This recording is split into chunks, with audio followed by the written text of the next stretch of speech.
Good morning, everyone. Welcome along to Barcelona, Circuit de Catalunya, for the final 5 hours of this 24 hours of Barcelona. I hope you've been able to have a little bit of rest, certainly more rest than our teams out here. It is 7 o'clock local time, but with the very thick darkness still, you would not believe it. Let's check in with what's been going on out on circuit.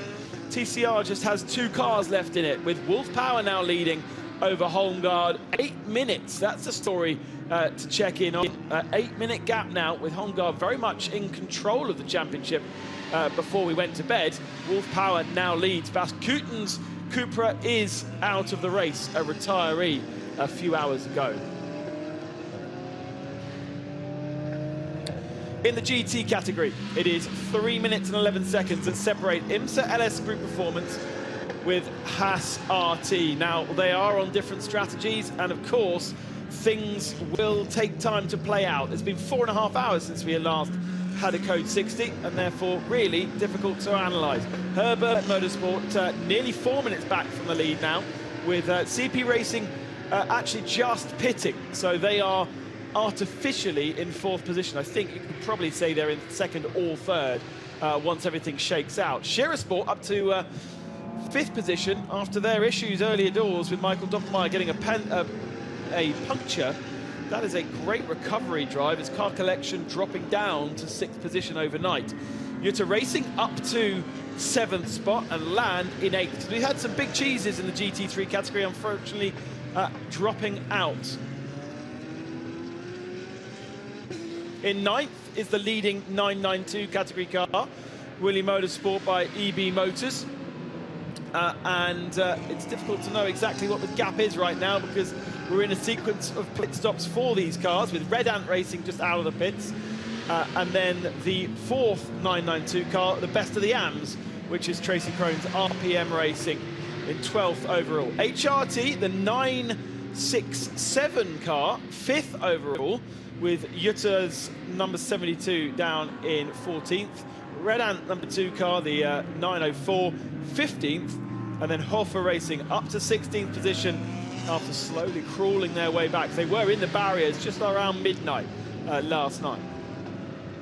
VDS Racing is the best of our GTX category cars with the Mark II V8.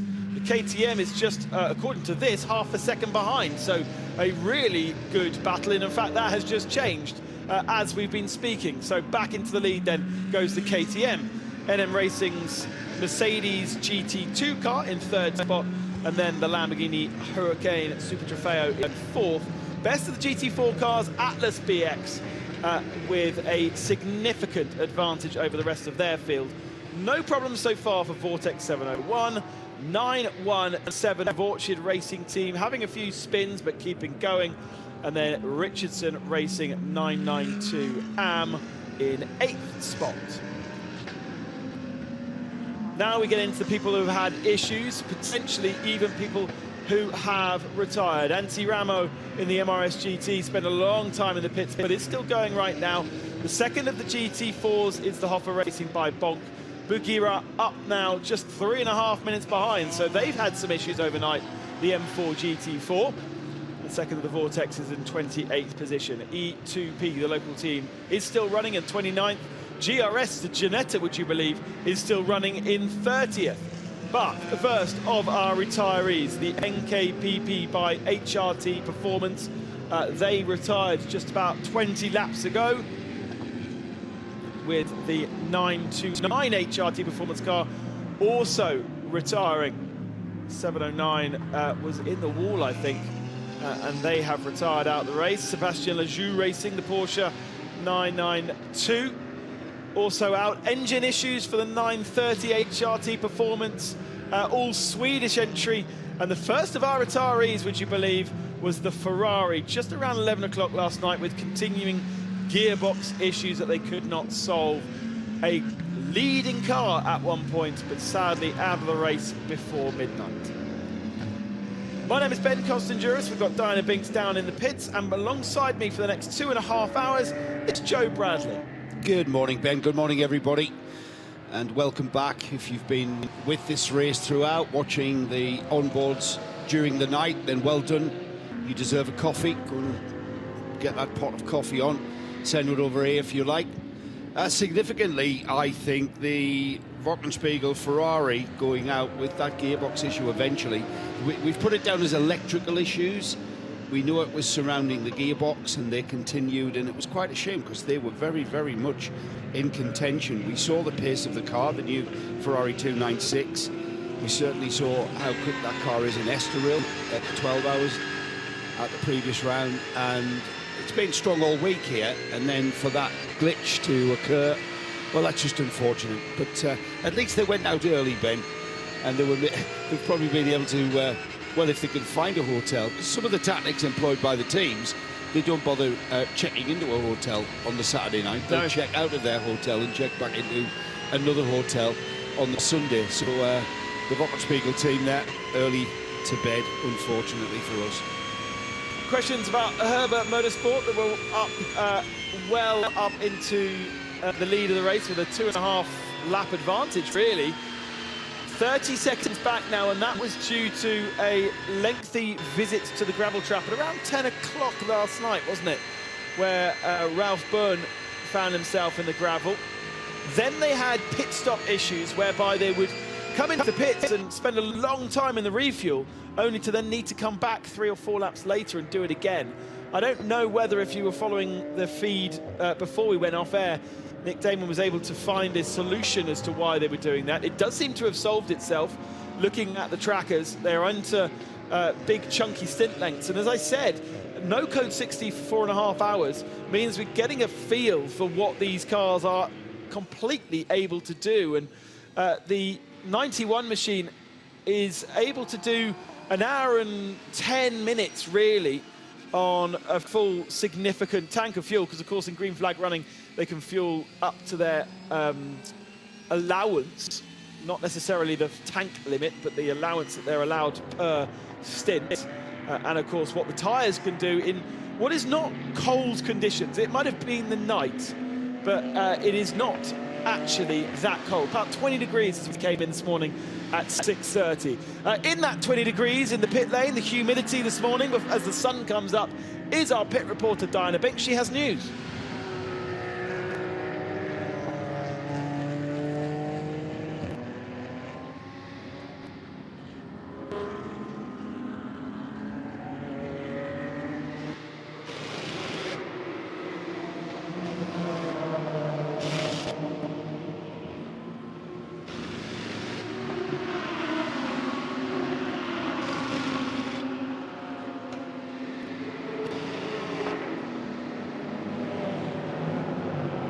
In carriage, and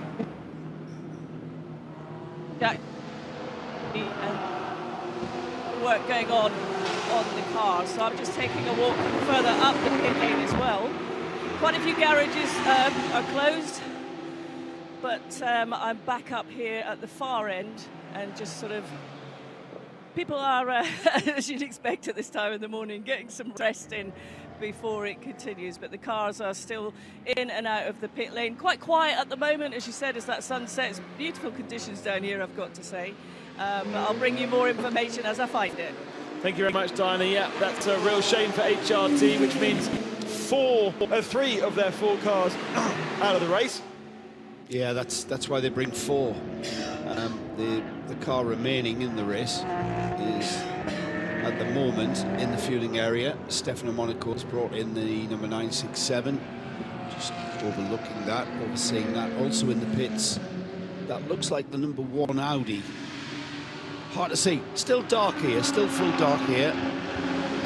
The sky barely beginning to show signs of any kind of shade of lightness, so we are a little bit away from sunrise, but it will be upon us. And we had the sunset shift, Ben.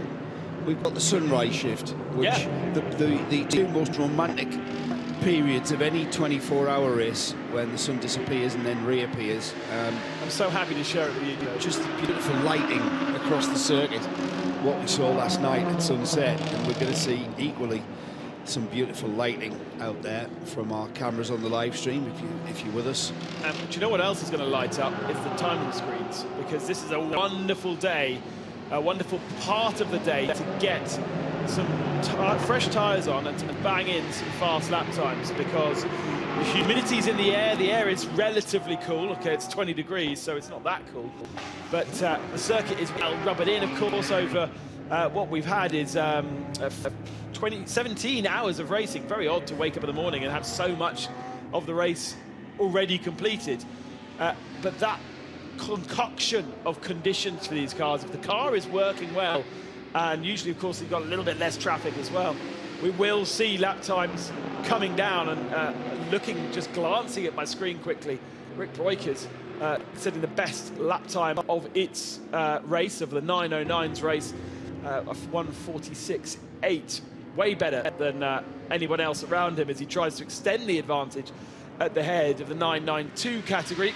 It is just 12 seconds at the moment, would you believe, after 17 hours of racing. And not far behind the lead battle in 992, just over a minute now. Sabino De Castro has taken over the wheel of the number 955, the Vinny Motorsports by EB Motors Porsche, third, just over a minute behind the lead battle, but still very much in contention. And down there in the pit lane, very, very hard with the darkness still upon us to think anywhere or think anything about the finish of this race. We've still got a chunk of race, and you must not become complacent with thinking that the checkered flag is just around the corner. You've just got to keep pushing, got to keep pushing.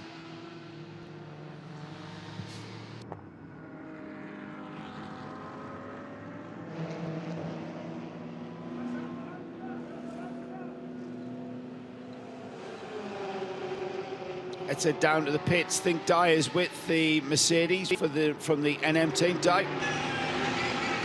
The 715 NM Racing team have got the car on the pit apron. They're changing discs and pads, and they're about to do a driver change, or I think they've just had a driver change, actually. So let me just have a little look here. Morning, have you just jumped out? What? Morning, have you just jumped out? What do you say? Sorry, it's so loud. Did you just get out of the car? Yeah, I just jump away. Give us a feel for how it has been during the night. Well, it's quite fun to drive. I mean, you know, with the GT, I'm usually driving as a prototypes. With the GT, you have very strong headlights. So it's, you know, compared to prototypes, it's like a day driving, which is quite funny to do, you know, just managing the traffic, rolling away. Yeah, it's cool. Yeah, especially when it's endurance racing and you just need to be safe, do your job, be constant. Yeah, it's nice to do. So, who's just got in the car now? It's Tyler Manelao jumped inside, so he's gonna be fine, I think. You all seem quite relaxed. You're quite comfortable that you've got the balance and the performance from the car that you want at this stage? Yeah, I mean, during the night, the car was much more stable than during the hot daytime because we had quite a big tire degradation. So for us, now the nighttime is much more better because tire life is much more longer. Yeah, and you know, the GT is so nice to drive after the prototypes. It's a gentleman's car, which is really nice, and I like the GT too, actually. Yeah, so the balance for us at night was fine. We just changed a bit of brakes, so we hope that for the morning time it's going to be same cool for us. Yeah. What was the traffic like during the night? I mean, you know, it's quite easy to manage because you have a references, so you're not able to see the cars behind because everybody is blinking and you're just blind on the mirrors. And actually, we don't have a camera in the Mercedes, but you see when it's darker or when it's lighter on your mirror, and you understand why is the car coming. So yeah, it's just an experience. Actually, it's my first 24, but I did a couple of night racing in prototypes, in 4 hours races in Dubai and Puerto Rico. So yeah, it's good to manage. It's just an experience. You said it's your first experience of a 24-hour race. What's your feeling about it so far? Well, I thought it's going to be actually more tough. You know, it's feeling so relaxed. I was thinking, well, how is that not to sleep all over the night? But you have so much of the adrenaline, and yeah, it's so nice. I don't know, I love it absolutely. Like, it's already, I don't know, 5, 6 a.m. and I saw a bit of sunrise, which was nice. I hope my teammates going to enjoy now the nice sunrise, but yeah, still, yeah, it's a cool experience. I'm full in love with endurance racing, and I hope I'm going to do more 24 hours in the future. Thank you very much. Thank you. Have a good morning. He makes a good point. I feel exactly the same in starting a 24-hour race. Have this worry, this anxiety of how I'll feel overnight, Yes. which then means I don't sleep very well. Yes, that's right. But actually, By that you mean you're kind of contemplating and preempting how tired you're going to feel. Yeah, yeah. But actually, generally, and I speak as a commentator today, commentating on a 24-hour race, a participant in a 24-hour electric bike race just a couple of weeks ago, would you believe? And it's true that, and I've also done 24-hour races in cars, you just get, somehow your body deals with it, and deals with it in a really good way with the adrenaline. Any night shift worker will tell you that when they're sat there in mid-afternoon contemplating staying up all night for whatever work that you are, you're thinking exactly the same. It's just, you know, these drivers, the crew is who I feel sorry for. The drivers can go off and they can have quite a break. The crew, they have to burst into life every 45 minutes, 60 minutes, and you're just catnapping throughout the night. And it's all about conserving energy. And the conserving of the energy started on Thursday, where you don't want to sort of wear yourself out before you get into the heart of the race. And we still got 4 hours 43 minutes. And that, you know, I did mention it, that you can easily find yourself lapsing into a complacency of thinking, oh, well, that's it, you know, the checkered flag's just around the corner. But you've still got to work hard, and the drivers are still pushing on. Strong lead from the IMSA Group Performance Porsche. They've been in the lead for well over 100 laps now, and are showing very, very strong pace still. 1:44.8, for instance, from Julian Andlauer. Now, I know he is a superstar in that number 76, but to be still pushing on and putting in 44s, I think the fastest lap is only a 43. Where is my fastest lap history? Best lap history was indeed from Julian Andlauer in this stint, a 43.4.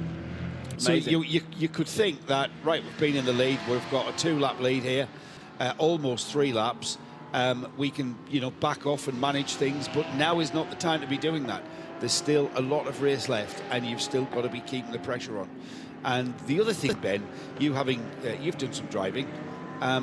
It's all about keeping that rhythm going, isn't it? When you start backing off and managing, you think you know you're going to back off, and I'll back off by 2 or 3 seconds. Now, because you get out of that rhythm, and that's when the mistakes creep in. It does take its toll on these crews. Catnapping is the order of the day, and then the team manager's job is to rouse those mechanics and crew members when the car is due the pit stops. So let's just put these top 4 cars into perspective. Julian Andlauer has been out on the circuit uninterrupted for the last hour. That was the last time he came into the pit, so we would expect that car to come back in within the next 10 minutes or so. He had done half a stint before that, and I just pointed this out to Joe Bradley. It's a little odd.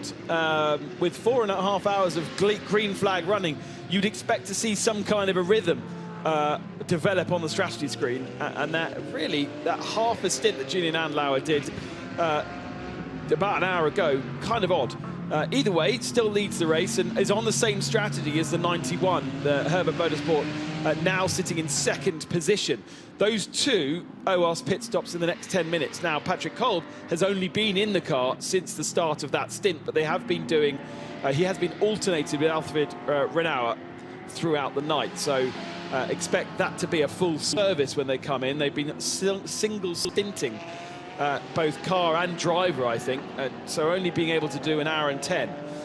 In 3rd position is this CP Racing Mercedes. Now, they're off strategy, completely off strategy to the leading 2 cars by about 20 minutes. So Espen Laub jumping aboard that car. What's interesting with them, and I think we've seen this before, Joe, they seem to be able to do longer and extract a little bit more out of that Mercedes than the other brands. Whilst the other brands are doing 1 hour 10, 1 hour 15, they can, by the looks of things, do 1 hour and 20. Phil Quaife obviously doing a very fast stint, because Phil is fast, but also doing a stint longer than Joe Foster, than Shane Lewis, and what we will expect to see from Espenlaub very shortly. And longer stints just by creating fuel, by maybe Magic.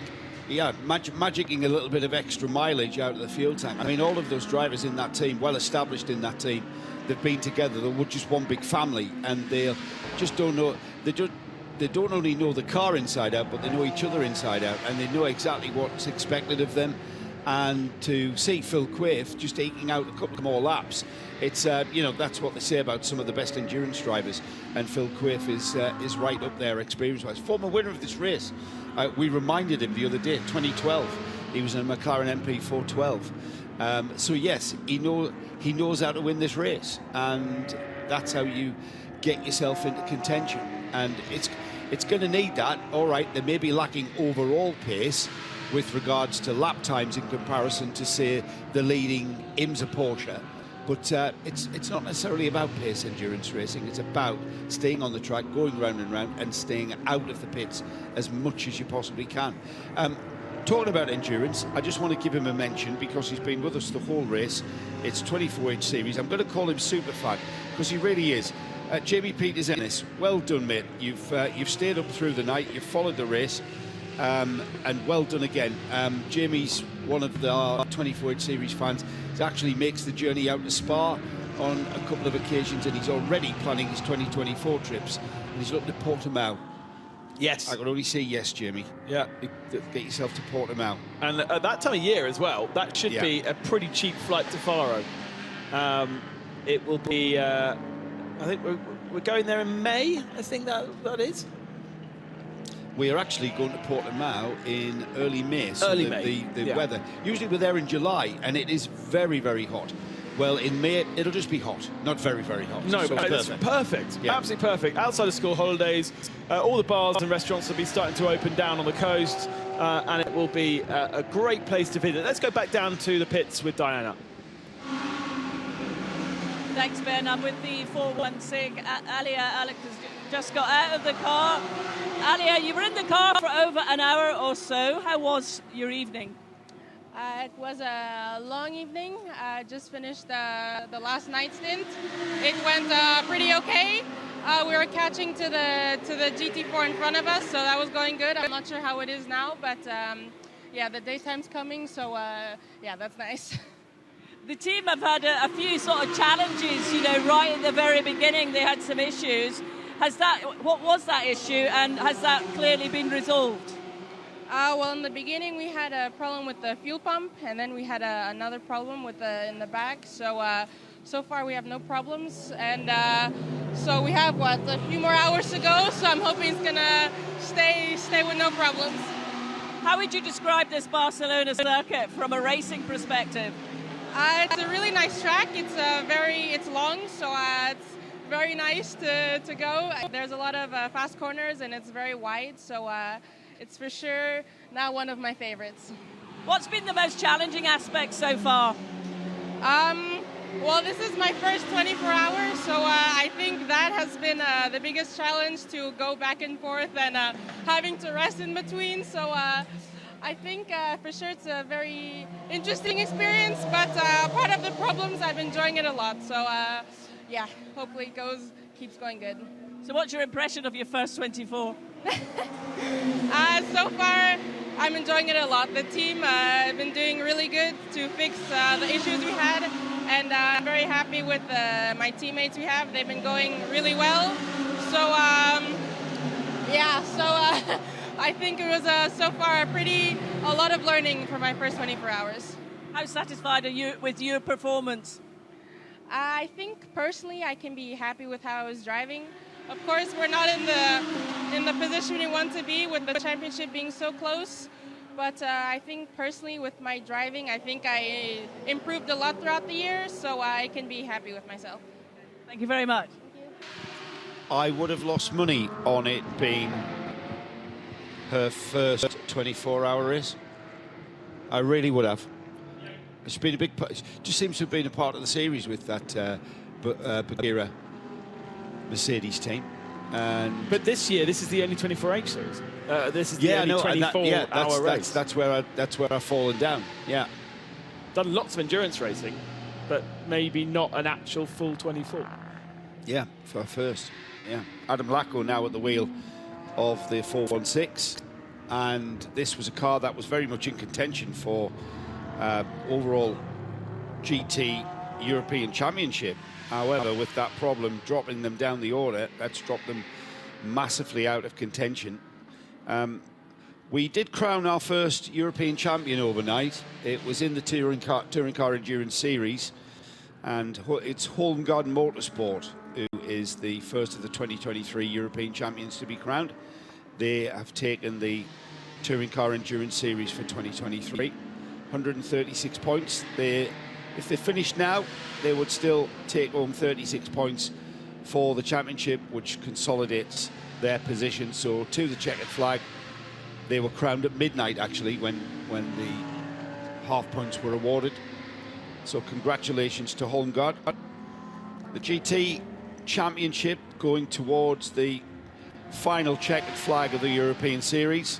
Atlas BX Motorsport still leads the championship by 200 with 200 points. RPM Racing, that's the Tracy Krohn and Nick Jonsson Porsche. They're on 192 points in second place. Shearer Sport, they've gone up to third place in the championship as it stands on 188, and then in fourth place on 184 points is the Vili Motorsports by EB Motors. Just behind them in fifth on 178 is both the RD Sainz Lamborghini team and the CP Racing team, and the Bagheera team, and oh, hang on, scroll down, Bradley, and the Red Ant Racing, the 903. So we've got four cars tying on that fifth place in the championship overall. Let's now extract that information and work out what's realistic. So Atlas BX with full points in GT4 and still leading GT4 at this point. Leading GT4. RPM with full points in 992 AM. Yeah, they'll get full points for the AM. So neither can do better than where they're at right now, and there's an 8-point gap between the two of them.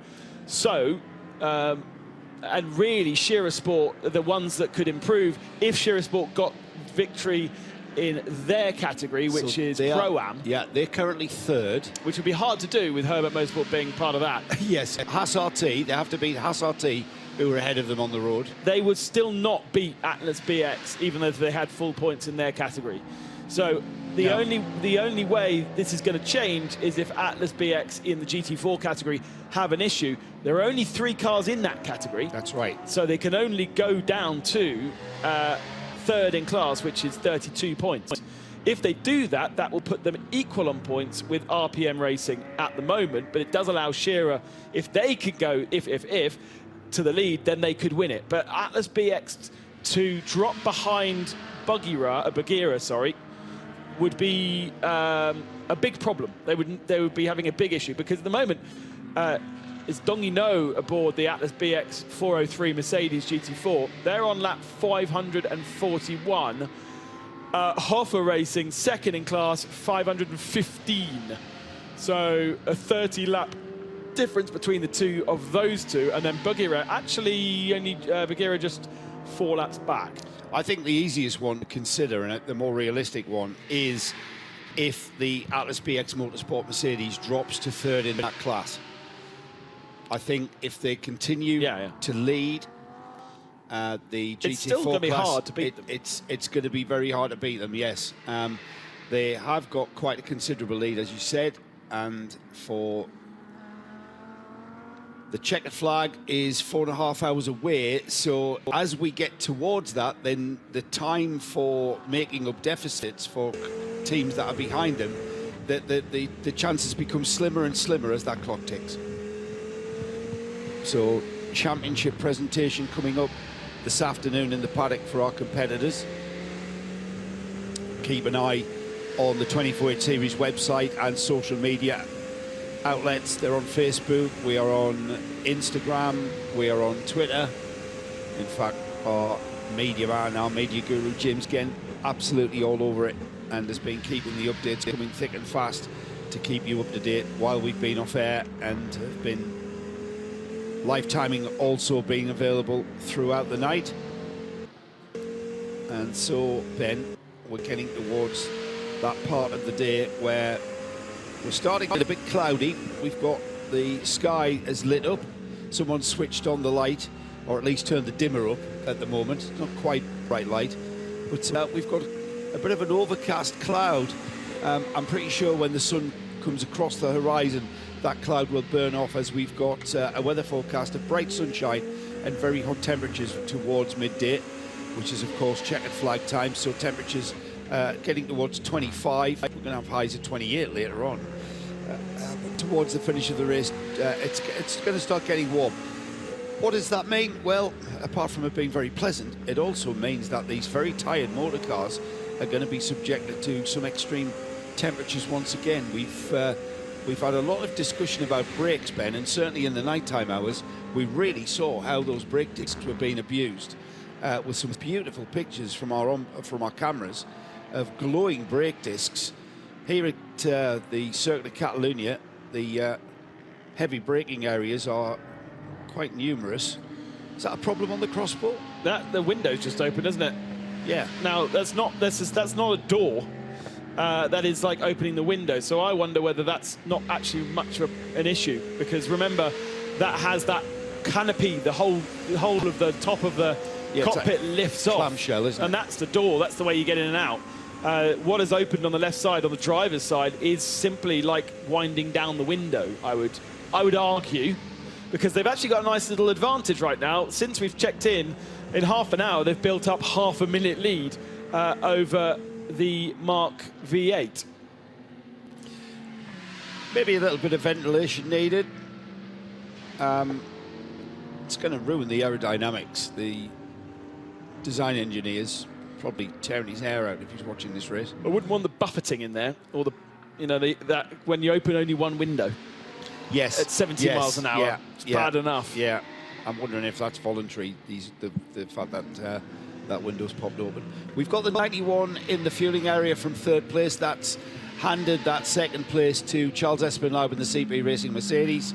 We're going to see a couple changes on the leaderboard whilst we cycle through these pit stops, as we continue to watch the number 714, the KTM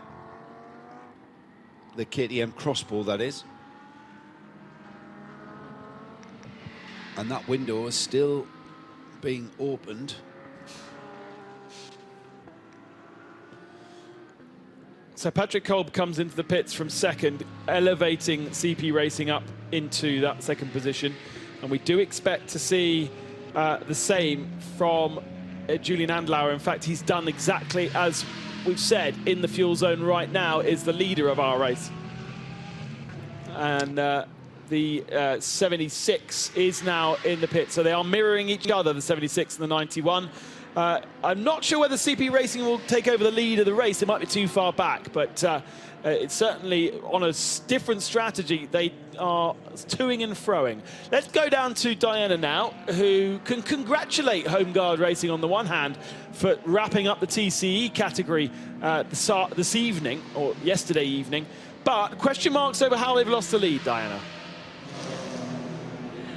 They had to change the drive shaft sort of middle of the night. Took them about 18 minutes, they said. So that was something they had no choice that they had to do. So I've just been into the garage, and actually they're all ensconced in a bit of they were in a bit of a conversation, so I was just worried that I'd interrupted them at the wrong moment. So not being able to congratulate them properly yet, but we will get to that bit. But they're disappointed that they've lost the lead, but they've done what they need to do, and they're just going to keep pushing. They're probably wanting the accolade of winning the 24 Hours of Barcelona in the final ever Touring Car Endurance Series race in the 24H Series. The Touring Car Endurance Series we have two races in one here. We have our GT race, which is denoted in orange and white letters, white numbers I should say, on your TV screens and our timing screens, and then in blue the Touring Car Endurance Series part of the race. And this will not continue into 2024, so it's a little bit sad. I mean, the grids have waned, in fairness, the touring car classes. The TCR, for many reasons, the TCR class has waned. We discussed this a little bit last night, Ben. The National Series seem to be still relatively healthy wherever you look at TCR, but certainly they've disappeared from endurance racing for sure. So this will be the final presentation of a championship trophy to Touring Car Endurance Series, and this is the final race for the Touring Car Endurance Series. However, you say that there are 2 races out there on circuit. I would argue that there are about 5 or 6. Yeah. Because we will continue also next year with the TTR class. What I should have said was 2 series are racing together. Yeah, 2 series. But we have a few, all of our classes are a race within a race, aren't they? Yeah. So, but if the rules are going to change slightly in terms of that overall championship, so that participating in a class that only has a couple of cars will not effectively benefit you like at the moment it does. To be in a more competitive class is a disadvantage when looking at the overall, and so that's where, as we've just mentioned, in the overall standings, you've got a GT4 car leading in 992 AM car, and then there's no GT3 cars up there simply because the competition has been so strong that it's been difficult to match the kind of performances that you could in GT4.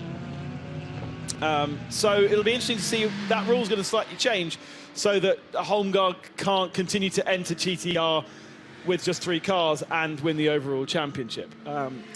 One of our mainstays, really, like home guard, is the Lithuanian contingent that join us at 24H Series. 2 cars for Jutta Racing, and Diana's with them now. I'm with Jonas, who's just jumped out of the car. You've been in the car for about an hour and a half. How was that stint? It was really, really interesting because when I started, it was totally dark. And during this, my stint, it became light, as you see. So it was changing every 5 minutes. It was changing and changing. And you can see already much far away, and you can predict your car and where you're going to be. Because in the night, you just needed to, from the memory, guess where you're supposed to be. It's a very different mindset in the night, isn't it? How are you managing the traffic? Well, you just need to be faster.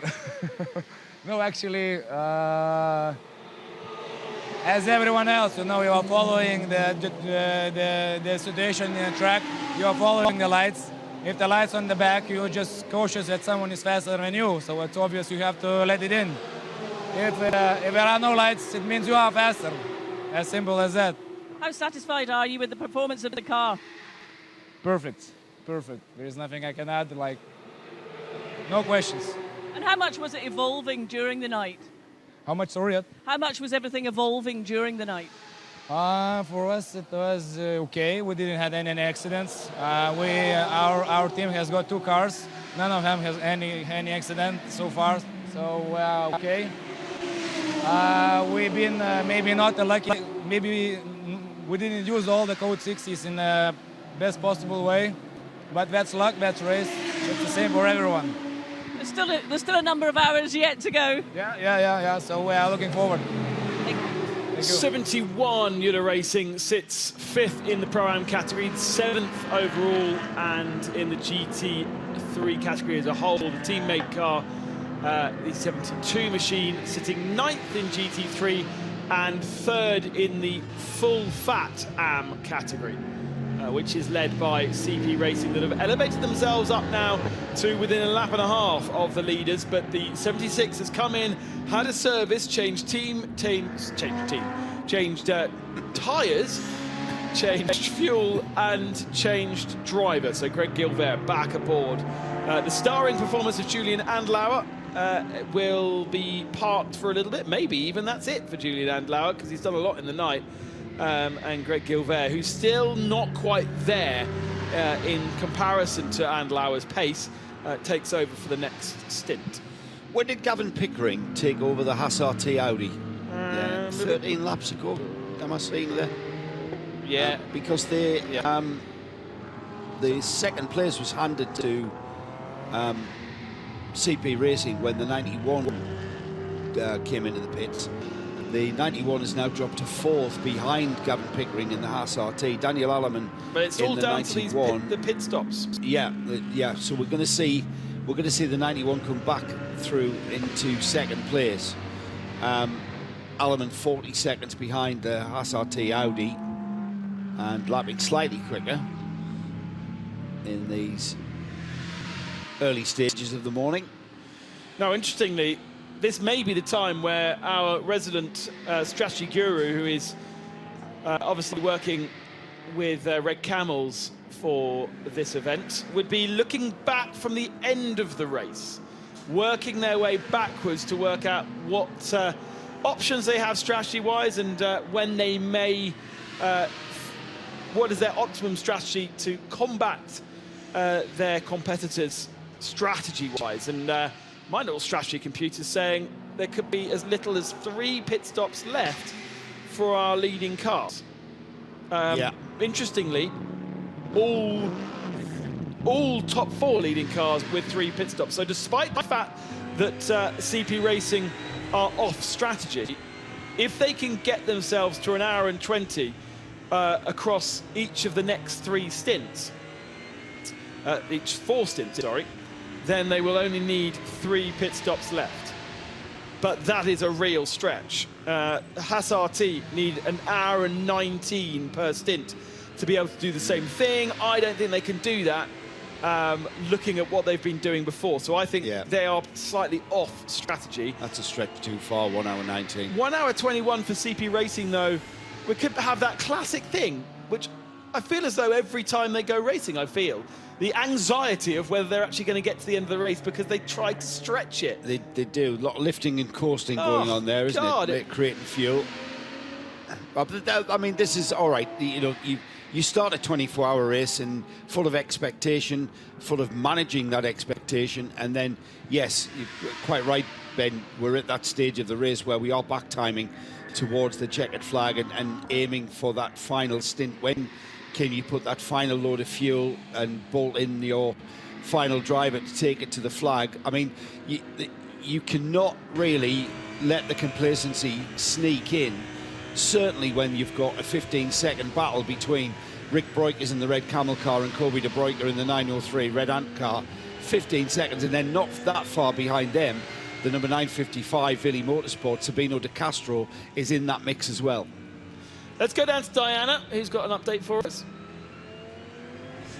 Just to let you know that the 906 Richardson Racing, they had the brake calipers were leaking, so they brought the car into the garage and changed that very, very quickly. Probably lost about 8 minutes or so, and the car has made its way back out there on track. I think they were running about 25th, 26th in class, but they're persevering, they're not stopping, they're keeping going. Yeah, I'd like to see them keep going. They're 4th in the 992 AM class, but they're about 10 or 11 laps behind third place Orchid Racing team. Still plenty of time for things to happen, and you know, things like a leaking brake caliper or a Porsche 992, that's very, very rare. That is very, very rare. So that's unfortunate that that's dropped them out of contention for at least seeing them on the podium and spraying champagne. But it's not over yet. Still 4 hours 16. So plenty of time to get back into that contention. I don't know how much endurance racing that team has done, to be honest. Know them from single-seaters in the UK. Andrew Richardson and his sister Louise, very good karters back in the day, and both progressed into single-seater racing. Weirdly, Andrew kind of headed up the team quite quickly after making the transition, whereas Louise stayed and did a couple of Formula Ford races sporadically for the team, as and when. But it's nice to see the name Richardson Racing in the endurance paddock with their Porsche. And we hope we can welcome them more and more to this paddock. On board with Tracy Crone.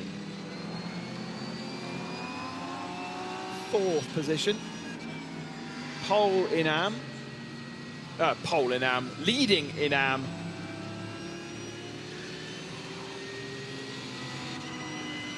and they are miles and miles ahead of the second place AM car, which is something like 40 laps behind. So, as you would expect from that AM by age rather than AM by experience and pace team, it's Antti Ramo in the MRS GT Racing 992, which sits second in the AM category. And there's actually only a minute and a half between themselves and Orchard Racing's Antonio Garcia. So a nice little battle going on down in the mid-20s, but for second and third in the AM class, still very much up for grabs. Just 15 seconds separate our leading two 992 cars. Rick Breukers in the 909 leads Kobe de Bruyker in the 903, and then a minute and 16 back it's Sabino Del Castro. Now, when we left last night, and I think it was around 10:30, Joe Bradley said in comms, "Oh, well, they'll be like that till the end." I thought, no way, you're not going to have 4 cars on the same lap when we get back in at 7:40 in the morning. Well, I doff my cap, Joe. Not far off it, is it? It's not far off it at all. We've lost the Tracy Crone RPM Racing has lost touch of the other 3, but it really could go any way for the podium. That's another one for Di, isn't it? I know she's on a mission down there, which has taken priority. But the leader of the AM 992 category, also the 992 AM category, on 573 laps. They've lost 9 laps to those leading 3 992 runners. And Tracy Crone circulating the 907. I'm not sure where they've lost those 9 laps. He did rotate it a few times, didn't he? Yeah, well, actually, good point. So that does mount up. That does mount up with a couple of harmless off-track incidents, but that will mount up and losing time. Plus, I think it's the intensity of the pace of those 992 class leaders, because you know they've been. Look at the lap times there. So, Red Camel car leading. Rick Breukers at the wheel. 1:49.1. All right, Rick is renowned, and the team recognise he is the fastest driver, and that's no disrespect to Luke or Ivo or indeed Fabian Dance. Kobe de Bruyker 1:49.2, a 10th difference in the red ant car in second place, and then a 1:49.5 for Sabino de Castro, and that ebbs and flows. It can go the other way. Sabino de Castro will be quickest next, and so these 3 cars battling it out. 1 minute and 16 in between third and first on what is a 1 minute 49 second lap. So still very much all to play for, and the pressure is on from the perspective of the drivers, of course, because you know we don't take it for granted that they're going to hit their apexes, they're going to hit their braking points. But every time we go into a braking area, we're relying upon the driver to get it right. Yeah. And the margin of error is very, very narrow. And all it will take for a 15-second gap to disappear is to trip over somebody or miss your apex or miss your braking point and slide wide, and then it's gone. And so no pressure at all, boys. The other interesting thing about that battle is they are pretty much on the same strategy. All 4 cars, in fact. Philip Hambrecht doing a half a stint on his last stint, and that might attribute to some of the lost time. But Breukers, De Bruyker and De Castro all, well, actually, Sabino de Castro 21 laps in the car, Kobe de Bruyker 27 laps, so 6-lap difference between the two of them. And Breukers is in the middle with 25 laps in that car, but ultimately in and around the same kind of strategy, because they all need a similar amount of pit stops to get to the end. They all need 3 pit stops, much like GT cars, actually, just the way it's fallen for them. But there is flexibility in when you do those pit stops, because of the kind of half a stint that they're on now. So whilst it looks quite simple, I think someone like a Trustwell could easily make it look a little bit more complicated.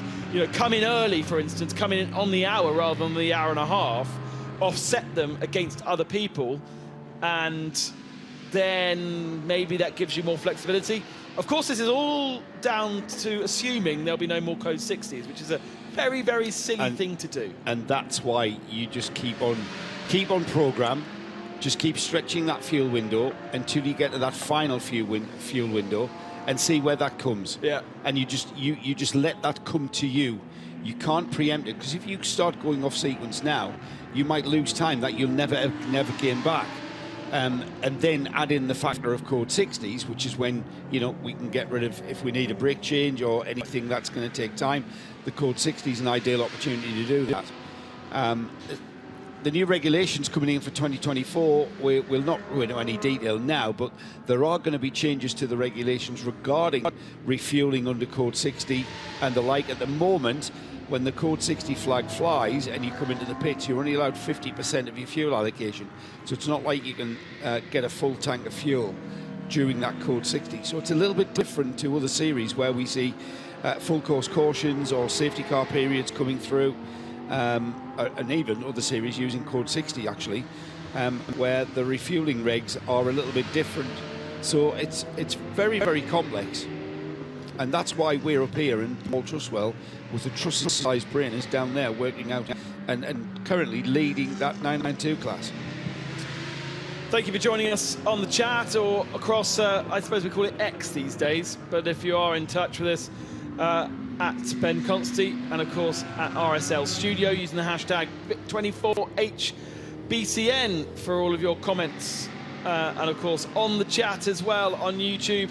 Good morning to Coax from Germany, to Shadow Hayes, Charlie Booth, Alessandro Woodstra, Erwin also with us as he has been all the way through this race, Miguel and G Hammer, plenty of different names joining us. Jorge Antonio Carmen Aguilla from El Salvador joining us this morning. Wow, welcome. All the way from Central America. Vortex looks like it might have a bit of a body issue on that rear left. Might have clipped something, but I have to say, is there any wood around? Hang on a second, I'm about to say something that I probably should... Touch your head. The tape, the table, I think, is laminated wood. They've had a really... they've had a really what are you saying? Quiet run, What are you saying? They've had a really... What are you saying? Oh my goodness, step back everybody, wait for the vortex. Right, they've done 20 hours without issue. I know, honestly... Let's say that. This season, the 2023 season, the attrition rate on the Vortex V8 have been very, very reduced from what we've seen in previous years.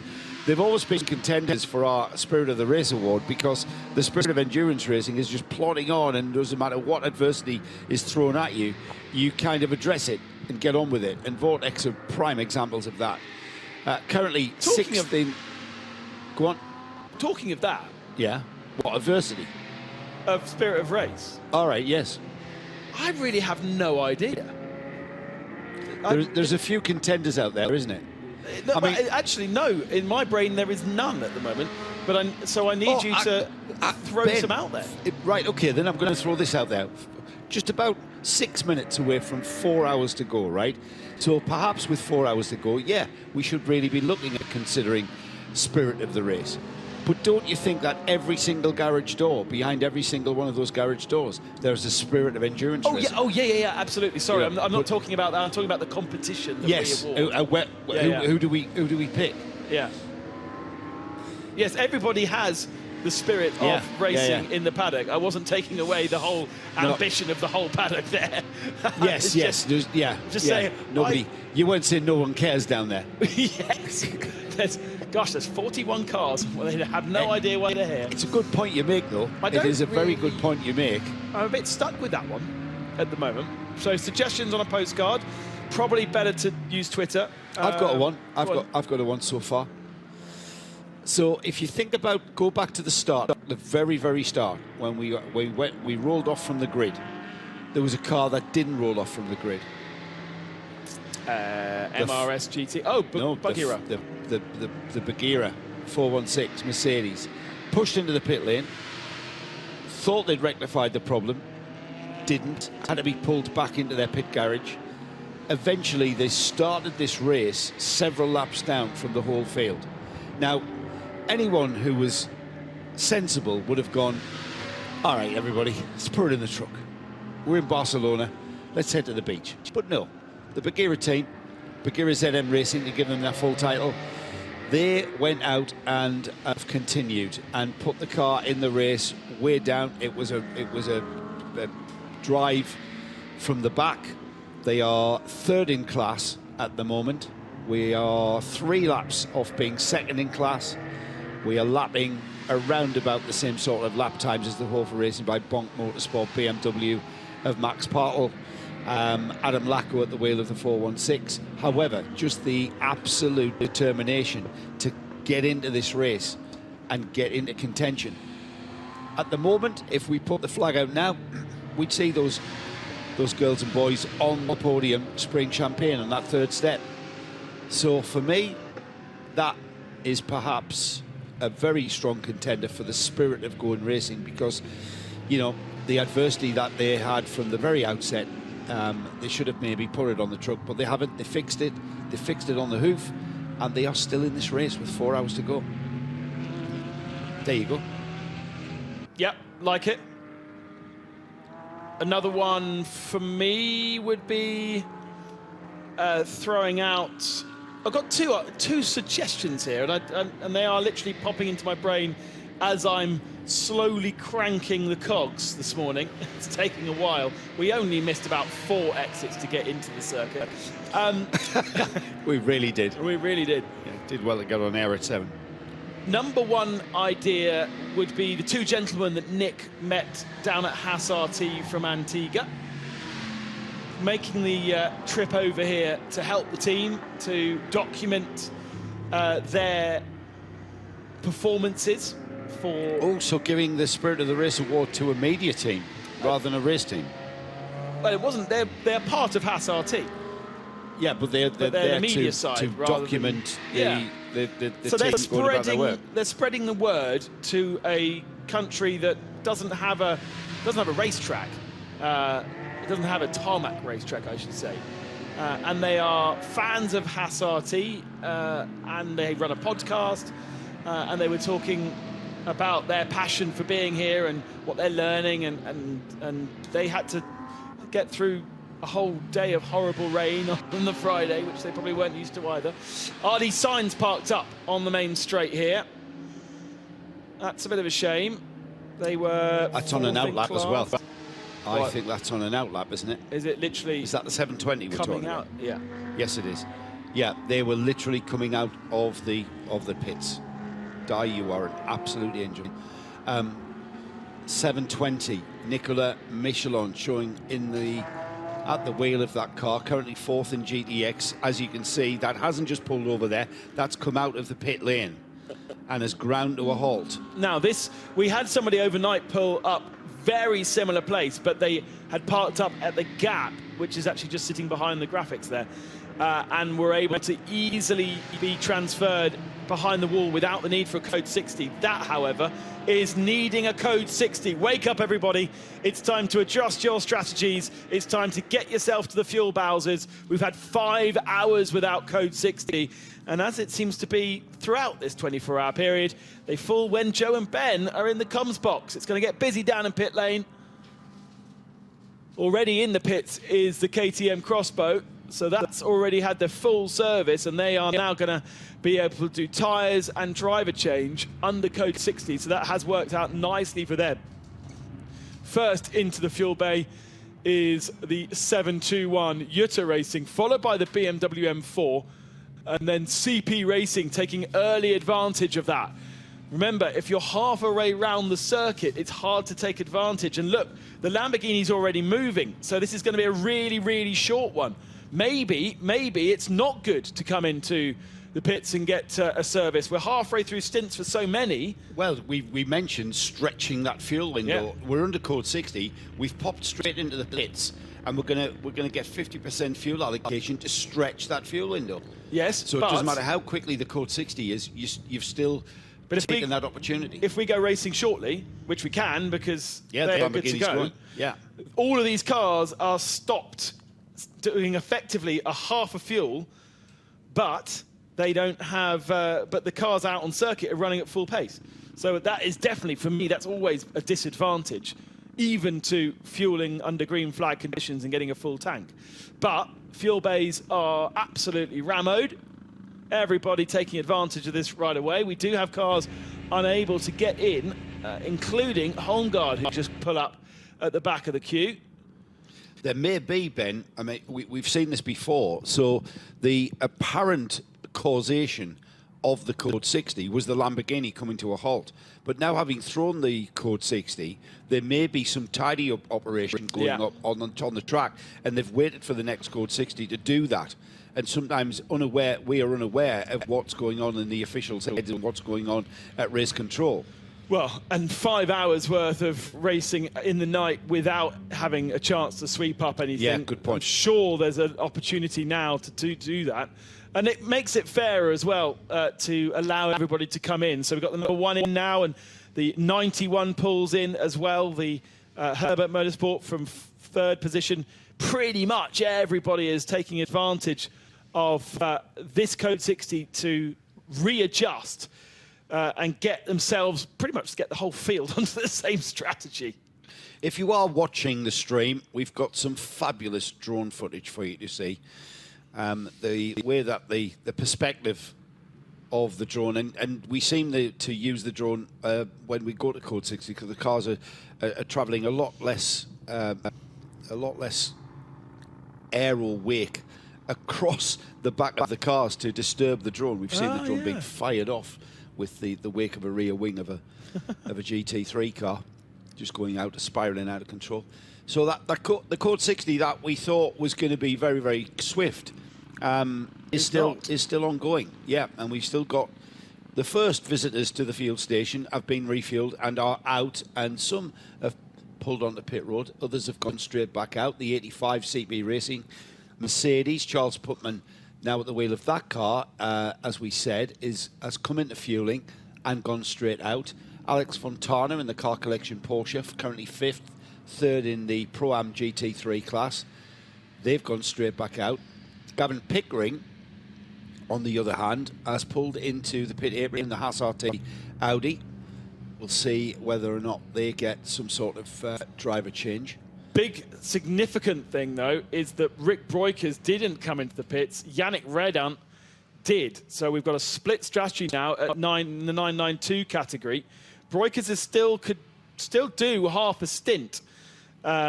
He's just clicked over to the hour mark, but Kobe De Bruyker deciding that he would bring in the 903, as did Ebby Motors and the 955. So Trussers is doing something different here.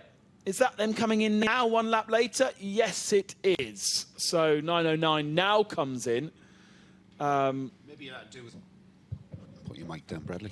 Maybe that to do with track position. Could have been where they were. Yes, they just missed. They just missed it. Getting in first. Yeah, they were. I mean, the thing is, Kobe De Bruyker was able to come in, and Rick Breukers was only 15 seconds up the road. So they must have been very, very unlucky there. Yes, because at 60 kilometres an hour, it takes a long time to get around this lap. 4 minutes and 2.5 minutes to 4 minutes a lap. Plenty of space down there in the bays right now. We've got the 34 Land Motorsport Audi in pits. We've got Ebby Motors and Red Camels on the same Bowser, in fact, right now. As we take a look at that Mercedes GT2 car. I don't know if a Mercedes GT2 has ever done a 24-hour race. It's such a new car. No, it's a debut. It definitely is. Debut, yeah. That's been confirmed, yeah. Okay. How much of that car then is kind of 24-hour ready, I wonder? Well, we're here to find that out, I think. I think that's the objective of the exercise of bringing that car out. And so, under 1 minute left of the code 60. We're going to go racing again, and Red Camel could easily be left in pit lane here. Still in fueling, Ben? Still in fueling. Only allowed to have half a tank, remember, but that's pretty much the same across the whole board. And E2P now come into the pits. Oh, that's worked out perfectly, hasn't it? Look at that, just pulls away Rick Breukers from their pit bay. Now, will he do a full service?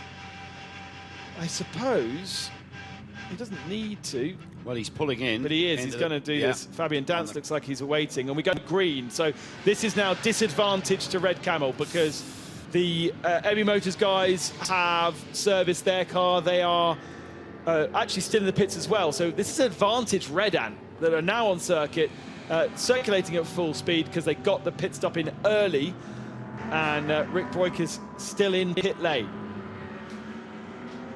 We're going to see a change in 9.03 here to the advantage of Red Ant. They'll all be on a very similar strategy, but Red Ant are going to take advantage of travelling at speed. Where are they on circuit? They're coming over the line now. There's the lead. And that is the lead change over the line for Red Ant as Red Camel stay stationary. Yep, the Red Camel just moving off the pit apron there. Tyres and driver change. Fabian Dance now at the wheel. Let's head down to Diana, who's, I think, right on the scene there. Diana? Yes, they also put some oil in, and Rick just jumped out of the car, but he's heading to the back of the garage. So let me see if I can just grab Rick for a quick, if you can hear me. Obviously we've got no visuals at the moment, just audio, but I think you can hear me now. Yeah, we're fine, Di. We've got you. Okay. He's just chatting to Paul Trustwell at the moment. And Rick, you just jumped out of that car. A bit of a change of plan on the strategy there at the end. Yeah, it was a code 60, and we just got it after I passed the last corner, so we were a bit unlucky with the timing. But it's still 4 hours to go. I think we don't have the best setup, but maybe on strategy we can win. So it will be exciting. As always, though, you said that right at the beginning of the race, but you're making the most of it, as we would expect with this man behind you. Yes, I did. In the first stint, the setup was horrible, and we had a lot of understeer. But from the second stint onwards, it changed completely. Setup was quite good throughout the night. But we expect the same problems now. The temperatures will get up again, so we will see. Thanks very much, Rick. So I'll let Rick get back to chatting to Paul Trustwell there, as he's just out of the car there, just having a quick debrief now. Yeah, we speculated that one correctly, where the Red Camel's car just did not have the track position to get in early on that code 60. That kind of disadvantaged them. Interesting to hear what Rick said about the pace. We haven't got a great setup, did he say? Is that just Rick being the racing driver he is? Yeah, look at the pace of the car. The car's never quick enough. Never, yeah. He said that right at the start of the race, Diana's just said. Yeah. They didn't really have the pace. They're not really happy with the pace. However, they were very much in the lead of the 992 class going into the last 4 hours. The final 4 hours. They've just given up that lead of the class by dint of pit stops and the way that code 60 process came about. Yannick Redont takes over the lead in the Red Ant car. 37 seconds last time by was the gap. We'll just keep an eye on that as the things settle in and get back up to racing pace. And the gap between Fabian Dance and Sergei Nicolai for second in class is about half a lap. But looking on the tracker, Yannick Redont in the lead. Here he is through turn 12 as Heavy Motors come over the line. So nearly a lap now between those two cars. And remember, we were talking about them all being on the same lap. So that little code 60 there for a very inconspicuous reason of a Lamborghini parked up for about 5 seconds, has very much changed the complexion of the race, as you would expect. Now because of that, the strategy is ripped up and started again. Remember, I was telling you that we needed 3 pit stops to get to the end. Well, we do. Still, that applies, but the limitations of each of those stops has completely changed. So maybe the fuel saving that we were talking about with Charles Espenlaub doesn't need to be quite as severe any longer. They, according to my timing screens, just need 2 more stops.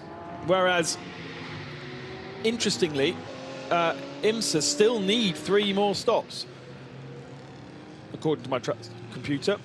I trust you, Ben. And I don't trust me. You're my team strategist here, and you're saying the 85 only needs 2 more stops. Yeah. If we can eke it out to what sort of stint time are we talking? 1 hour and 20. 1 hour. Well, now it's just under. Right. Now it's just under. So we are needing. I think we need to get the car to last at 1 hour 20 around here. You are going to need a fuel save to some point. Well, and remember, that's what the strategy needs, but they've only got half a tank of fuel in from that half tank fill that we've just had under code 60. So they won't be able to achieve what the strategy computer wants them to achieve. Yes, yeah. They're not going to be able to stretch that first stint long enough, which means they're not going to be able to stretch the other 2 long enough, and therefore they will actually need to do, unless a code 60 plays in their favour, a third stop. That might also apply to the 91, although I'd say that the 91 maybe is in better position because they only pitted 25 minutes before that code 60. So Daniel Alleman had only done 14 laps, whereas Espen Lau had done 1 hour and 10 before that code 60 came out, you see. So Alleman, I think, can legitimately get just 2 more stops in if he can stretch the fuel, but he will need to stretch the fuel. Just seen 2 green lap times pop yes. up. So that means personal best lap times. Alex Fontana in the car collection Porsche, who's just behind Daniel Alleman in what is 5th place, currently 3rd in the Pro-Am GT3 class. But significantly, Yannick Redant in the Redant at 1:47.4 is the fastest lap that car has done all race. And with the sun making an appearance through the cloud and the brightness in the sky certainly becoming less sort of grey and more towards a tint of blue across to our right, the temperature and the track temperature is now beginning to rise. And there's another one, 1:47.2 from the GT2 Mercedes from the NM Racing Team. Luke Ibanez at the wheel of that car. So the track is perhaps at its best that we've seen for a long time. Obviously got a lot of rubber down there with 20 hours of racing on it.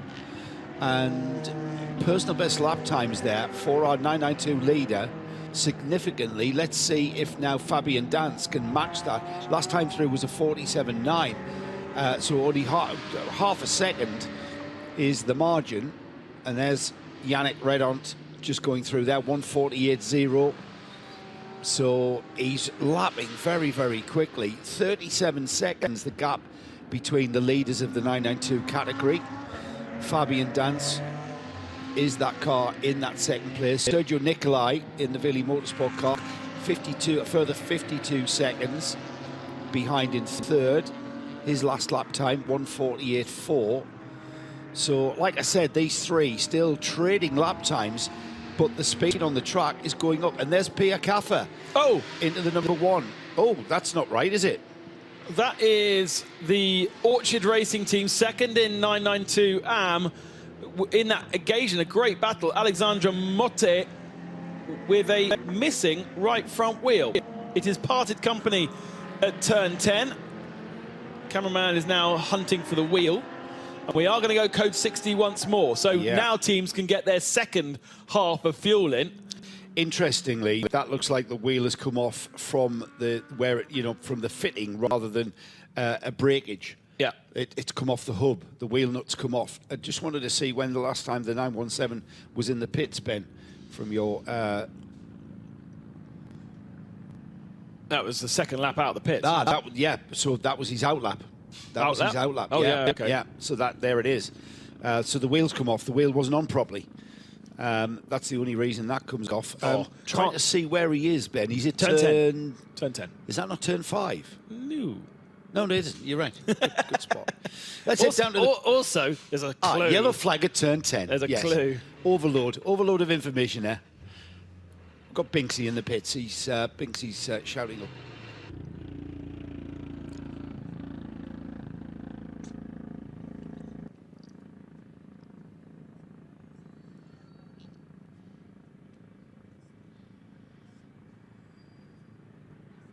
various issues overnight. Unfortunately, I couldn't get to speak to the engineer because they were in a bit of a debrief at the back of the garage, but the car is in the garage at the moment. They are working on the car. They're trying to see what they can find and get it back out as soon as possible. Just watching a replay. Under braking into turn 10. 917. The wheel wasn't there, was it? Just flew off there, didn't it? Yeah, just parted company. Went back to the pits, actually. Would have been heading back to the paddock.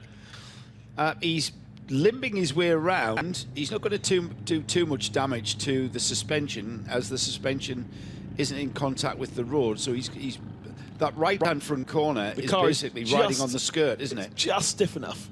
Yeah. To hold it up. Yeah. It's very, very marginal. So great work from Alexandra, and he took advice, didn't he? He pulled over, the wheel came off, he pulled over, took advice on the radio. Engineer said, try and limp it back. I think we can make it. We're not going to damage the disc.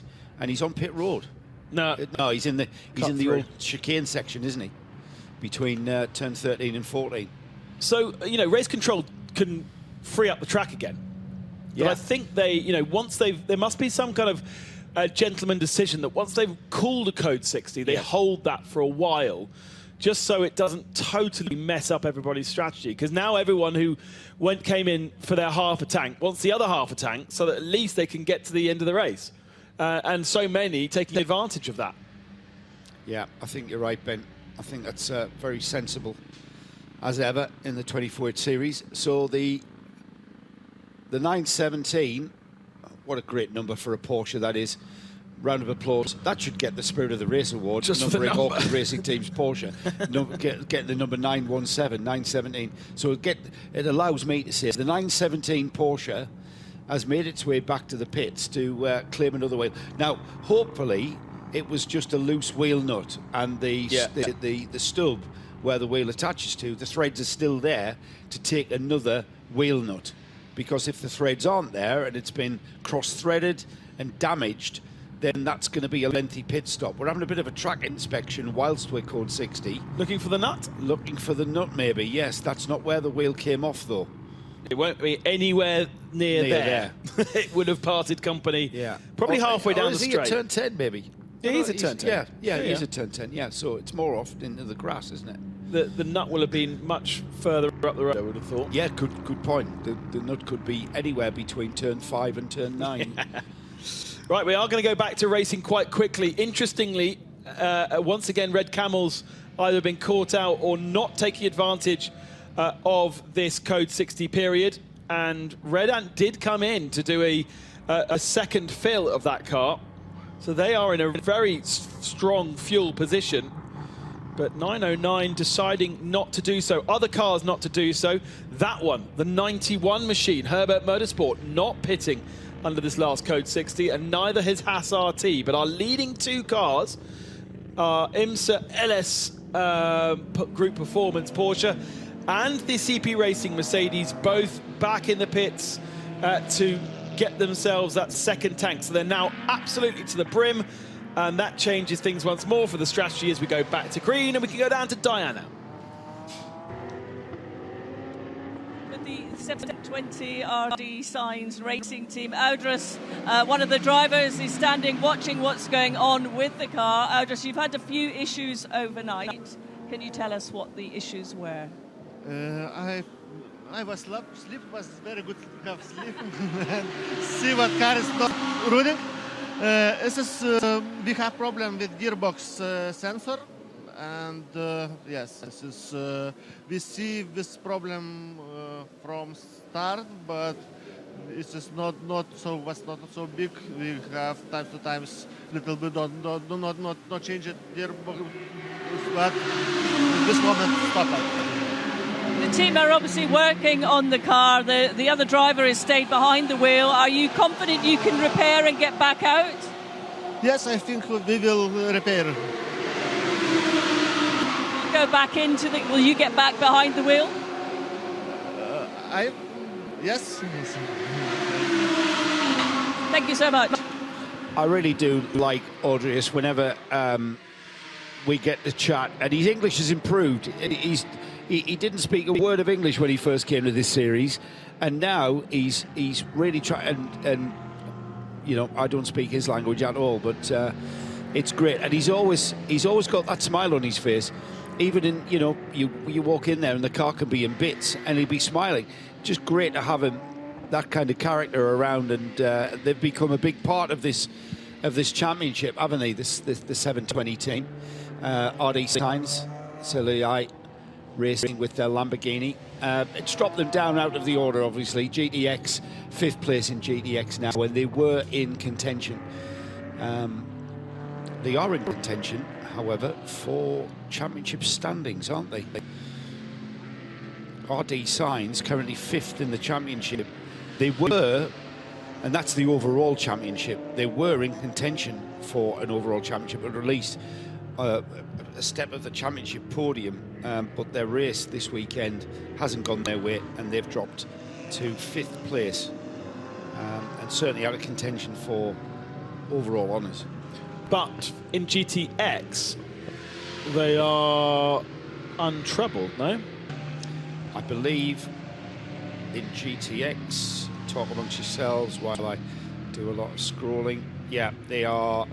Well, the 701 Vortex currently on 164 points. Yeah. The RD Sainz Lamborghini, 178. So there's not that much in it. And if the Vortex, the Vortex needs to take a really big chunk. Well, the Vortex needs to finish first, yeah. actually. And currently in 4th, the 701 car is the car in contention for GTX Championship honours. And that car is currently down the order in 4th in GTX. So just above, but I'm just trying to fathom out. So they're on 558 laps. The car in 3rd place is the GT2 Mercedes, the NM Racing Team Mercedes. They're on 566 laps. So the Vortex is going to need a small miracle to improve on their championship position by way of moving up the order in that class. But yeah, it's going to be great, isn't it? I love this part of the year. I love this part of the season when, you know, we started in Mugello in March, and you start with a clean sheet of paper with so much hope, and you just don't know what the season's going to bring. And then we get to this point in the season, and the teams that are in contention, the intensity mounts, the excitement mounts, and here we are on the verge of crowning our champions today. Today we will crown our European GT and TCE champions. And one of the most competitive classes, let's say, because we've talked about the overall honours, but we haven't actually really talked per class as to what's still open and what is done. And one of the really competitive ones is the Pro-Am in GT3. Looks like Haas RT, leading that category right now, 3rd overall, do have half a hand on the... Maybe it's the overall GT honours. I was looking at... Yeah, GT3 Pro-Am is pretty much the championship property of... or the championship is the property of the number 1 Shira Sport Audi. The GT3 overall is currently... Haas RT. Haas RT. Yeah. Shira Sport, if they improve their position overall in GT3, then they are... So, for instance, I'll let you do the maths. 142 points, Haas RT lead the GT3 European Championship. 136 points in 2nd place is Shira Sport. So 6 points difference. 134 points in 3rd, so 8 points difference is CP Racing. And CP Racing currently on in line to score 28 points. 6 point difference between Haas RT and Shira Sport. And then 8 points yes, back 8 points to the lead. Yeah, that's what I meant. But Shira Sport can easily get, not easily get, but has the opportunity to improve their points. Easily improve 6 points, because that's only 1 or 2 positions. So the GT class generally is pretty hard fought, as you say. CP Racing also there and thereabouts. Well, I'm not sure why that hasn't updated yet. I'm not sure this is accurate, because CP Racing currently 2nd. They would be on 36 points. And Haas RT, who are behind them, they would be on 32 points. So take 4 points off that, that's 138. Add 8 points to 134. 42. And we've got CP Racing currently. Ah, So okay. doing the maths in my head for the GT3 Championship, by my calculations on the current standings, CP Racing are at the top of the leaderboard Yeah. Yeah, in GT3. Yeah, well, okay. There's all to play for, really, isn't it? Yeah. It really is. So currently GT3 European Championship class leader. Just saw the RPM car go through there, and they're in overall contention for the overall European Championship honours. They're in second place, only 8 points behind Atlas BX Motorsports.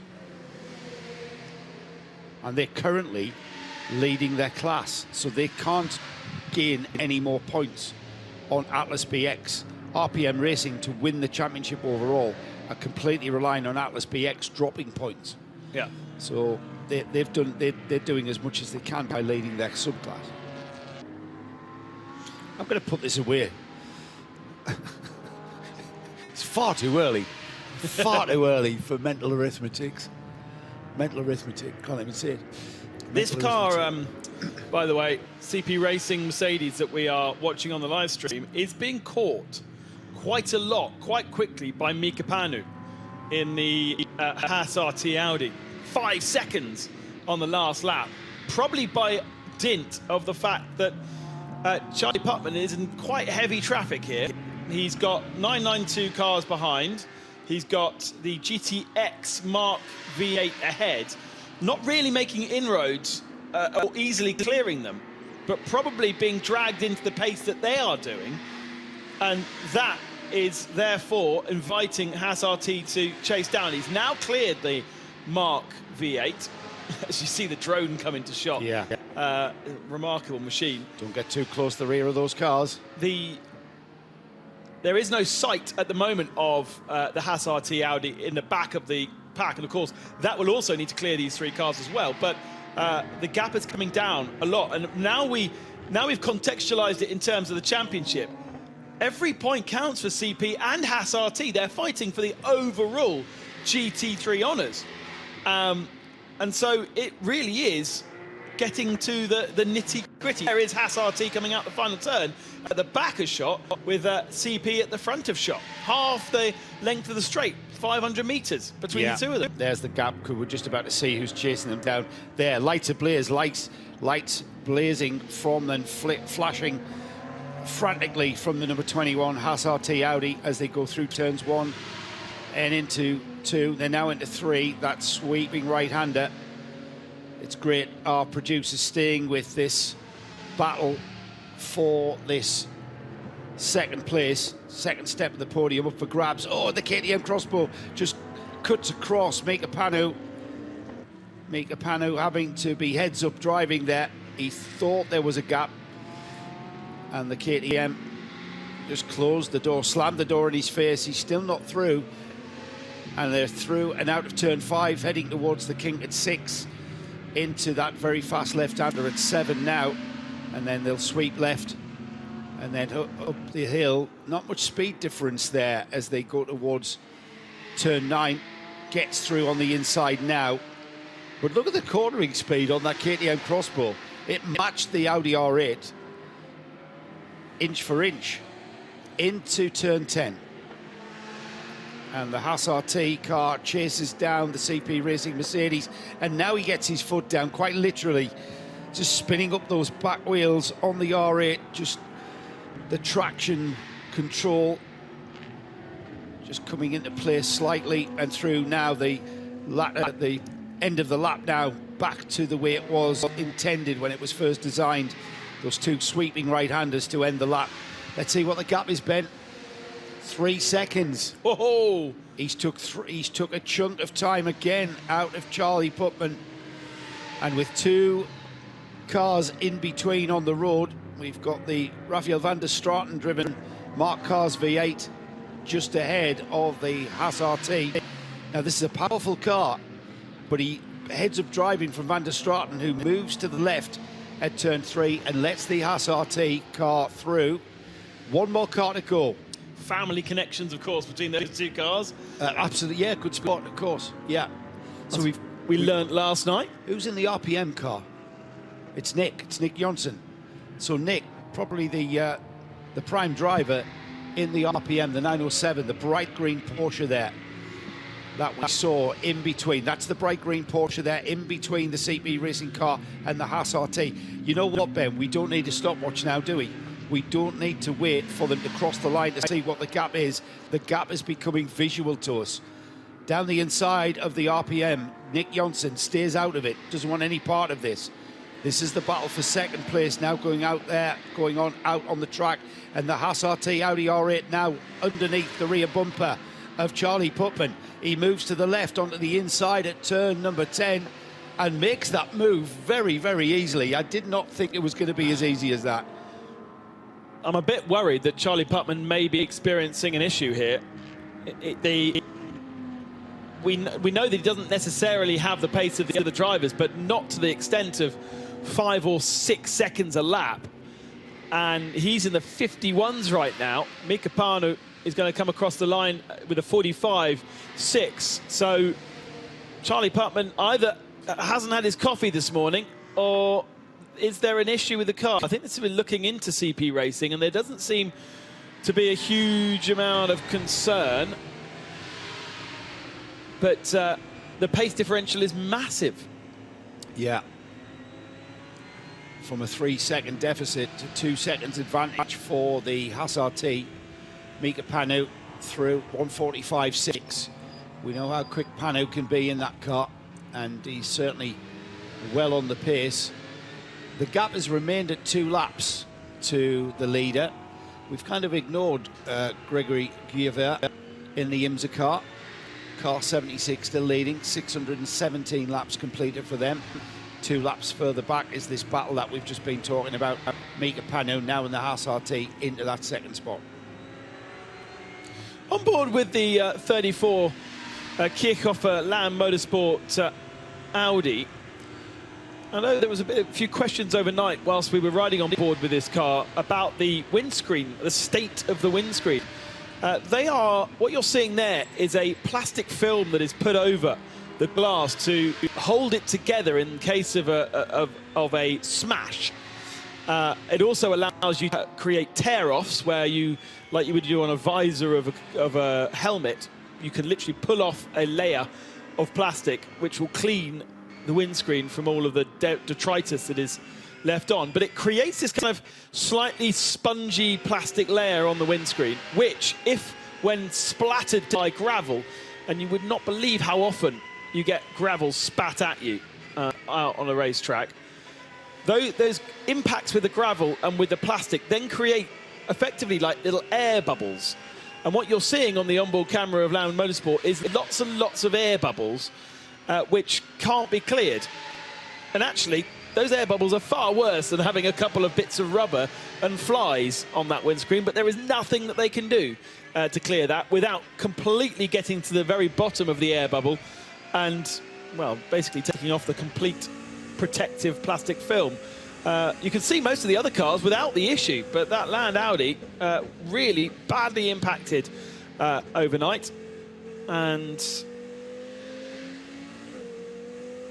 it can be also, Joe, that they just haven't put the film on in the right temperature so that it captures air underneath. It's pretty tricky, isn't it? Putting a tear off on a windscreen, you've got to get it pretty well even. And if you just get the slightest bit of dust under there, that's what can happen.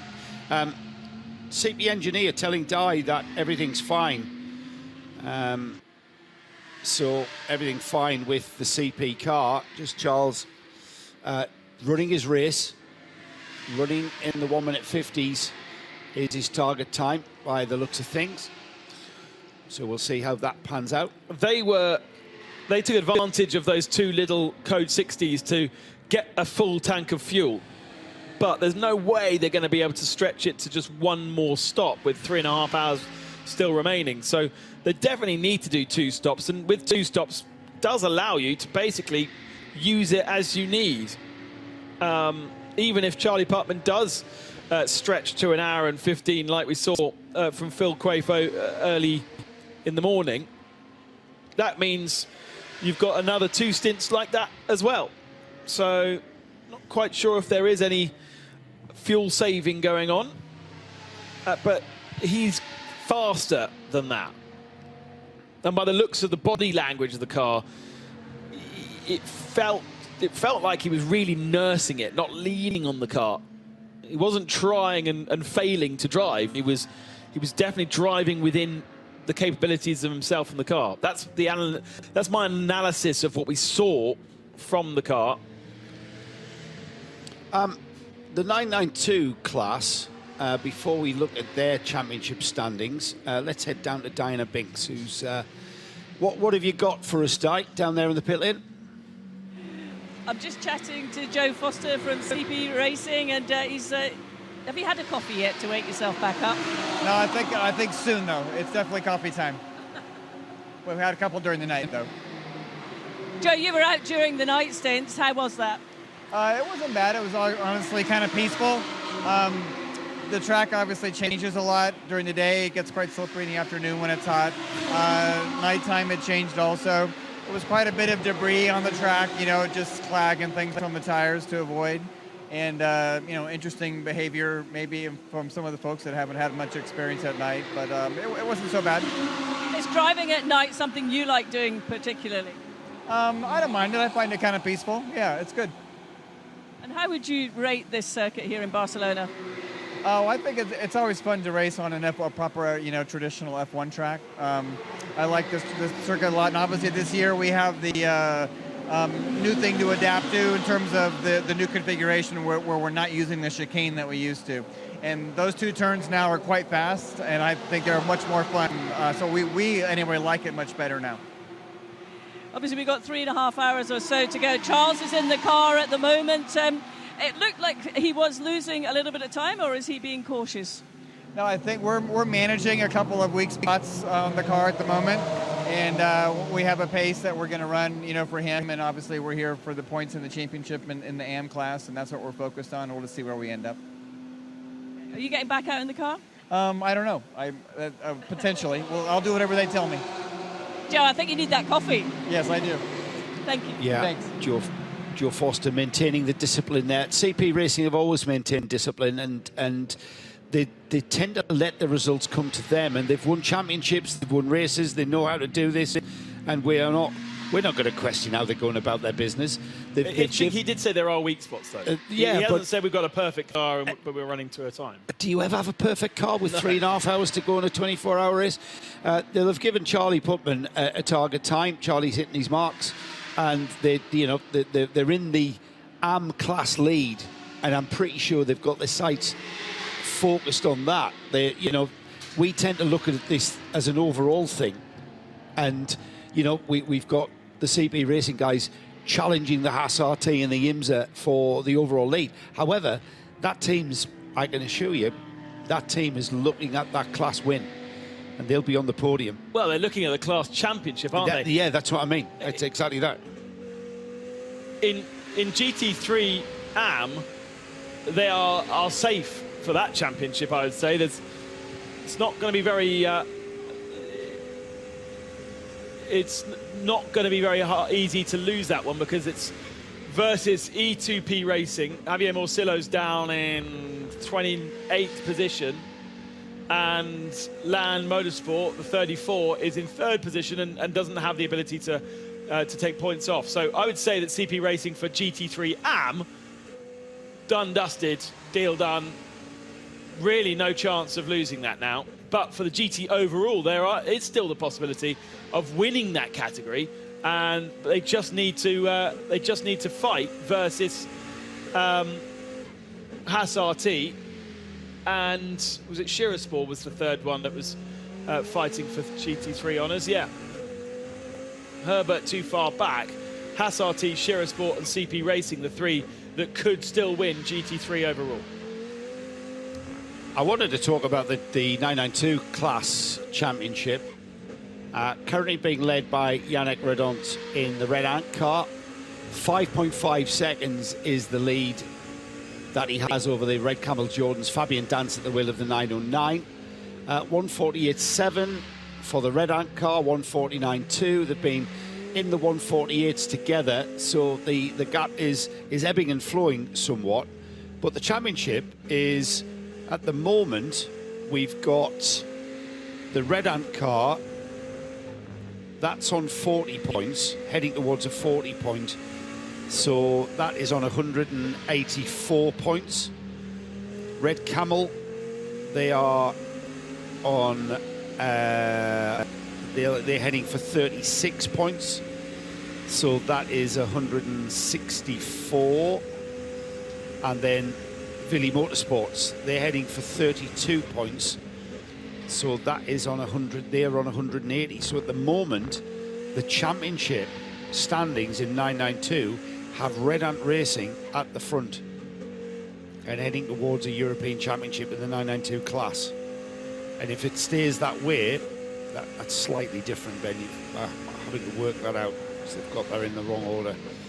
So it's Red Ant Racing on 184 points, Villy Motorsports on 180 points, and Red Camel on 164 points, is how I see it.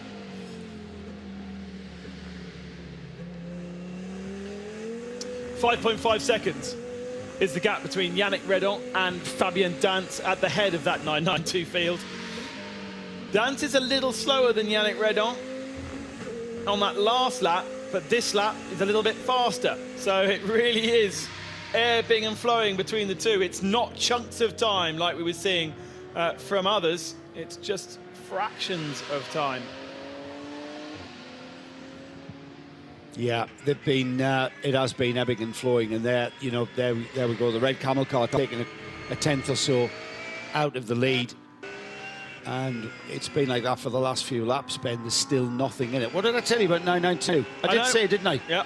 And we still got over 3 hours of this, and it's going to be like this to the flag. And you can't discount Sergio Nicolai at the wheel of the Villy Motorsports car, the 995, the 955 numbered car, in third. RP Racing currently in fourth in 992 overall. They're a few laps off the other cars in the class. However, they are leading the 992 AM category, and they've got quite a substantial lead over the next 992 AM car. Just to give you that exactly what that is, Nick Jonsson is in fourth place overall, RPM Racing. And then the next 992 AM car is the MRS GT Racing. Patrick Luciano in 25th place overall on 557 laps. So Nick Jonsson in the RPM car on 599 laps. Massive, massive advantage over the next car in class.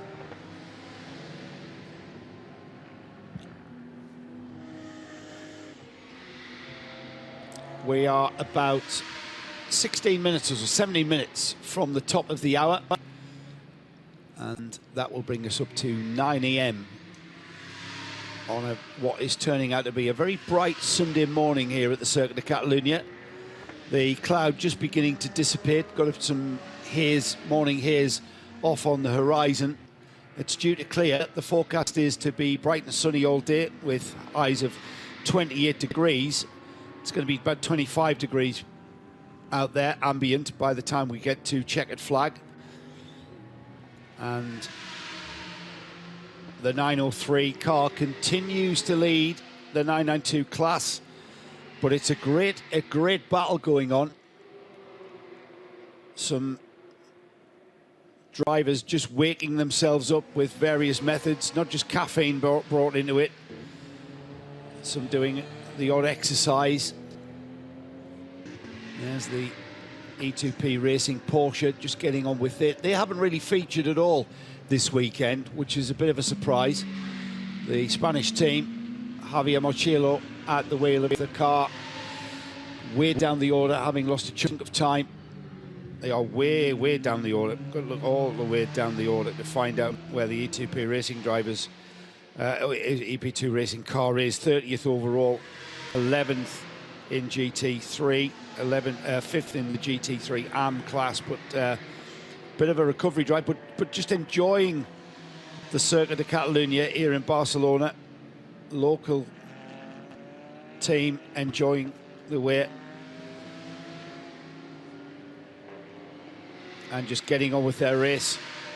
I suppose when you've been hit with problems and hit with adversity, you've just got to get on with it and enjoy the drive, and that's clearly what this team is doing. Javier Mochillo at the wheel. Pablo Peguera and Antonio Señero are the other two drivers. Only 3 drivers down to drive this.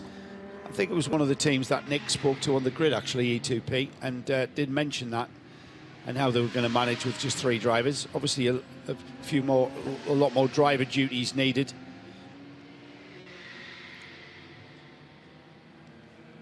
But if you manage to get online on the 24 Series website, the magazine that is produced for each race, there is a lovely article on this team. They were the 991 team's European champion, of course, last year. They took the championship, and Javier Mochillo, the CEO of the E2P group, now at the wheel of that car, as I said.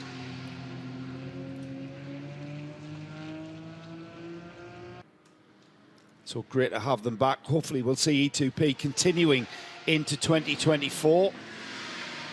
The calendar for next year has been produced. We've still got 2023 to finish, and that takes us to the Middle East for the Middle East Trophy.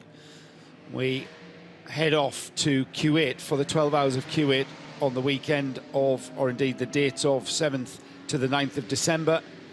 And then, of course, the crown in the jewel, or the jewel in the crown is what I meant to say. As soon as I said that, I knew. The jewel in the crown of the 24 Series, the 24 hours of Dubai, 12th to the 14th of January at the Dubai Autodrome. That forms round 2 of the Middle East Trophy. And then a week later, a 2-day meeting at the Yas Marina circuit, 21st Century Motorsport facility at Yas Marina for the 6 hours of Abu Dhabi. The 2024 European season kicks off as kind of back to tradition here. Mugello, the 12 hours of Mugello, 22nd to the 24th of March. We then head to Spa in Belgium in April. That's going to be wet. I think we can get the wet tyres ready for that, 19th and 21st of April at the circuit of Spa-Francorchamps. Another classic venue to race at. We've got the first of 2 24-hour races in May. 24 hours of Portimao, 10th to the 12th of May. Not a stranger to Portimao, the 24H series.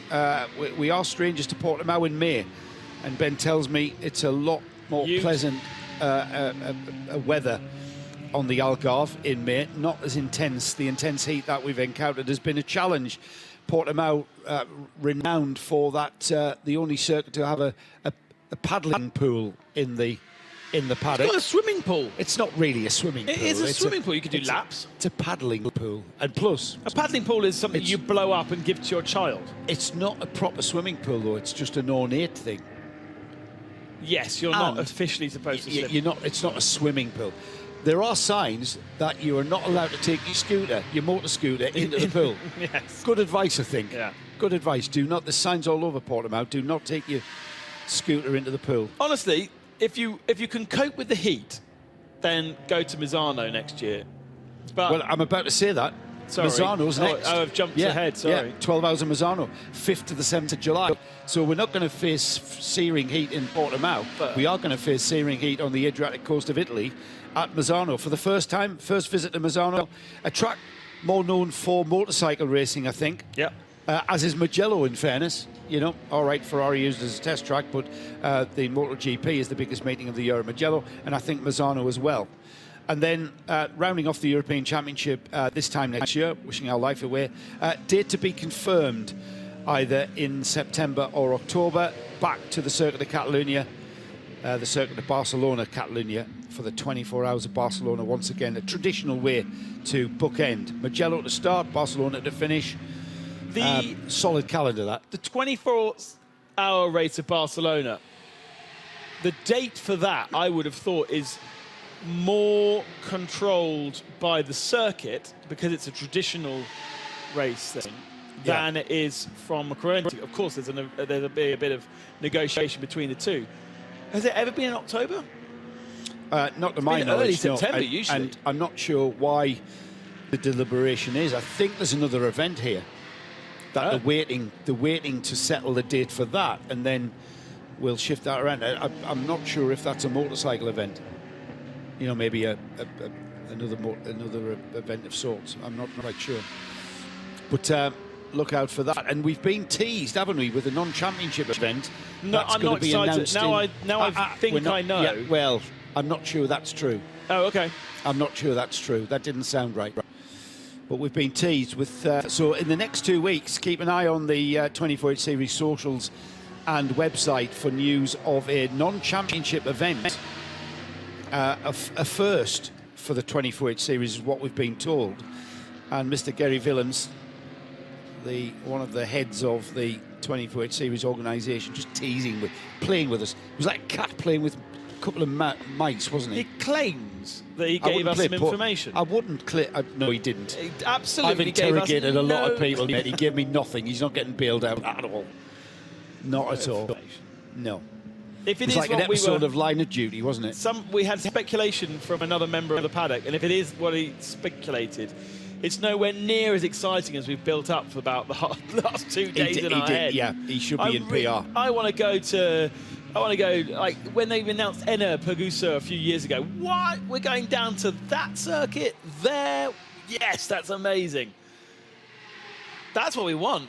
You never know. I'm not going back to Enna because that's mad, but that kind of thing is what you want.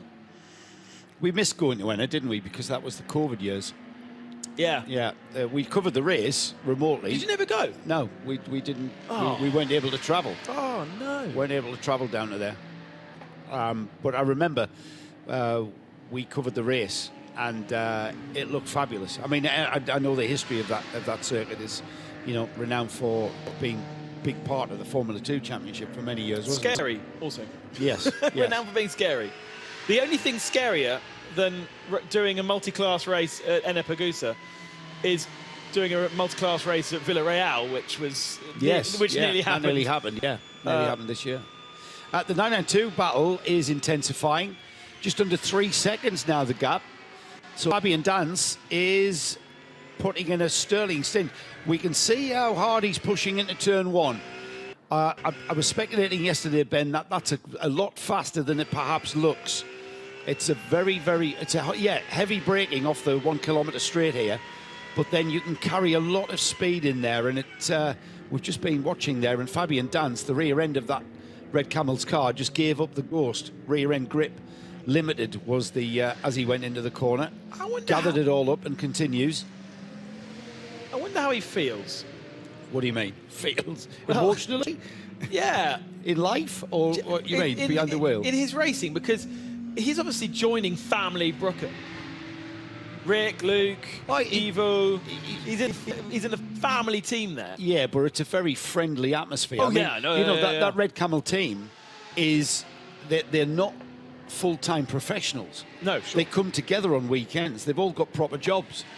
I say that, proper jobs. But he's an outlier in the driver lineup. Well, That's what I mean. He hasn't got the... he's not a member of the Broiker family. Yeah. But I think he's a member of the Red Camel family. Sure. There was a good family atmosphere there in the team. And Fabian has been a part of this team on many occasions. So he fits well. They are confident with him. He's certainly proving his worth here right now. Let's see what the gap is as he completes the lap. The leader, Yannick Redon, has just gone through. That's him just ahead. So there's the 992 battle. We're going to be able to see that as they come underneath us now, with our commentary position on the start-finish straight. And Yannick Redon trying to get past. This is hard, isn't it? Yeah, I mean, he's got a GT3 Audi R8 in front of him, Yannick Redon. The gap down to 1.6. Yannick Redon is saying the Vigo Dalmo. Please get out of the way. I know you've got a faster car, but I've got a car faster than me, closing me down for the lead of this race. And the GT3 car obviously is the faster car, but by the way it's being driven right now, Yannick Redon is the faster of the two drivers. TCR car to clear. This should be far easier for Yannick Redon down the inside at 5 and puts a car between the two of them. But there are obviously parts of the circuit where he is pedaling faster than the GT3 car is. I know, and you know what, Ben, overall, it's costing him time. Yeah. He hasn't got the overall performance over a lap to get by the GT3 spec car collection Audi R8. And there are parts of this track that is tripping him up, and that, as well as Fabian Dance absolutely driving that Porsche like he's stolen it, putting in some fabulous lap times here, he's now almost onto the rear bumper of the leader, the 903. So it's Red Ant being chased by a red camel. How many times have we seen this? This is a beautiful, beautiful dynamic that has evolved in this 24H series in the 992 category. Bert Redon and his sons, Yannick and Ayrton, a big part of that team.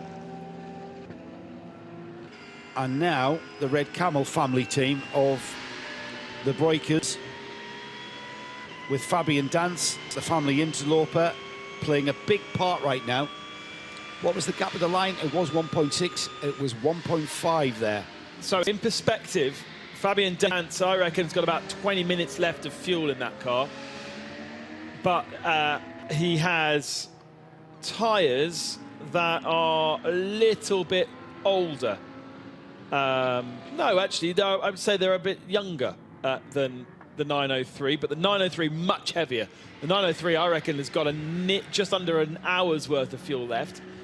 And this is complete guesswork because we don't have the figures, but we can kind of work it out from when they pitted and what they would have done at that pit stop. Yannick Redon definitely with a very full fat car because he pitted twice under the last two COVIDs? Codes 60s.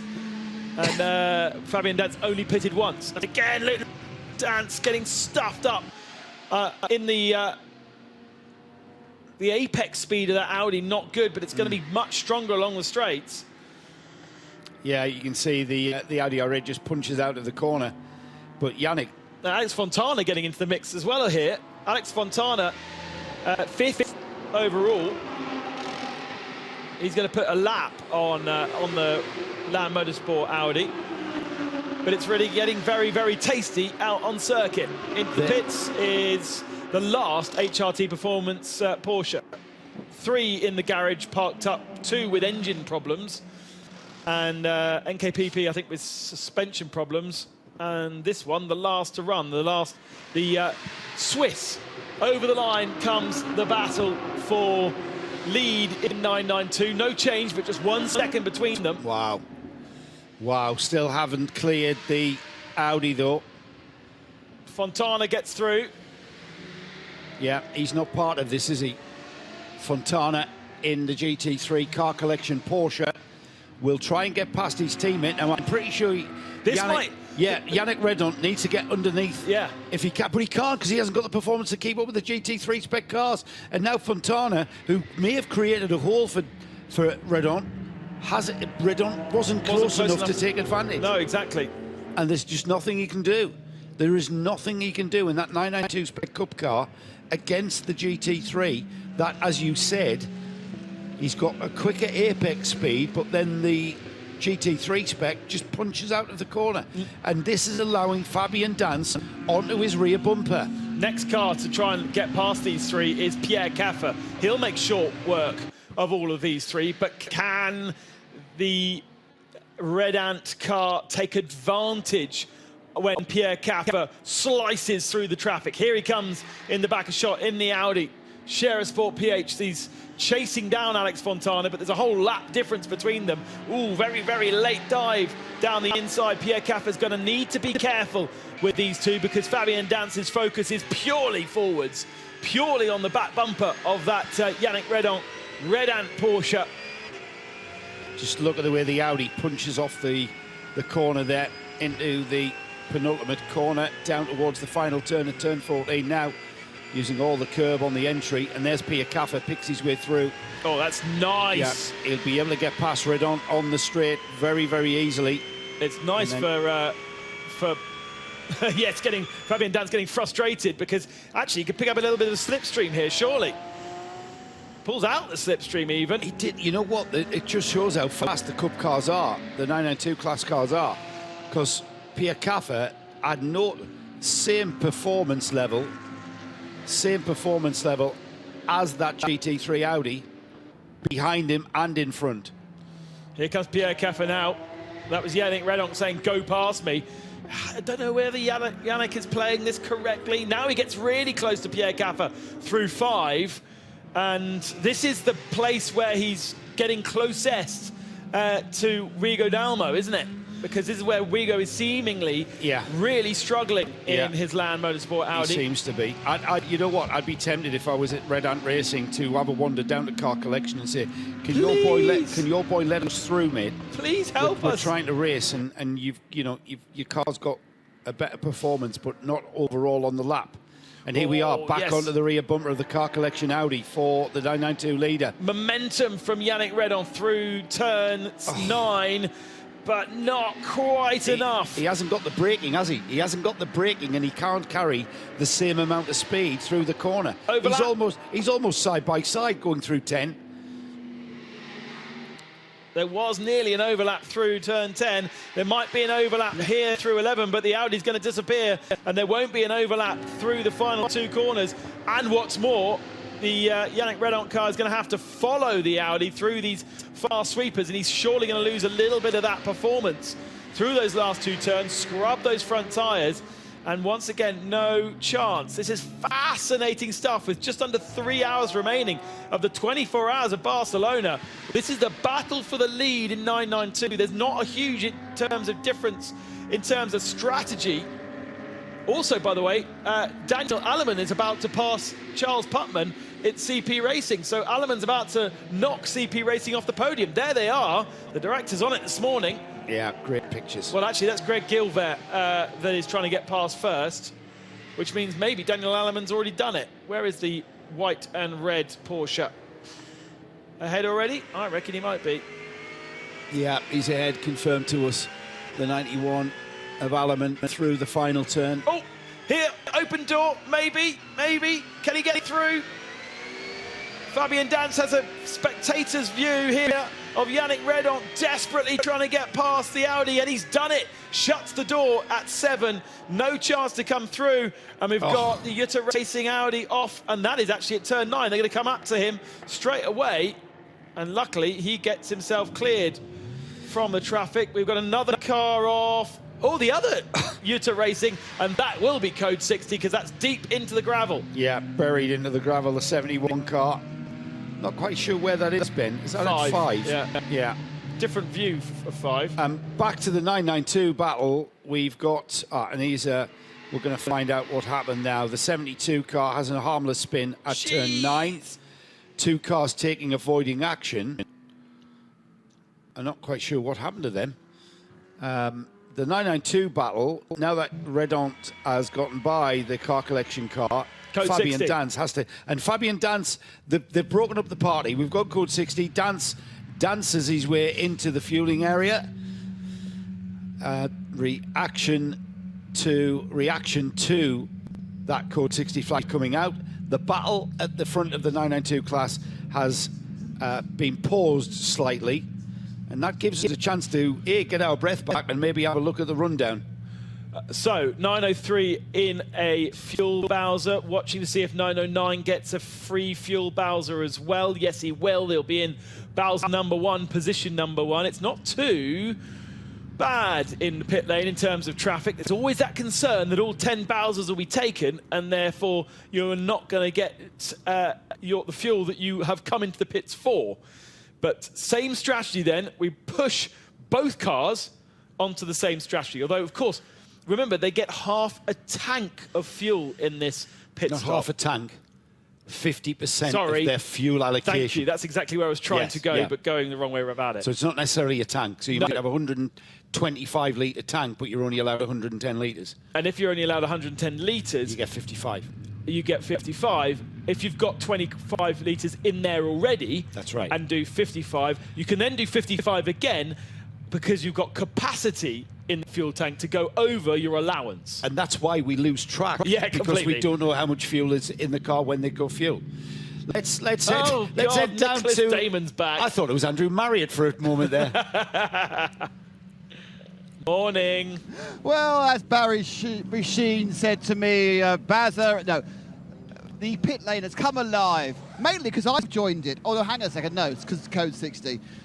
First car to hit its actual pit stop after fueling is the Scherer Sport PHX #1 Audi. They're doing a full service and driver change. We've got the GT2 Mercedes to my left. We've got the Hoffman Mercedes further to my left. That's the 11 car. The 34, the Land Motorsport Audi, that comes in, and they're also doing a full drive change as well. Here, coming towards me, appears to be the Red Camels Jordan. No, it's the red on. It's both of them. It's actually the red ant car, the leader car with Yves Renaud, and here comes Red Camels. They're both going to hit their spot. Red Camels hits its spot first. We have a battle of the pit lane here. Change of driver. One of the Broikers' sons getting in. I could tell that by the litheness of the jumping in. Certainly you wouldn't be getting that from the dad at this point, Evo. Now, also we have our leader in, the IMSA LS Group Performance car. That's a driver change as well. Slight little limp from the driver as he gets out of there. Okay, and out and away has gone Red Camels. And, and Red On going at the same time. And they're going to leave the pits nose to tail with Red On still just slightly ahead. So they came in a couple of seconds apart. They're going to go out about a second apart. So that one's burring on, and there's still a packed fuel station. It's like the day they doubled the Green Shield stamps. Everyone's there for more fuel. Ask your parents if you don't know what Green Shield stamps are, kids. Do you remember Pink Shield stamps? The rifle. No. They turn to Argos vouchers. All turn to Argos vouchers. Don't even know that Argos vouchers existed. And for our international audience, what's Argos Argos? took a Green Shield stamps. International, Spinternational. Anyway, so still cars coming towards me, including here comes the Herberth machine. That's going to serve a penalty. That'll be double the time they've been issued because it's obviously under code 60. Here comes the single crossbow, the Razan More Than Racing machine. That looks in remarkably good condition because mostly those cars tend to be never that good after many hours. In comes CP Racing from third or fourth, depending on where they were precisely to. Actually, they've just gone past Herberth in the pit lanes. They've gone back into third again. Buggy up. The 416 Mercedes GT4, the car that had those problems right at the start of the race, still running now and trying to catch up. Here comes Haas RT with their Audi. They're also going to be serving a penalty. Minute to green as the Herberth car goes down to the pit end. Will Daniel Alleman be getting out of that car? Looks like, it's very late dive in because there's kind of three cars. There's kind of a cascade of cars in the pit lane. As it's so busy, they've all parked more and more towards the centre. And the angle to get in is very, very sharp. So they've got it at a bad angle, the Herberth car. Haas RT released from the penalty box. Still got CP not out of the pit lane, not out of their pit box, sorry. The 121, the GT3, ready to go as the green light flies.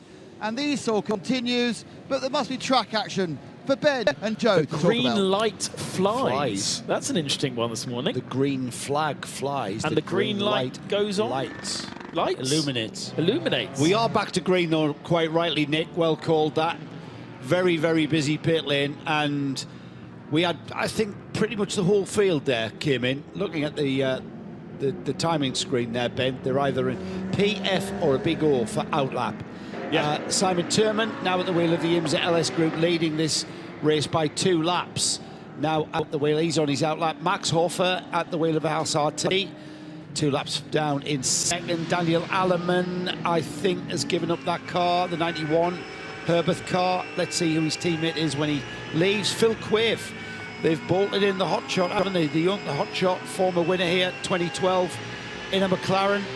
Phil knows this place and knows how to win this race, I suppose. They're currently leading GT3 AM, that's for sure, currently 4th overall. And then Alex Fontana. Let's go to an overall standings though, Ben. Yeah, well, we're nearly, we're under 3 hours before the end of this race, would you believe? It's only 9 o'clock in the morning, but such is the way we format the 24-hour series. Let's take a look at where we're at after those pit stops then. In TCE, we just have 2 cars left because we lost the BARCELONA TCR to a barrier in the middle of the night. So Wolf Power leading 10 minutes over Holmgard in the 2 TCR and the 2 TCE remaining machines. In GTE, it is the IMSA LS Group Performance GT3 RSR 992 that has the advantage, a good couple of laps advantage over Haas RT, now in 2nd position, CP Racing in 3rd spot, ahead of Herbert Motorsport. CP Racing, the best of the AM category cars.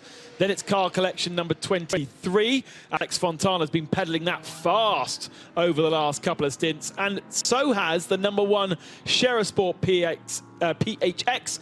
With Ella Earhart aboard that car, expect that to be going up through the field. Dr. Johannes Kirchhoff is now aboard the 34 Land Motorsport in 7th. Jutta Racing's just done a pirouette from 8th position, but they have continued. Best of the 992s, and the battle for the 992 honours is between Red Ant and Red Camel. 0.7 of a second the last time we checked between those two on similar strategies now, with Willie Motorsport a couple of laps down in 3rd position in class. RPM, the best of the AMs in the 992 in 4th, with HRT 5th, but 7.5 minutes back. The 72 Jutta was the reason for our last code 60. Sits 14th, with Red Ant 904 in 15th. And the best of the GTXs is the KTM Crossbow. Definitely has the pace over the Mark V8. 2nd in class, about a minute back. Hoffer Racing GT3, the number 11, really hasn't shown after its early issues spinning. NM Racing's Mercedes GT2 car out there in 3rd in class. And then the best GT4, and by the looks of things, the championship winner-elect in GT, Atlas BX Motorsport. Best GT4 miles ahead of its rivals. Vortex 701 in 21st, RD Science 22nd, MRS GT Racing 23rd, and Orchard Racing Team in 24th, recently wheelless out on circuit. Hoffer Racing is the 2nd GT4 car, the M4 GT4, 2nd in class in GT4, with Bagheera Racing 3rd in class, and sadly going to lose out on their championship because of what has been a difficult run. E2P Racing, the local team, back out on circuit, 28th position, Vortex 702 in 29th, and GSR still running in 30th. Had a few retirements out of the race overnight. HRT Performance missing 3 of their cars due to engine issues.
second separates Luke Breukers now aboard Red Camel and Kobe de Broeke in Red Ant. Red Camel lead, but it is Kobe de Broeke who is pushing on. That man has just done the fastest lap of the race overall, leading Pro-Am in GT3, second overall, 3 laps back from the lead. So it's going to be very, very hard for Haas RT to claw back that advantage.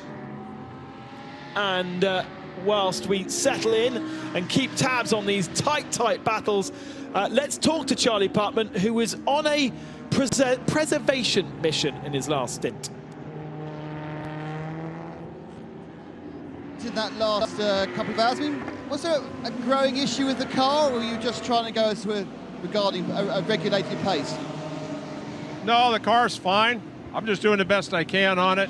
A little bit of a challenge out there today, you know, this morning as the track's changing. I just didn't quite have the confidence in the track that I probably should have, that it was cooling down. But no, the car's fine. We're just running like we feel we should, strategy-wise, and getting in. Is this the vagaries of Barcelona, where the grip can change from lap to lap? Oh yeah.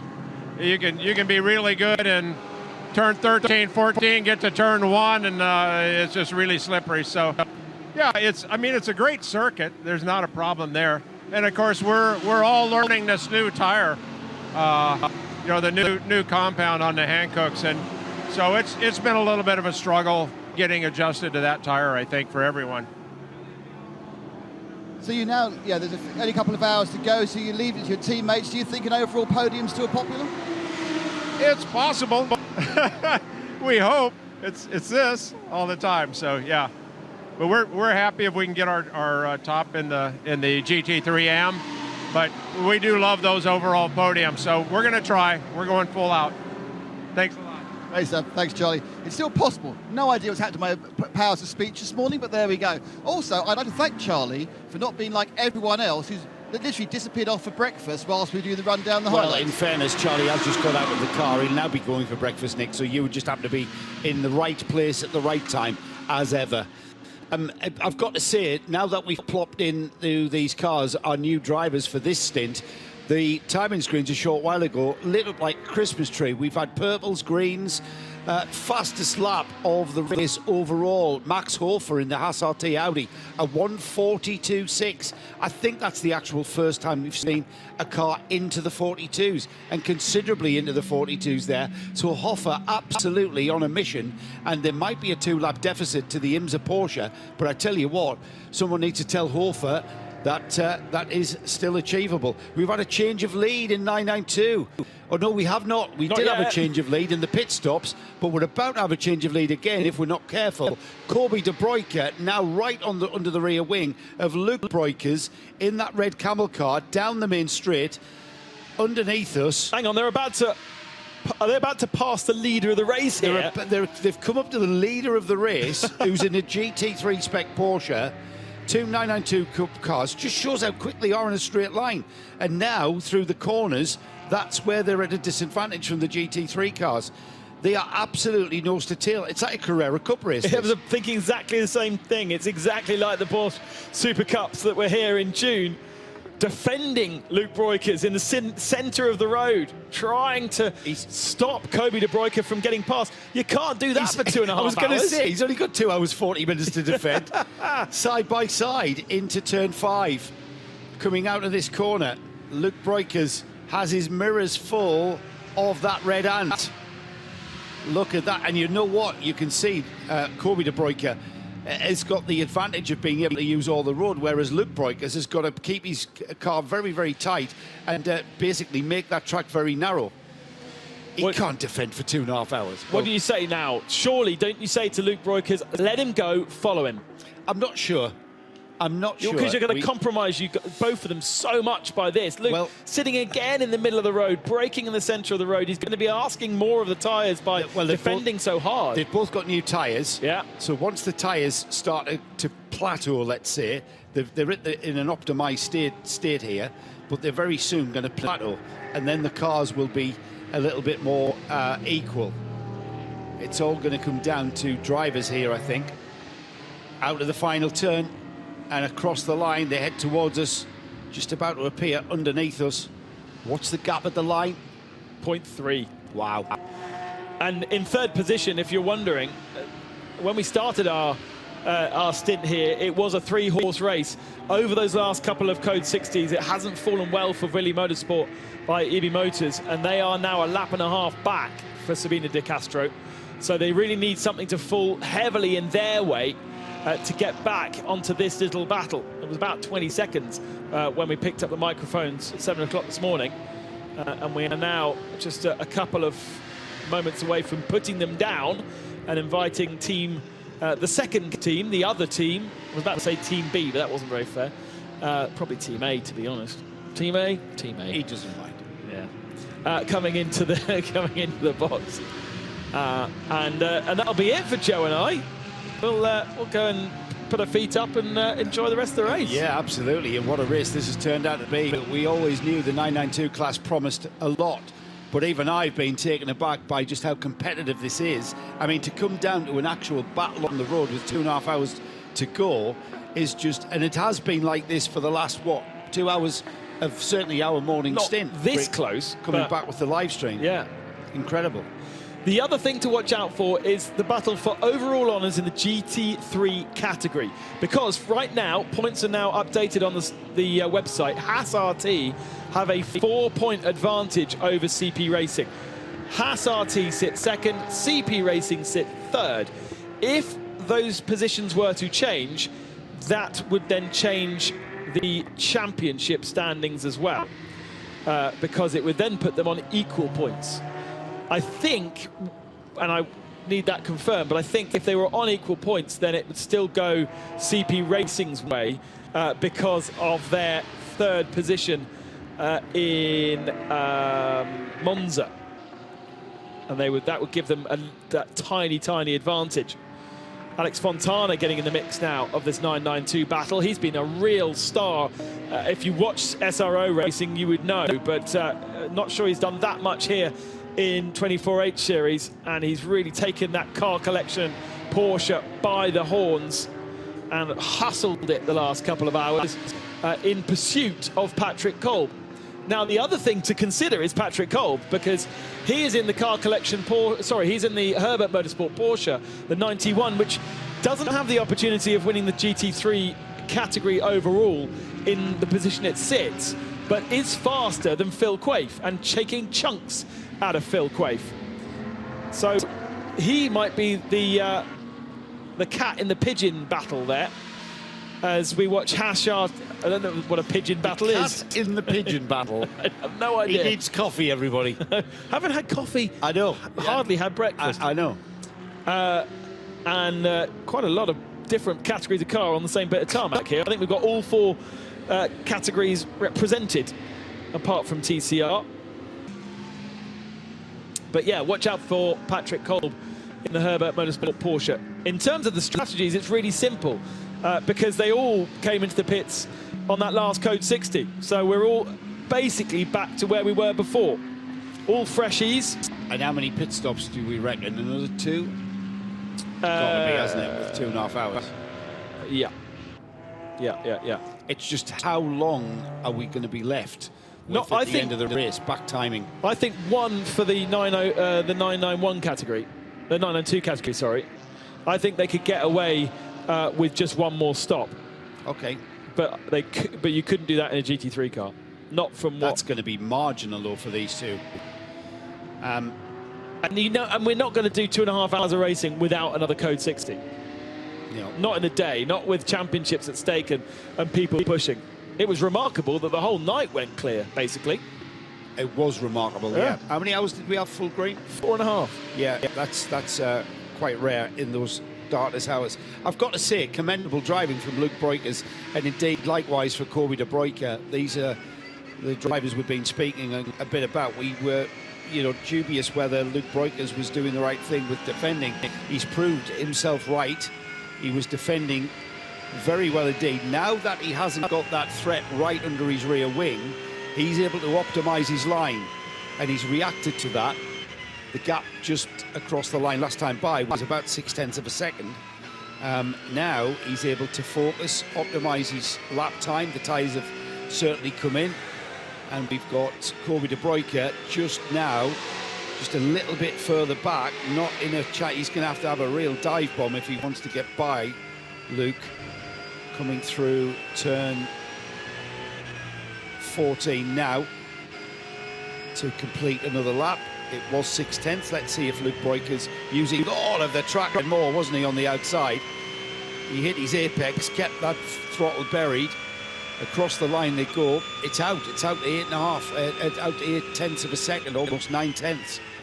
So that lap there, we had Luke Bruyke's in the red camel car, 148.1, 148.3 for the red ant car, Kobe de Bruyke. So things have settled down as I thought it might be. Just taking the peak off the tyre and therefore into the 47. And that's what Luke, I think, was waiting for. He, he knew if he could just, another couple of laps of defensive driving, just narrowing the track, just, not giving room for an attack under braking. And it proved to be the tactic. Great driving from What both. is the gap between Max Hofer and Phil Quaife? I think it's just over a lap. Yeah, because Max Hofer's just come over the start-finishing line, and CP Racing's Phil Quaife now comes over the start-finishing line. So it is a lap and about 10 seconds between Haas and CP. A few more penalties to be handing out right now. Haas RT with a 14-second penalty for exceeding speed limit during the code 60. Jutta Racing with the same penalty, but 40-second.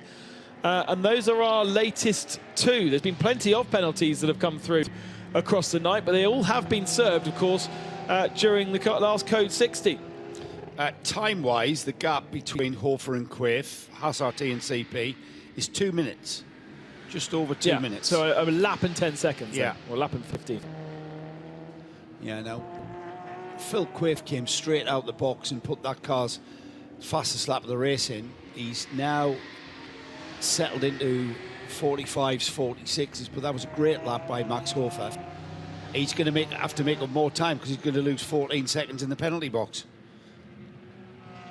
Yeah. Well, at least what that would do is at least put the CP Racing on the same lap as them.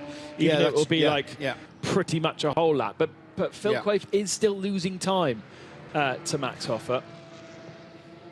Max's last lap of 44.7 to Phil's 46.6.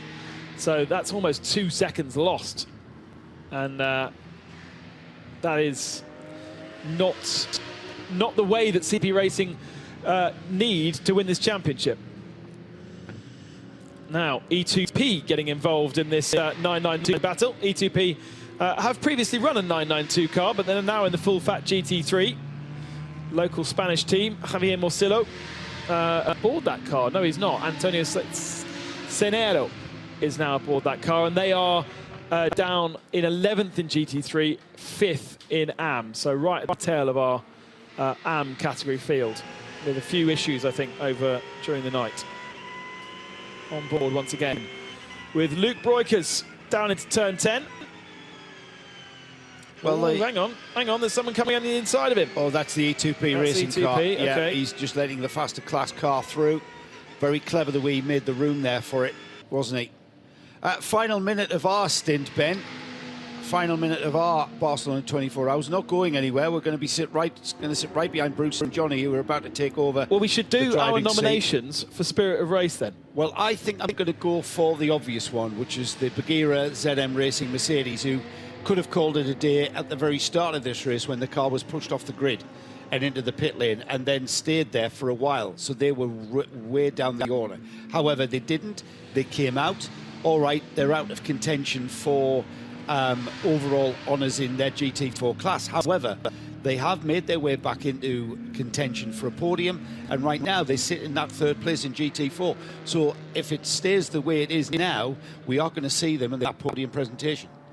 And I'm going to go with Ralph Bon and Renault for double bubbling. It's going to be very hard to award them the trophy if we go that way, because they ain't here. But to race in Valencia in a sprint race, to come and race here overnight, to go back to Valencia to do day 2, shows real commitment to Spirit of Racing. and I know it's been done before, but to have 8.5 hours of driving in between racing, there's some spirit of race in those two, that's for really sure. Spirit of race on the highway. Yeah. Thank you very much for joining us. Enjoy the last 2.5 hours of the race. You've got Diana and Nick down in pit lane, and in the booth you have Bruce Jones and Johnny Palmer to guide you through the final 2.5 hours of this 24th Barcelona 24. And there is so many answers still to be had. Over the line, the 992 battle was basically equal.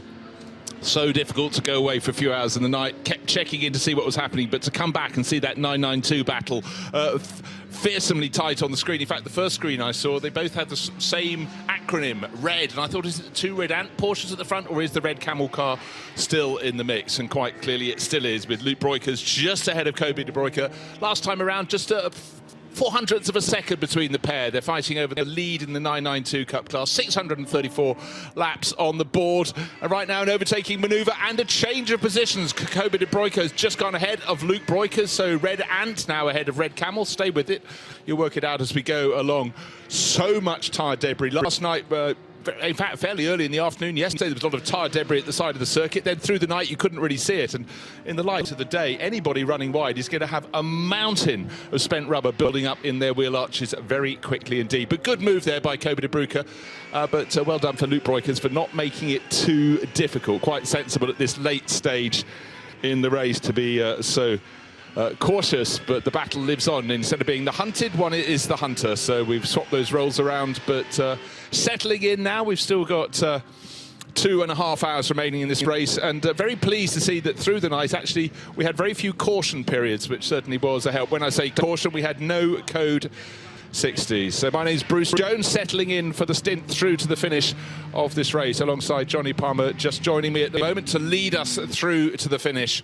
But the stage is set fair. The sun is rising, and it looks like we're going to have a lovely warm day, probably up to about 28, 29 degrees by the end of the race. And so we'll be wearing shorts at the podium ceremony, I reckon, Johnny. Why not? That's the nice thing about a midday start and therefore finish.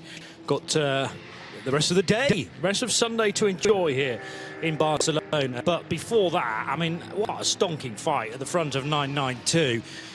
It would be wonderful to have had a third car involved, but I'm just being greedy there. There's 0.04 of a second between these two cars after nearly 22 hours of racing. And Kobe de Bruyker with that crucial overtake, perhaps. Luke Breukers had a moment to extend, and he got it up to about a second, but now things have switched around. Certainly, though, still very much in the reckoning, as long as Red Camel Jordans.nl can stay in touch. Meantime, the 76 IMSA LS Group Performance Porsche race leader in the GT Series for Simon Teilman, step number 76, is in the fueling area. That all seems to be going very, very well. Thankfully for the 76 crew, a nice quiet entry into that fueling quadrant. And likewise, easy to get out of there as well. Once the fuel has gone in, there's not a car in sight, really, so don't have to worry about the clearance as it pulls away from the pump. Here's the Audi number 21, which is in second position, driven by Max Hoffer. 648 laps to its name. So the next time it crosses the line, it will have completed exactly the same distance as the Porsche that is in fuel, which will be 649 laps. I was hoping for 700 or so, considering we did 696 last year.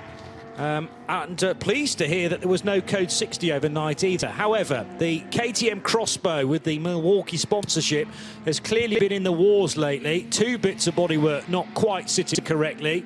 That door/window on the left-hand side, but more obviously the rear wing. That's not the prescribed angle for a rear wing. It has snapped away from the left-hand support, the two sort of swan neck supports at the tail of the car, clearly for a rear wing, but that has clearly had some contact around the circuit. And don't forget, during it was night practice, wasn't it, that we had the clamshell door pop open on one of the drivers for the KTM's crossbow, but now it's just a side window, again on driver's side, so it does suggest left-hand side of the car there has been contact with something solid, but the car's still going around. But the car that's really impressing, the driver that's really impressing, is the driver in second place. Quick lap after quick lap, 1 minute 44.6 seconds. And Max Hofer really flying in the Haas RT Audi. But as we say, we have got 2 hours and 25 minutes remaining in this race. The gap is still a lap between the first two cars. And race leader down to Nick. Yeah, what do you reckon's going to be done here in this stop then, Nick?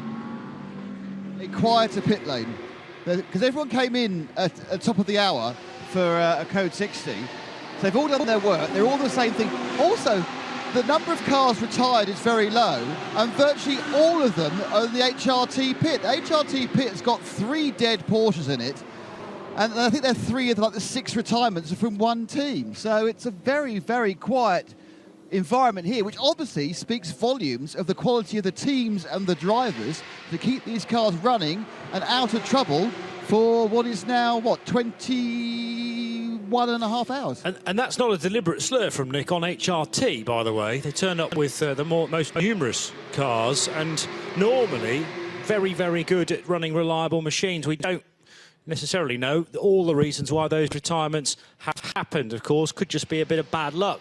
Vortex have gone through that in previous years, but the 701 and the 702 are running still and running together on the track as well. Philippe Bonnel in 4th position in GTX. The 702 has not had all the good luck, though, so Solène Amrouche is a number of laps back. 551 completed. Compare that to Philippe Bonnel and the rest of the queue on 593. 42 laps difference, and I think most of that time was lost under cover of darkness, because it certainly wasn't that big a gap when we clocked off at 11 o'clock last night. But the car that was leading then is leading now. We had the drama up front. Of course, early on we had the Ferrari from WTM by Rinaldi Racing, leading the race, being clattered by the GT2 Mercedes, and that sort of seemed to be the onset of problems. Whether they were related, we do not know, but that then fell down the order, fell to 28th, got back up to about 15th position, and then was parked up overnight.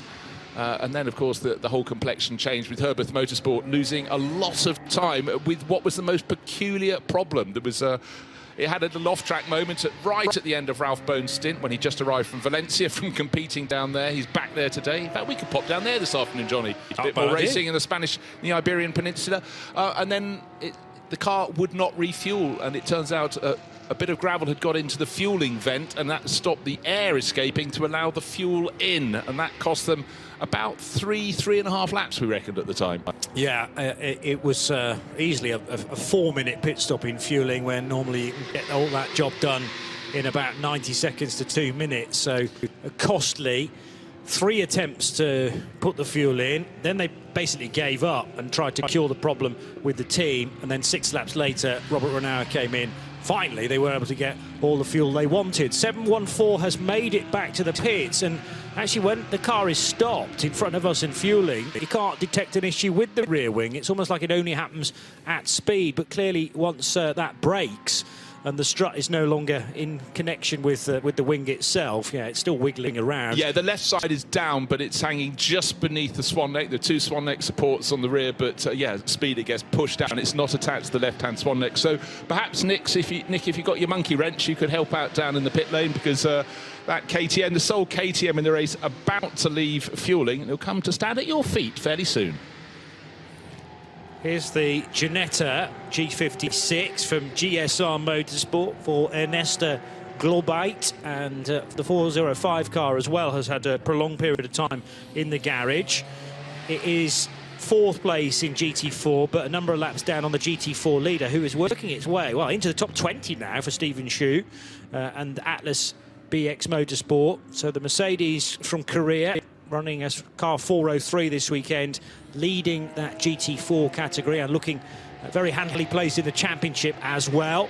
Update on the Porsches. Red Ant Racing, Red Camel Jordans.nl, 0.9 of a second now. Kobe de Bruyke leads Luc Breukers.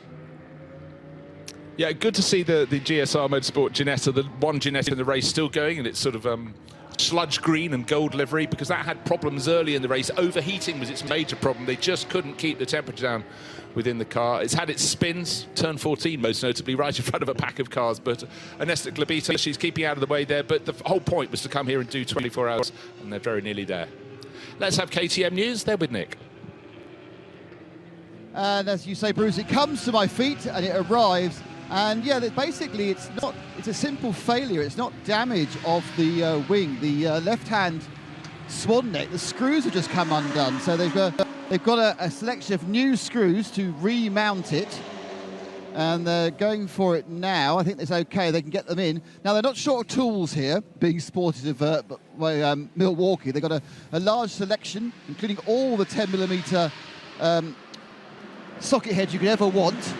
The rest of the car has been in the wars, but it's more that normal thing, the little scuffage on the rear, a little bit of tape to cover up something that's leaking on the right, some taping up some of the transponders. So they've really, I don't think they have had any accidents here. I think it's been quite a clean run here. I think they've managed to get this car around with nothing, given back the 22 hours. And this is a simple, I don't think it's not even a failure of the bolts. I think it's just that someone forgot to put the Loctite on them. OK, could you also check the left side window, Nick? Because that was ajar as the driver was coming around. No, just tape.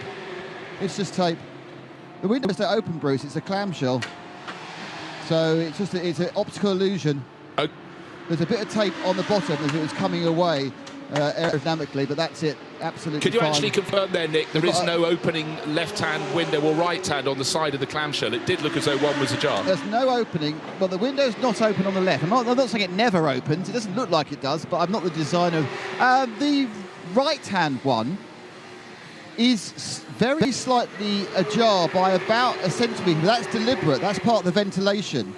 So it's angled back, and you've got about a centimetre of gap here. You've got a very small amount of gap here on the window. Hopefully you'll see it in a second. But that is not an issue. That, as you can see, is actually they can open that window to get some air in, and they've left the socket on the screw, which is a problem. They can't get it off. Oh, there we go, got it off now. And they are now out of the way. So yeah, so it's very slightly ajar, Bruce, but it's not a problem. It's ventilation. Thank you very much, Nick. I was quite disappointed you couldn't get to help there. He was wanting to move in, but the team were pushing him back, I think. They've heard, haven't they? We'll do it. We'll deal with it. Dominic Albert is moving again, and unfortunately, the window's popping out once more. It's the left side that's the concern. There is loads of tape on it. It's not supposed to open, but it definitely is opening.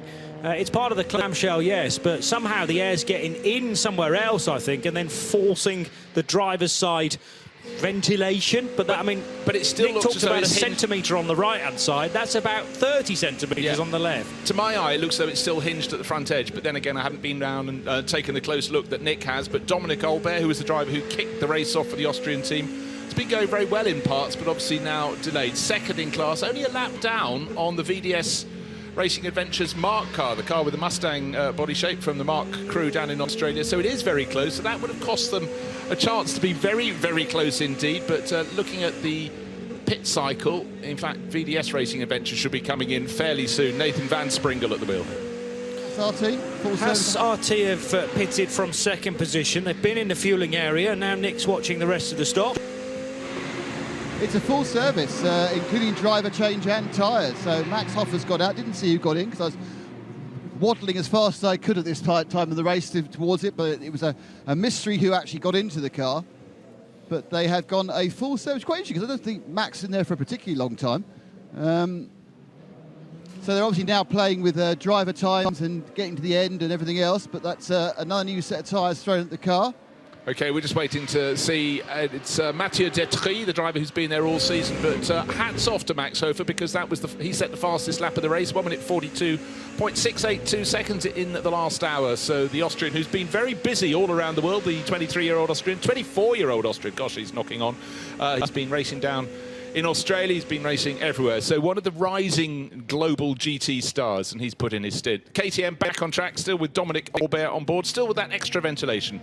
Window to my eye, the left-hand side, still, Johnny, admit it, it does look as though it's hinged at the front. Yeah, and the tape that they obviously put on that the attempt was to make sure it's kept down and slightly better through the aero, therefore. But there's often been a rule as well about taping too much that should open in an emergency, like a door or a window.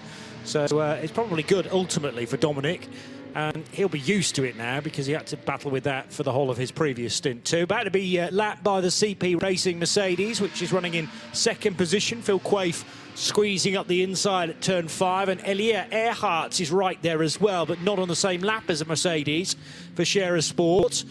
Through goes Earhart in the second best placed of the Audi R8, Mathieu Detry, who has just taken charge of the HRT car. That is the best of the 4 ringed offerings, 4th place now. Another 15 minutes before we reach 2 hours to go, and the GT cars have generally, during green flag periods of the race, been pitting as close to the hour mark as possible. Some of that's governed by how long the drivers need to be at the wheel for, of course, too. And very quickly, I remember a stint before we knocked off last night where Robert Renauer, his drive time was really not fitting well with the number of extra pit stops he'd had to make. So sometimes a call has to be done there because you can't go over a certain driving period in one go. Also, there are maximums for all stints across the race, and that depends very much on which category you've put your GT3 car into. For instance, the 76, less hampered by that. Someone like Julian Andlauer can drive for a maximum of 12 hours in that car. And every time I was glimpsing before going to sleep last night to see who was at the wheel, funnily enough, it was a young Frenchman, because he's got perhaps the best pair of eyes for the nighttime driving, very comfortable behind the wheel of a Porsche GT car. Some of the AM driver that he shares with, I think, more comfortable driving in the daylight hours. Yeah, I had to really feel for Robert Renauer. Sprinted up from Valencia, where he'd been competing, got in the car of the Herbert Motorsport Porsche, immediately set its fastest lap. But as you said, instead of having a decent long run, kept getting interrupted to try and stop this refueling problem. Through the night, he reduced that lap time to 1 minute 43.7, so very competitive indeed. But just frustrating. He, along with Ralph Bone, probably finished off the cake and headed back to Valencia to do today's sprint race down there. You know, I think they should come back for prize giving, frankly. But prize giving should be over just about by the time they've finished their race in Valencia. But in fact, now I look at the calendar online, no, they'll be racing just after the podium ceremony, of course. Still trying to get my head around a midday finish for an endurance race. You automatically think 3 or 4, but you know what? I put up my hand. I rather like coming through the night and having a shorter run to the finish. I think in terms of one's body clock, one's circadian rhythms, this fits in rather better. Certainly for me, as a sort of not a night owl, quite the reverse. Nathan Van Springle is one of the semi-pros in the 758 Mark II V8.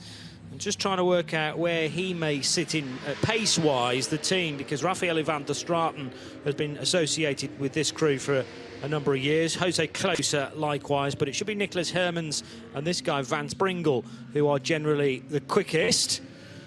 Still a glorious look to the Mark II V8 with that huge diffuser protruding several inches or even feet out the back of the rear of that red and blue and white car, with the giant, almost GT3 style wing on the car as well. Runs in the GTX category, is the leader in the GTX category, and with that KTM Crossbow slightly extended pit stop, is the Crossbow still on the lead lap? It should be, compared to the Nathan Van Springle car. So again, that's another close battle, just like we've got in the 992 division.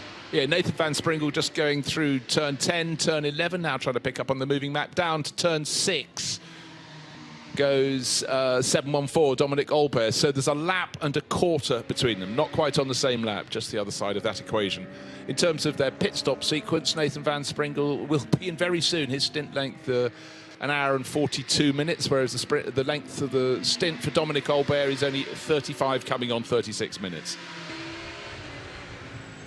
76 76 Porsche of Simon Thurman is now somewhere in that middle sector. Meanwhile, the number 34 Lance Motorsports Audi with the Kirchhoff sponsorship, and Dr. Johannes Kirchhoff driving at this stage, is second in the AM division.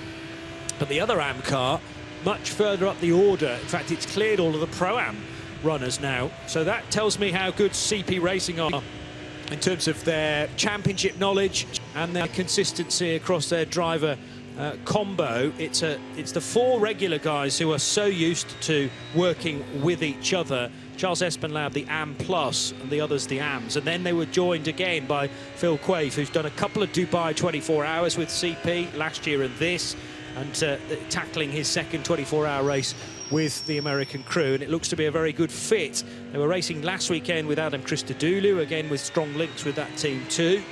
But Adam presumably busy this weekend. Or there may have been a pre-arrangement, of course, to get Quaife back in, but that's going really well. And yes, he's a lap and a bit away from the lead, but for an AM driver combination, every credit to them so far for, you know, keeping it right up there. Yeah, it has. And again, I think when you have years of experience of running in this 24H series, it really helps you work out how to deal with the code 60s, etc, etc. But just that one semi-pro driver, it's not like they've got 2 or 3 of them and they're obviously slotting in the AMs when there's a purple period on the track. But let's find out from Nick, because he's hot to trot down in the pit lane.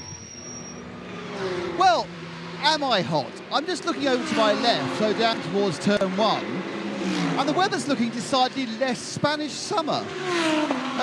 If I didn't know better, I'd say certainly off in the distance it's raining, and it's very dull and coming over. Certainly it's going to reduce the temperature of the track, but I think there's a possibility of some showers in the area, whether we get hit by one in the next hour or two.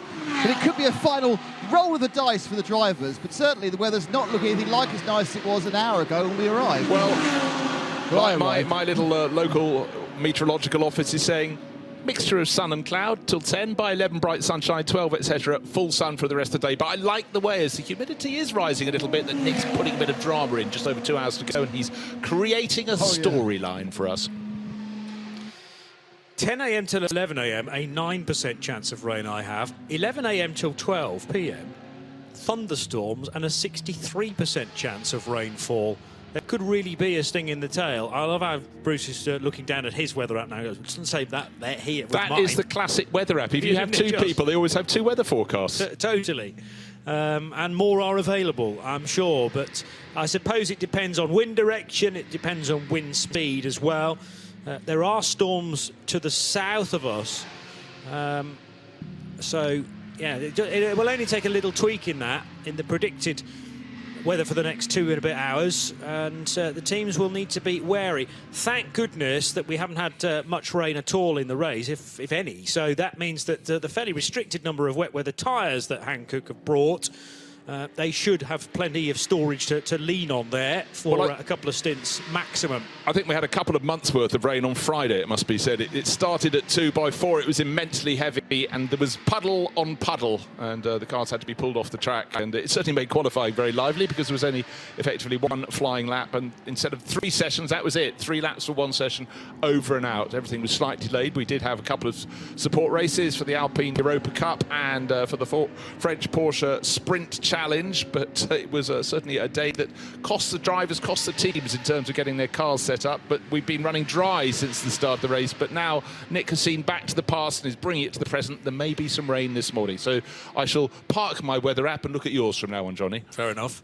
But actually the best thing is to look out of the window. But when you're sitting high in a grandstand, what you have no idea is what's coming from behind you. Yeah. When the rain was skirting the circuit on Friday, some of the factories behind us, you could hardly see them. The rain was coming down so heavily. Yet the other side, we spotted that chink in the clouds, and we did get better weather coming through just as the sun was going down about 7:30 in the evening. But it's been dry ever since. Ivan Jacoma is now driving the 23 car collection car. So that is the Porsche that runs in 6th position, ahead of the car that has long been associated with car collection, and it's still an Audi, but it's now Lant Motorsport and Dr. Johannes Kirchhoff. The gap between those 2 cars is about 13 minutes in actual fact, and 6 laps separating 6th from 7th. 4.4 seconds the difference between the top 2 in the 992 Porsche category, and that is good work from Kobe de Bruyke. First of all, to just dial out the distraction of Luke Breukers in his mirror and concentrate on producing good lap times. The Red Camel Jordans.nl can't quite do the same pound around with the same velocity right now, but they are very much in touching distance with likely 2 more stops to go in the 992 class, so got to get those right as well. And if one, of course, is not the full stop, so if you come in with maybe 45 minutes left on the clock, then it is really about turning that car around as quickly as possible, and all the rehearsing to this stage needs to be well worth it. Elia Earhart has got ahead on the road of Phil Quaife. That doesn't give Earhart any more positions in the Scherer Sport Audi, though, with the day-glow detailing. Flash of the lights from Kirchhoff in the mirrors of Phil Quaife as well. So a number of the GT3 runners all finding each other in the early part of the lap. Yeah, just wanted to get past the Cholet Lamborghini that's been up and down the order. That's, of course, is running in a GTX, but that's lost time. It was when we went to bed last night, Johnny, it was running 3rd in class. It's now down to 5th in GTX and fully 24 laps down on that VDS Racing Adventures Mark car. So, but still running, and still running at decent pace. I was just having a quick look up and down the timing screens to see if any of these cars are walking wounded, but no one really carrying great visual clues that there's been any damage overnight, and nobody running at notably slow lap times. So that at least is good. So from this point of view, it's been actually a very clean race. We had obviously that flurry of Code 60s just yesterday afternoon into the evening, but nothing untoward and nothing for very long at all. Nothing to really shape this race. 6th placed Porsche of Car Collection.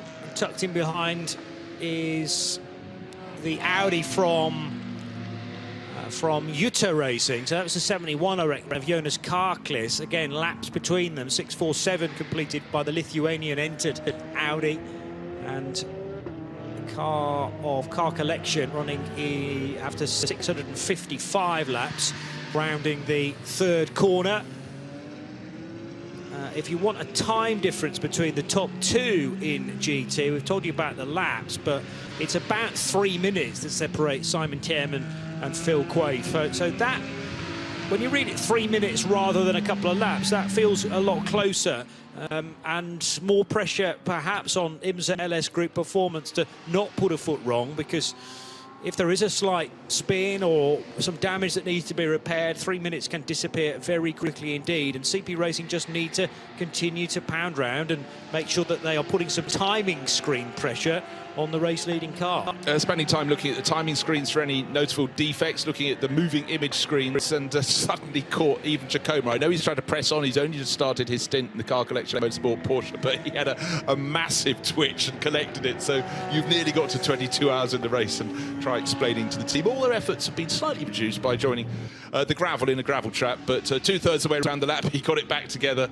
and sweeps through the final corner. Another lap will go on the board. 6th place, but he's got a full lap to catch Scherer Sport Audi. Elia Earhart at the wheel, the driver who started that yesterday afternoon at the wheel of that, but in turn he is 5 laps down on the race leading Simon Thurman. It's still Porsche leading the way, and more to the point, we had that wonderful scrap between IMSA and Herbert. They were chopping and changing, and then that refueling problem and the time spent in the gravel, unfortunately for Ralph Bone on his 50th appearance in this series, cost them time, and they tumbled down the order. Herbert have done well to get back to 3rd place, but you have to say IMSA performance. They took pole. We mentioned the fact, of course, that it was all very tricky in qualifying. It had to be quick fire, but they've been running absolutely beautifully.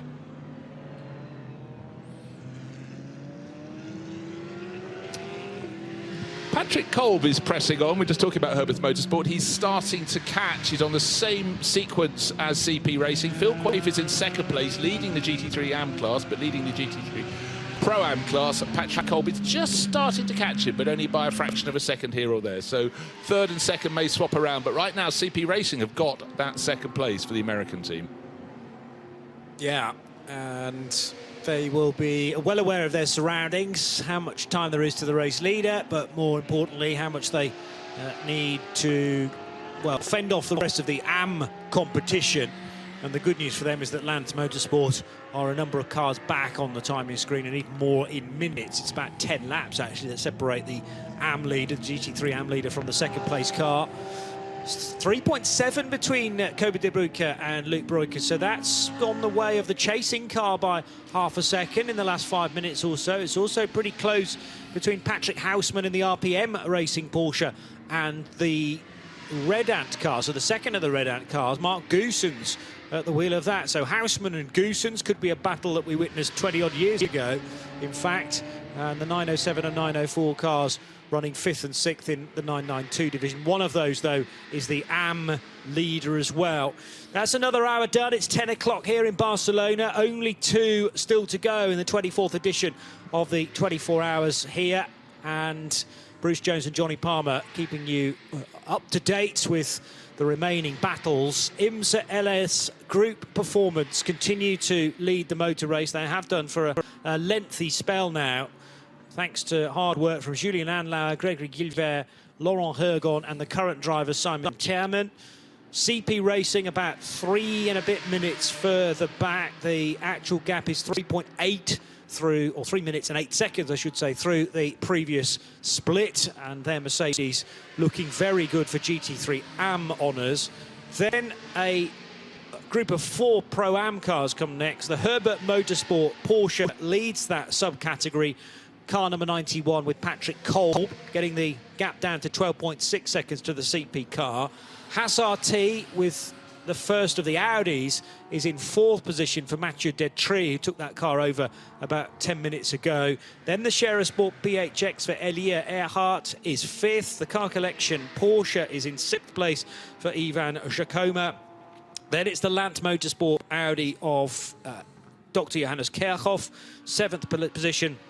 And then what we've got here is the leader in 992 and the second place car on different slates on our graphics, but bear in mind they are 3.9 seconds apart, so we almost need to break away the 8th and the 9th place cars. It's Kobe de Bruyke and it's Luke Breukers virtually nose to tail. They were for many laps just prior to Bruce and I taking over. That gap's extended now to probably about 20 car lengths, but Luke Breukers still had a sight on the class-leading car of Redant Racing.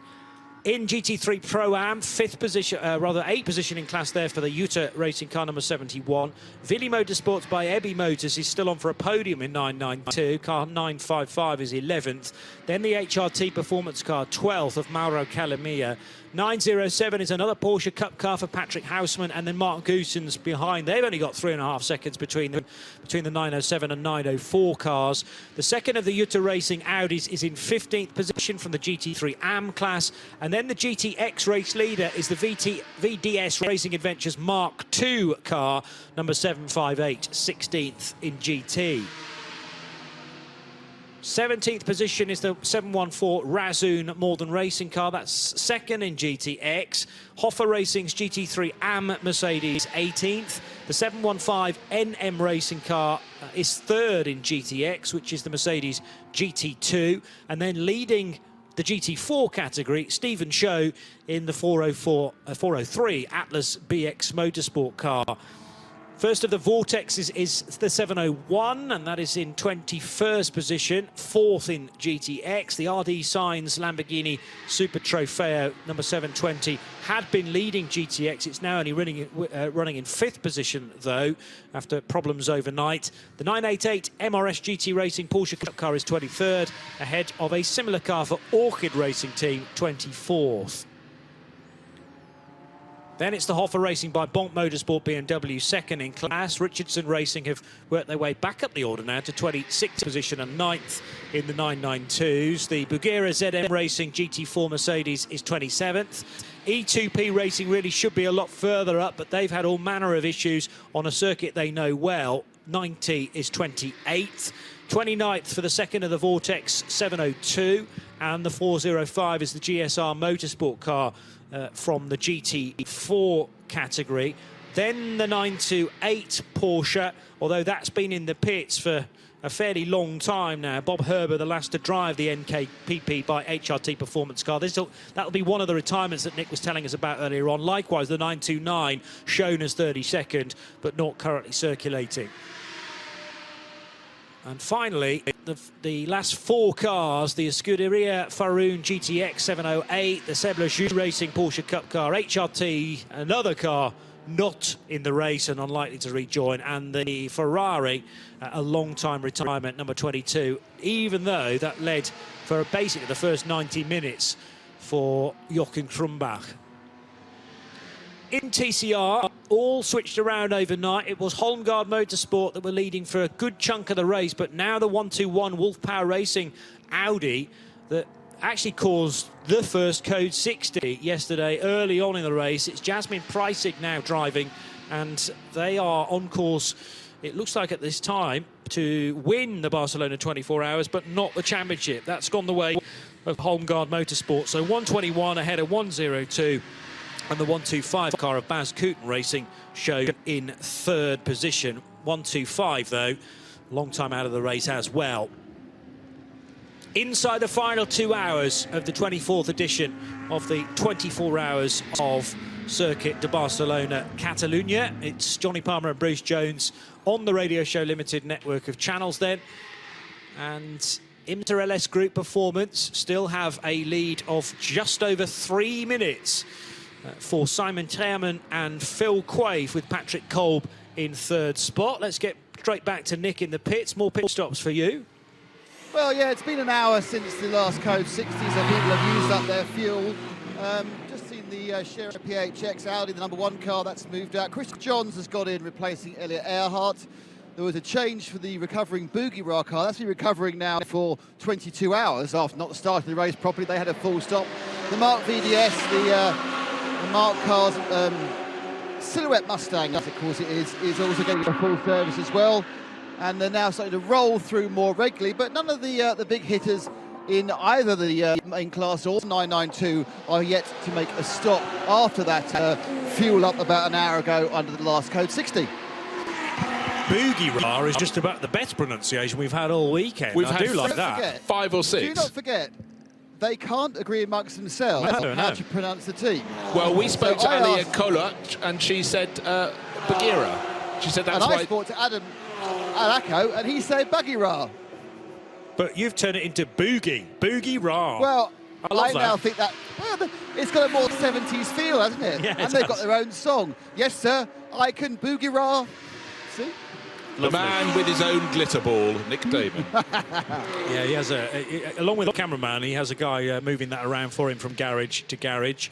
4 cars absolutely together. It might be the rolling start again at midday yesterday. 9:67 is the first car to round turn 10. Well, it's a special car. It's the remaining HRT performance runner with Mara Kalamia, clearly one of the quickest drivers in that class, running...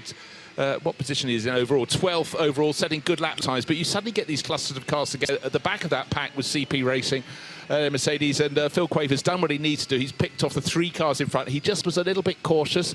But the gap back to the next car in line, Patrick Kolb in the Herbert Motorsport Porsche, is only 16 seconds or so. They're both really having to press on at this late stage of the race. Into the final 2 hours, it's nip and tuck. And as Johnny pointed out earlier, the top 3 cars all naturally in the GT3 class. The outright leader is just GT3. Then GT3 AM in second place. That's CP Racing Mercedes, who've really done another fantastic job. And in fact, on that lap, Phil Quaife worked the traffic better than Patrick Kolb, because it's now out to 18 seconds. And the car in third place, the Herbert Motorsport, is GT3 Pro-Am. So classes within an overall category, all going for their maximum points if they possibly could. And if you were not with us at midnight, that was when there was an allocation of points at the halfway stage in this race. So for quite a lot of teams, that if they were winning their class, they pocketed 20 points. If they're still in front at the end of the race, they'll pocket another 40 more to complete their European season. That, to me, the fact that we've got an AM car in second, the Pro-Am car in third, they are season regulars, so just showing that experience sometimes outweighs, theoretically, slower drivers. The 91 crew with Ralph Bone and that award late last night for 50 races in the championship is now an AM Plus, by the way. Daniel Alleman at the AM, Patrick Kolb an AM Plus. Robert Renauer, who did the overnight stints, is the gold in that crew, so therefore pro in Creventic Racing, and Alfred Renauer, his twin brother, a semi-pro. OK, let's talk about the car in fourth place. They came here leading the GT3 Championship. It's the Haas RT team, and Mathieu Detry is on board that, and he's lapping 2-3 seconds a lap faster last time around than the 2 cars ahead of him, the CP Racing Mercedes. And the car he really needs to challenge, also in the Pro-Am class, leading GT3 Pro-Am, is the car next up the line ahead of him by about 40 seconds, but coming down all the time. He's definitely catching Patrick Kolb in the Herbert Motorsport Porsche, as that too tries to catch up with the CP Racing Mercedes. So Haas RT, they're not done yet.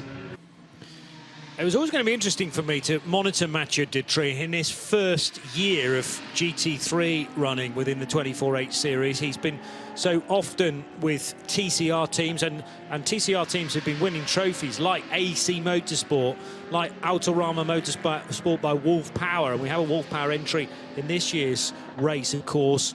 But GT4 competition for Mathieu, you have to go back to 2018 for that, with Jack Motors in the European GT4 Championship.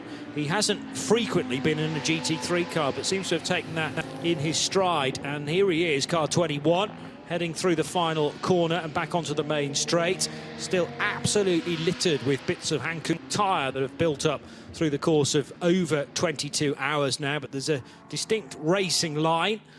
It's also very busy in the fueling quadrant, with each Bowser having or almost each Bowser having a single car next to it, including the 909 Red Camel Jordan-NL 992 second place car. Luc Breukers saying, no, stop now, I need to go. This is how important these final stops are for the 992. And the Luc Breukers car comes in. Kobe de Bruyke hasn't pitted on this lap, so we'll have to do this stop for the Red Ant crew in about a lap's time, Nick, but this is so important. Luke has got out, Rick has got in, which means, of course, he can go to the end. So they put the theoretical fastest driver in there. Looks pretty quick these days. All 4 tyres on. They are cleaning out kilograms of gunk from the various air intake. There is so much pickup now. So that away goes Rick to try and make the difference in the next 2 hours. And we'll grab a word with Luke in a second. So when will Kobe de Bruyke need to make a stop? In the not too distant future. He's been at the wheel of that car for a little over an hour. But this is the part of the race where pace is still absolutely important, but until they come back together on the racetrack, we won't know who is in the sweeter spot. And this has actually dropped the Luc Breukers / Rick Breukers car to within 10 seconds of Sabino Di Castro now for Willy Motorsport, who is in 3rd spot. But as promised, we can catch up with Luke now with Nick. Pretty intense hour of racing, wasn't it? Yeah, I wasn't expected to jump in the car at this moment. Eventually it came out that I had to do so I did it. It was very difficult because I was tired, a lot of night driving, but had a great battle with the Red Ant car, and it's quite amazing to end a 24-hour race like this almost at the end. You were battling with the Red Ant car. Did you actually think, I'll just let him go and follow him at some point, because it was dangerous, wasn't it, having that close a battle? No, it was not dangerous, only I thought he might be a bit quicker, and at the end it's endurance racing, and we had hours to go. So I chose wisely to follow, save the tires. I figured that way I could stay longer behind him. It's a very close battle between you two. You put your brother in the car. Is that going to be the secret? It's a little power we have. No, he's doing a great job. He's always quick, so we can see what he can do. Thanks, Luke. So Luc Breukers handing over to elder brother Rick Breukers, who was pretty clear in his complaining of the car not being to his liking early on in the race. And that was not the fault of the team necessarily. It was just the fact they hadn't got the required running on Friday. He'll know all about now the understeer, if that still exists on the 909 car, and how to drive around the issue. A question of just trying to do as many good lap times as possible now, and hope that Red Ant Racing don't quite have the consistency. Plenty of curb being taken there by Rick. The camera's moving around anyway on the main straight, but it really did rattle over that final corner, curbing out of turn 14 and across the line. And the team will be updating him, I'm sure, on Kobe de Bruyke's lap times, and likewise how the Willy Motorsport car is doing, because there's only about, well, now that stop's been done, get you a gap in a moment or two back to Sabino Di Castro. But the Willy Motorsport by Ebby Motors Porsche has dropped away from this leading duo within this major subcategory. Right, so while that Red Camel's pit stop was going on, we had Herbeth Motorsport reporting for fuel. That's then completed its pit stop, and Alfred Renau has emerged back onto the track, but into 4th place, because Haas RT running they're only half an hour into their stint. Mathieu Detry, fastest driver on the track at the moment, now up to 3rd place, 53 seconds down on Phil Quaif's CP Racing Mercedes, but we've had that change of position in Pro-Am. But what have we got left? An hour and 45 minutes, so should only be one more pit stop, I would suggest, for if he can stretch. I think SRT may be able to stretch it out. If they can do another 45 minutes now, yes, they can do it. One more pit stop for them. So maybe that will work their way. But certainly in terms of pace on the track at the moment, Mathieu Detry is the fastest driver. That is the car that has not the fastest, it has the fastest lap and the second fastest lap, done on consecutive laps this morning at about 9:15 by Max Hofer. He did a 1 minute 48.862. Pay attention, then he did a 1 minute 42.682. He just moved a couple of those digits around, but the fastest car, the Haas RT Audi. But is the clock going to count against them? They are certainly less than a lap time within the CP Racing car. It's likely to be about half a lap that separate Phil Quaife from Mathieu Detry. And the last lap around in the favour of the Belgian racer, car number 21. Alfred Unauer's back out again. And that gap between Haas and Herbert Motorsport is over a lap. The red camel car has slipped back to third position then, behind Sabino Di Castro in the Willy Motorsport car. But it is still, or it should still be, about the two red machines. By that I mean Red Ant and Red Camel. And Kobe de Bruyker, Rick Breukers, similar names but no relation, continue to fight amongst one another. Sweet and Crabber were with Patrick Kolb now with Nick Damon. Patrick, you're once again looking pretty hot and tired. How are the conditions out there at the moment in the morning? Well, conditions are good. The track seems a bit faster than before. No, it's warm in the car. AC doesn't work since yesterday evening, so that just adds to the spice of it. No, but it's good. Track is okay. There's quite a lot of pickup. If you have to go offline, it quickly you struggle a bit with the tires, but it's okay. Most of the teams have been complaining about not being able to get set-up time on the new tyre. Was there anything you were able to do during the past 22 hours to improve the handling, or are you just waiting for the track to come to you? No, I mean, in the end, we're constantly improving. We play quite a lot around with the brake balance, which helps us. And we're trying little things on the car, things you can do during a casual pit stop. So this isn't a test for us, it's a race. We're trying to win this, or at least podium, and that's the status quo. Less than 2 hours to go. Is Alfred into the end now? Yeah, Alfred is in the car right now, and then we'll see if either Daniel or I finish the race. Great stuff. Thank you. Thank you very much, Nick. Phil Quaife now in the fueling area. So CP Racing's Mercedes just dropping out of second place through by dint of making this pit stop with, as we said, just over an hour and 42 minutes remaining, Nick. So expect the white and blue and red number 85 Mercedes in to your feet very soon, as long as you're up at the pit-in end of the pit lane. CP Racing in from second place, fallen to third already. So what we really need to emphasise, John, it's actually pretty close between second, third and fourth positions. The Haas RT Audi, the CP Racing Mercedes and the Herbert Motorsport Porsche. They've all done their pit stops, and relatively soon we might be getting Simon Thurman in from the lead of the race, Williams Performance Porsche. Hearing from Patrick Kolb there, I'm reminded of the driving lineup that he was part of at this year's Nürburgring 24 Hours for Lion Speed. One or two people, I think Ian McCarthy was suggesting that's the reason why Herberts have turned up with a red and white car for this meeting, because of their Lion Speed connection. Is that what Ian was saying? Yeah, what he was saying was they run that in the International GT Open Series, yes. And it's the colours. Lion Speed is Lorenzo Rocco di Toro Pagano, a name I never tire of mentioning because it just is so mellifluous. I just want to point out, was it not 20 minutes ago Nick Damon was talking about the thunderclouds approaching? It's now fully sunny over the pits. I know, but it's another 40 minutes yet until the thunderstorms are expected to arrive. Look, we're building up a story, Johnny. Come on, go with the script. Very dark over there. I'll just finish the point about the lineup at Nürburgring. Patrick Kolb racing with Matty Campbell, Mathieu Jaminet and Patrick Pilet in that Lion Speed car. That shows you how much they rate Patrick Kolb to be plugged in with three other pros in the SP9 category. Go on, Nick, you've got a right to reply. Oh, he doesn't want to now. We were talking about the weather conditions, Nick. Go on, you're down at ground level. No. Right over the centre of the grandstand, over Bruce's head, is sun.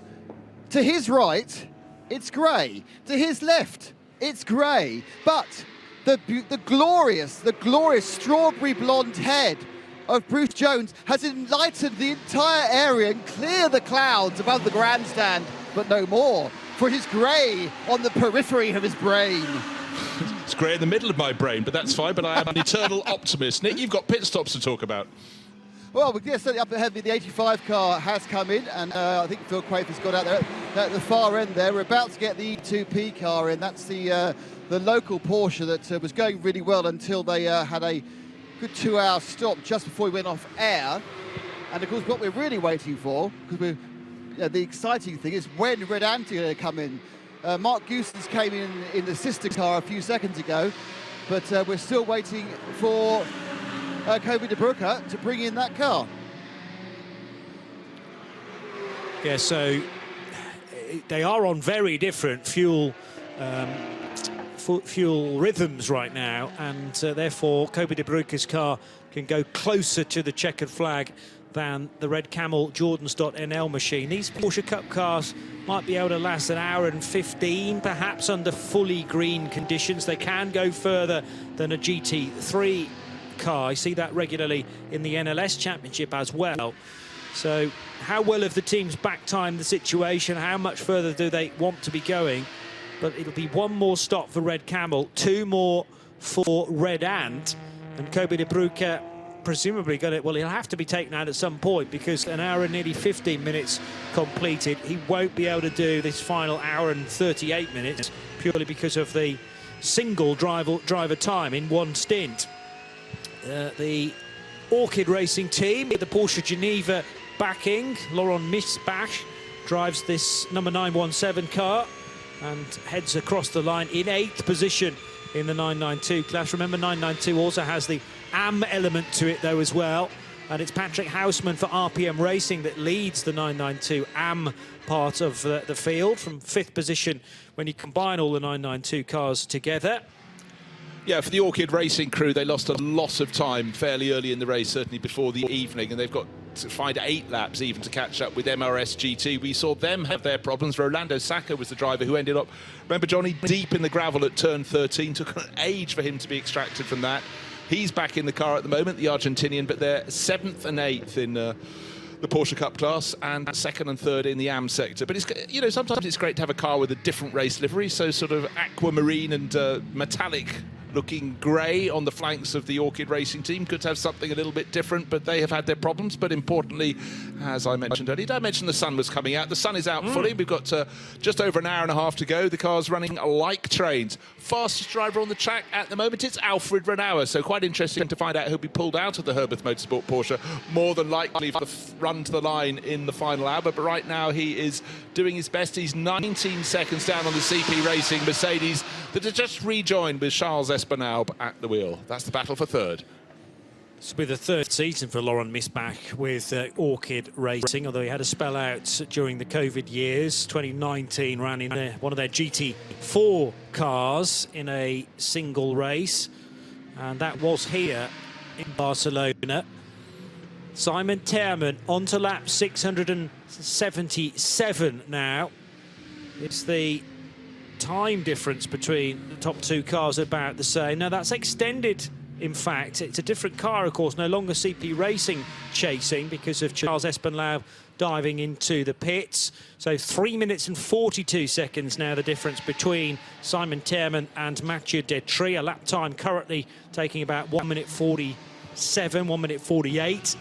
So verging on 2 laps now, the difference between IMSA Performance and Haas RT, and a further 3 minutes and a bit, 3 minutes and 7 seconds back, is Charles Espenlaub in his CT Racing Mercedes. Yeah, Johnny, one thing that makes that gap seem to have stretched, of course, at the time we last really looked at it, Haas RT's Audi was running in 4th place, so the gap was really being compared back to the 2nd place Mercedes of CP Racing. So with CP Racing and Herbert Motorsport both having made pit stops fairly recently within the last dozen minutes for the pair of them, that is why the gap has gone out. But certainly in terms of lap pace, Mathieu Detry is still continuing to take chunks out of Simon Tehrman's time. But for IMSA Performance and Tehrman, it's a case of pacing it through to the finish.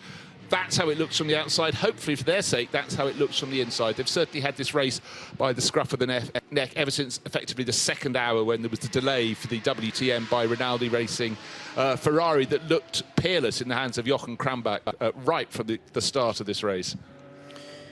I noticed the 91 Herbert Motorsport Porsche's Lumi rank number is no longer illuminated. They probably lost that at some point during the night. I don't know whether there's anything in the regulations that says that has to be working. It's flashing on the overall leader for IMSA LS Group Performance. And in fact, Alfred's looking now to get a lap back on Simon Terman. So Alfred's working lap 6.74, the race leader 6.78.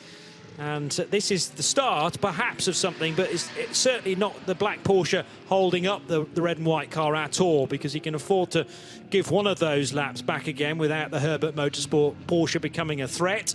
And Alfred Renau will dart up the inside of the 904 Cup car as well. Driving that in this stint is Jimmy De Bruycker.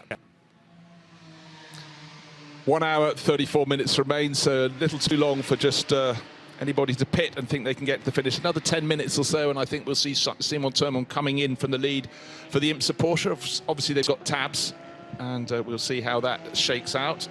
But it does look as though it's under control. Simon was racing just last year. He finished second in the Alpine Europa Cup, so he's stepped up. And it's always interesting, Johnny, isn't it, to see how people manage. Not just stepping to a car of greater performance, but also how they then learn to manage the tyres through a long race. And if all they've done is sprint races before, there are so many things to learn. And Simon Terman is going through that process at the moment. But for IMSA Performance, a team that's just got more experience, so you can shake a stick out. Why do people shake sticks at things? I've never worked that one out. But anyhow, you know, he's clearly learning from a team that has so much experience. All those years, the team from Normandy competing at Le Mans and as many endurance races as they can do. Simon Terman, 27-year-old Frenchman, started in... Actually, he's had a sort of two-stage racing career. 2012, he was the runner-up in the French Formula 4 series with 2 wins. Then he got into European Formula Renault, and then he had a mere 8-year gap before he came back and joined the Alpine Cup. So certainly that came to save his career. Probably goes to prove he has to pay for it himself. Has to find the money to go racing. It's not there as a given, but obviously stepping up to proper endurance racing with the 24/8 series, he'll be learning as he goes. Krista Jørns now in the Scherer Sport PHX Audi is the second best of the R8 LMSs. 6th position for Krista, ahead of Dr. Janus Kirchhoff for Lant Motorsport. Simon Terman, his lap times are not as quick as the bulk of the top 10 right now, but that doesn't really matter. Simon has selected his own speed, and he's been doing that for most of the race. And as long as he doesn't clatter into cars that are looking to try and get laps back with quicker drivers at the wheel, then everything will be fine for IMSA Performance. But this is down to the engineer keeping tabs on where quicker cars potentially are and where they want to gather some laps back again, and just giving Simon Terman ample warning. There will be an element of IMSA realising they've got a big lead right now, and just, to be honest, measuring that, managing that between now and the end of the race, which is only 92 minutes away. Funny how fast it comes up, doesn't it? You sort of pace it, don't look too far ahead. It's like when you're decorating a room at home. You don't want to see how big the job is, just do a little bit by a little bit. But Julian Andlauer, and I was very impressed in the early, through all of his stints. Gregory Gilver, so many years racing in GT4, and he really seemed to nail it here in Barcelona, and that really helped the team build up the cushion. Laurent Ergon did his laps in the night. Simon Terman, the youngest member of the team, did his laps largely in the night. But now they've got that buffer and they can control it, and they can rely on Porsche reliability, one would think, because you look at the Porsches competing around the world. Ian McCarthy, one of our regular people who keeps an eye on the races we're watching, just absolutely pointing out that Porsche really do a very, very good job. But the lead, it can come down, it doesn't matter too much. We've got an hour and a half remaining, plus a tiny bit of small change, and IMSA Performance, I think, are stroking it. But what we can't tell from the outside, that pace is fairly good, but is there a problem that's being nursed? All the crews will be having problems with the amount of tyre pickup they're getting, because the tyre debris around the circuit, every single pit stop, they get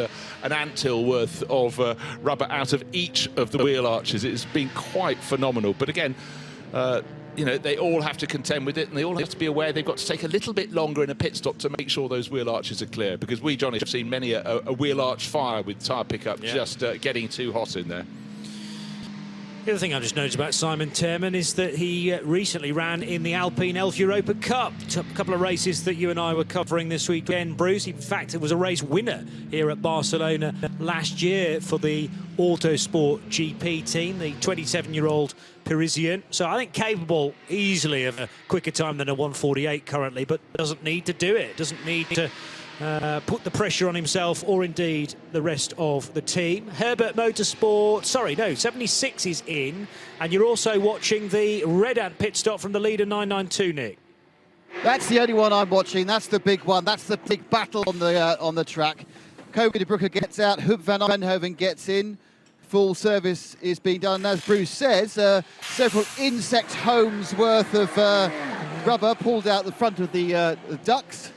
And they look around the wheels. They look relatively happy with themselves. Round of applause. Team walks back. Kobe looks suitably tired.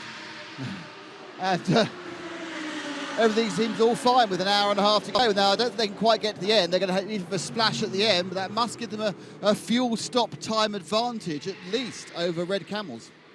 Yeah, less fuel to go in. Quicker pit stop, therefore, and what we reckon, 15 minutes difference, perhaps, between when Red Camel pitted and now Red Ant in. Could be even 20 minutes worth. I'll try and look that up, actually, to know, or try and work out. Nearly 20, because Rick Breukers has got 19 minutes into this stint. Talking about refuelling and cars, the IMSA Porsche is in from the lead of the race at the moment. Simon Tehrman sitting at the fueling pump. Only one other pump being used at the moment. So who's going to go into the finish? Is it going to be Long or Ergo? Is it going to be Gregory Gilbert?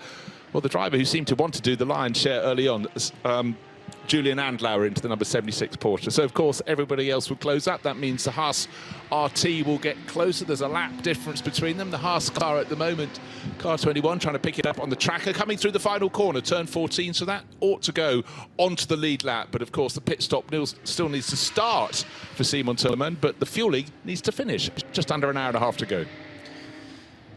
So they'll rejoin with an hour and 25 possibly still on the clock. The car will be able to do an hour, perhaps an hour and 5, so that's also going to need a splash to get it through the final, make sure it gets through the final half an hour. It's not a concern for the 76 because it'll be a nice short stop, get the fuel in, probably not even stop with the team after that. But who's the driver going to be selected for the final stint? Have they got enough Julian Andlauer hours left after he has done a lot of heavy lifting in the darkness and told us that that would be the case partway through yesterday's proceedings? Here's the Haas RT Audi for Mathieu Detry.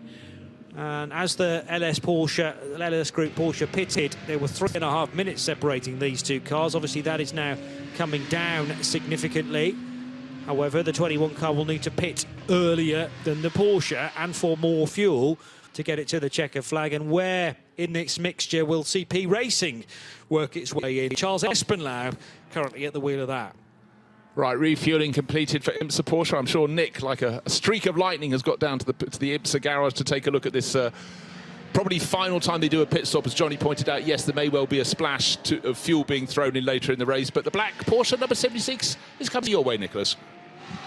Well, not exactly a streak of lightning. I tried streaking, but unfortunately the marshals weren't too keen on that. They'd had breakfast. And it is Julian Andlauer getting in to take this car to the end. Simon Tehrman gets out. Julian, of course, allowed to do 12 hours. This is a fully pro entry. He did 12 hours of the 24. Not sure how many he's done. I'm sure Johnny can tell you that. Everything going very well on this IMSA Performance service, and the car out and away. With just one more very brief visit for the pits we expect, but great run so far for the IMSA Performance Porsche.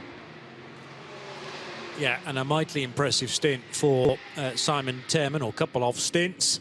Mathieu Detry looking to cross, or just has crossed the line, so there's only 30 seconds between them now, and will that actually that'll put the Audi back in the lead, won't it? Because they're on the same number of laps completed now. So the Audi about to cut through the end of the first sector. Always good to have this deep into the race, a couple of cars close enough to exchange the race lead, even though the Porsche is still in a very commanding position. Slight sideways moment there for Mathieu Detry, and he's looking to try and clear some of this traffic in the awkward turn 7 as well, heading up the inside of the Vortex car. As we can go back to Red Ant Racing, they have given up the race lead because of that pit stop. Oop van Eindhoven taking the 903 car over. It's Rick Breukers that now leads the category, but the outgoing driver is Kobe de Bruyke, now chatting to Nick Damon. I'm worried he's gone to get his hat and he hasn't realised there isn't a camera. I think he is looking for his cap. This is going to be a bit embarrassing when I point out the camera's gone for a break. But here we go. He has gone to get his hat. No one say anything, all right? No one say there's no cameraman, but he's got his cap anyway. It's a night cap. It's a night cap, everybody. Kobe, that was a pretty impressive hour and a great fight with Luke Breukers. Yeah, it was a great and fair fight. It was really hard. Also a close fight, but I think, yeah, if the respect is there, then a hard fight is possible, especially in this series. A lot of people have been saying it's been hard to dial these Porsches into the surface. How is the Red Ant car performing on the track? At the moment we are suffering from oversteer, but I think that's the same problem for everybody. So yeah, it's just really managing the tires throughout the whole stint. So you have some tires left at the end of the stint, and I think we are trying to do that as best as possible. It looks that pickup's a major problem as well. So, I mean, how are you handling that when you're overtaking the slower cars? I mean, you can hardly go offline, can you? No, I did not notice that. No, we had no problem with that. Especially, I don't have a problem with that. So, for me, there was no problem. Great stuff. Thank you, Kobe. Thank you. No problems there. Ant hills are no issue whatsoever, Bruce. Was he wearing a cap, Nick? I never quite gathered that. He was wearing a cap. He had a cap. It was a cap with a well-known sportswear tick on it. Jolly good. A tick is good. A tick is good. Right, Haas RT leading the race. Thanks very much, Nick. And that was a very impressive stint from young Kobe de Bruyke there. Great battle with Luke Breukers. Out on the track. Oh, hello. We've got the CP Racing Mercedes moving. So, no, it's just coming into the pit lane, presumably for refueling. Charles Esper now bringing that in from 3rd place. Just going to look out the window in a second to see if he's pulled into one of the 5 punts. Now, Julian Andlau has taken over the IMSA Porsche that was leading the race. On the windscreen, it says 002. At the moment, he's about a quarter of the lap down on the number 21. The race-leading Audi, Haas RT, that should chop and change, but immediately onto the pace by the sector times for Julian Andlau, yet to complete a flying lap, but 21 just goes on to lap 683.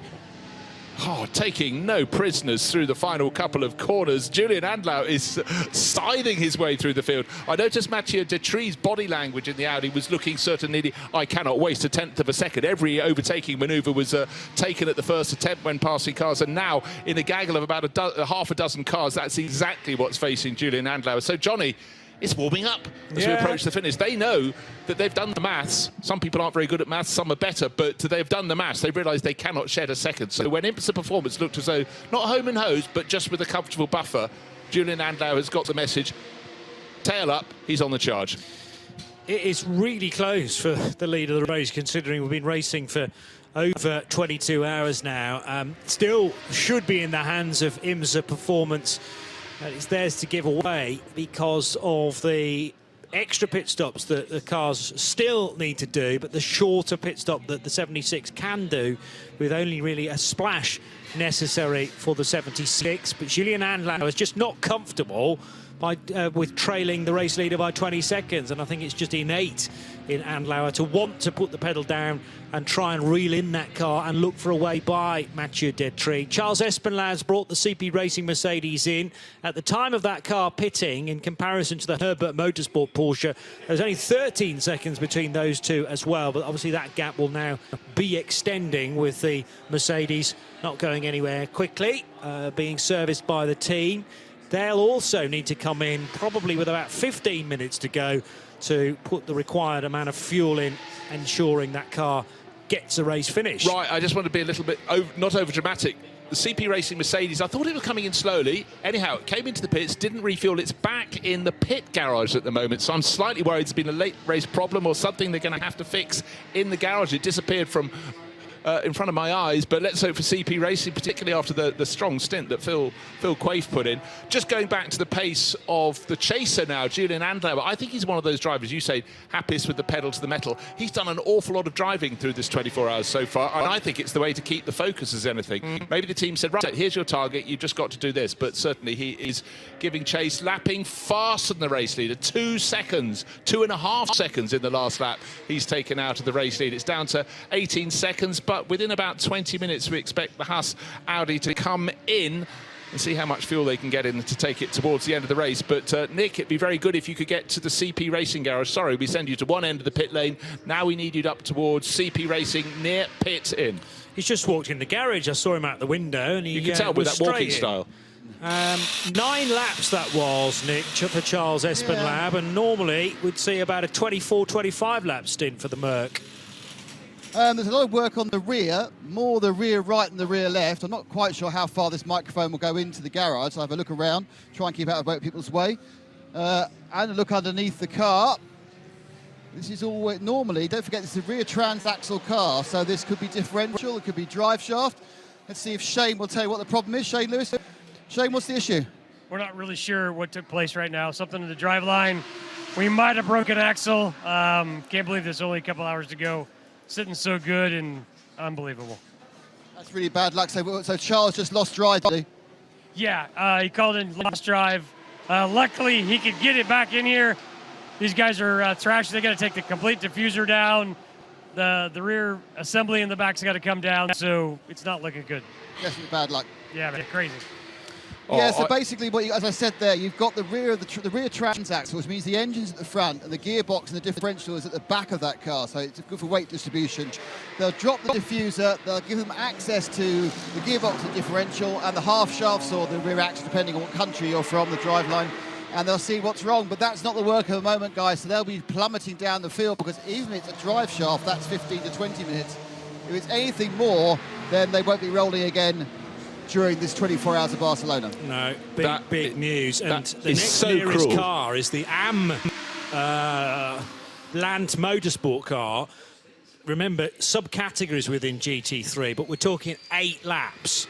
So less than, around about 15 minutes, maybe somewhere between 10 and 15 minutes that they've got. It sounds like too big a job even for that, but we're going to have to just wait and see. But as you say, cruel stuff. This motor racing business sometimes, Bruce.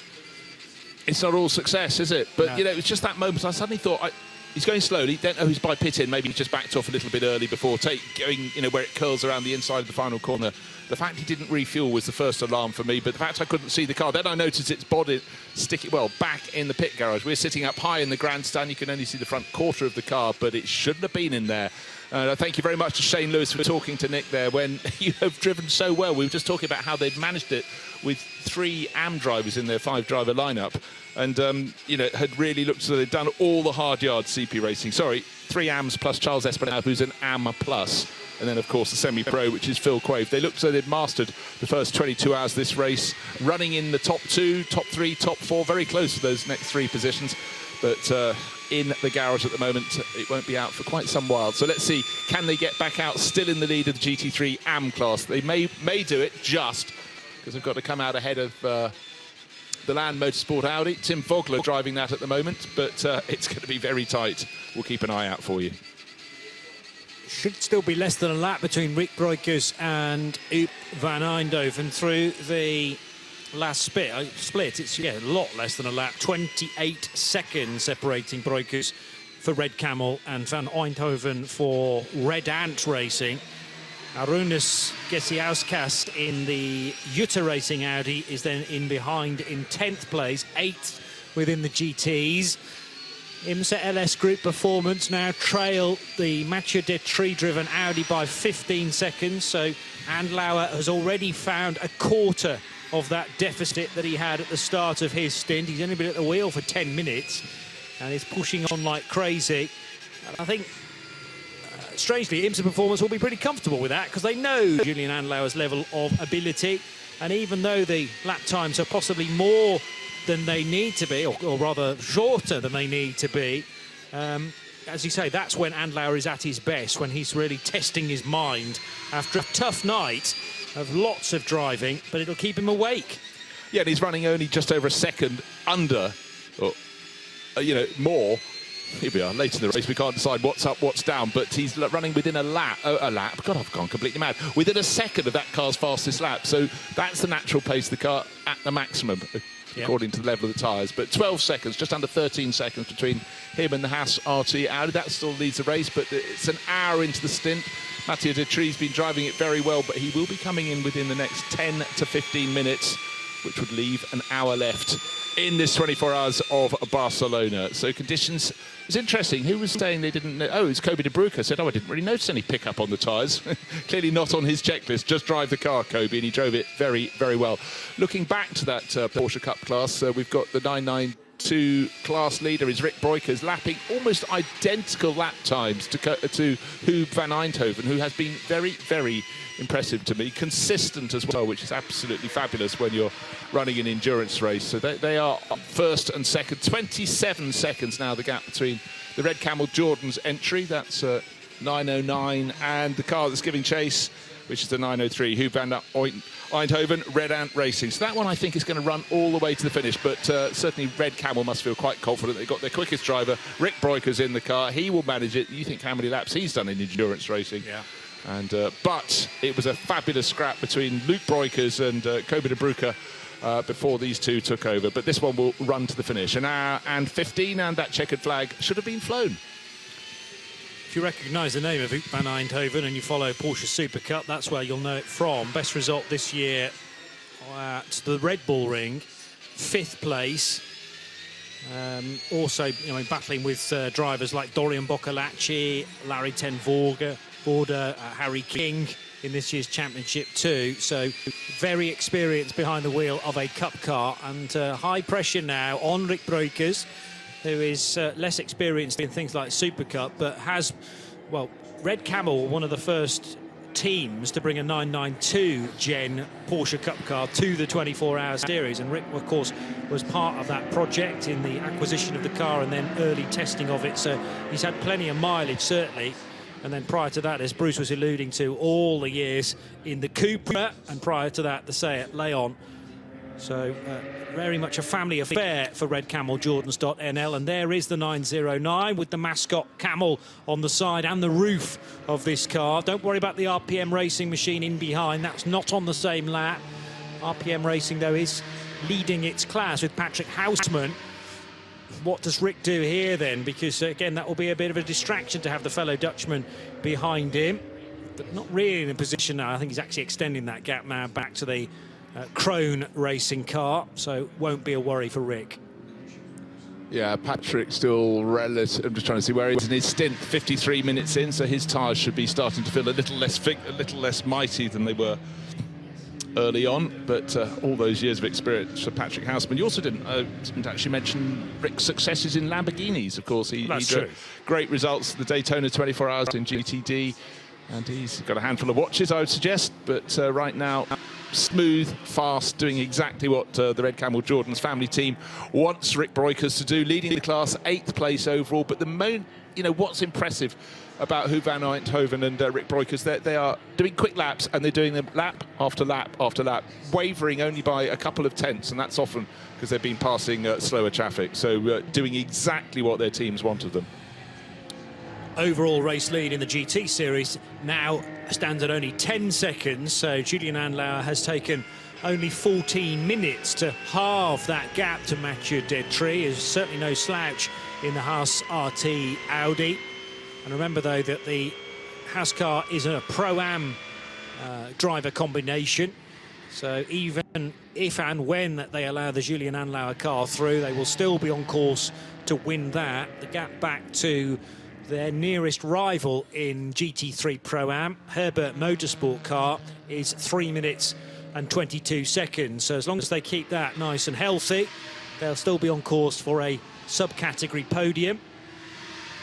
Meanwhile, there's the TCR car of Ivar's Valers just heading into turn 4. Well, you almost took the words out of my mouth. I was about to say, let's go and take a look at the TCR class, and immediately on screen was Ivar's Valers, which, as if by magic, 5-lap advantage over Homeguard Motorsport. Norwegian racer Roy Edlund at the wheel of the Cupra, but it matters not for Homeguard because they bagged the title overnight. The dollop of points handed out at the halfway distance point in the race at midnight certainly just clinched that. And of course, we had earlier on Baz Kooten Racing, Josh Stevens retired that car. A little bit of contact with the scenery under cover of darkness. GTX as high, Dominic Olbert still leading that in the KTM. And that's running as high as 16th overall with a lap and a half advantage in class over the VDS Racing Adventures Mark car. Right, Mattia Detry, an hour and 10 minutes to go in this race. And on the same straight now as Julian Andlauer, the IMSA Porsche, the French driver flashing the headlights, 2 cars between them.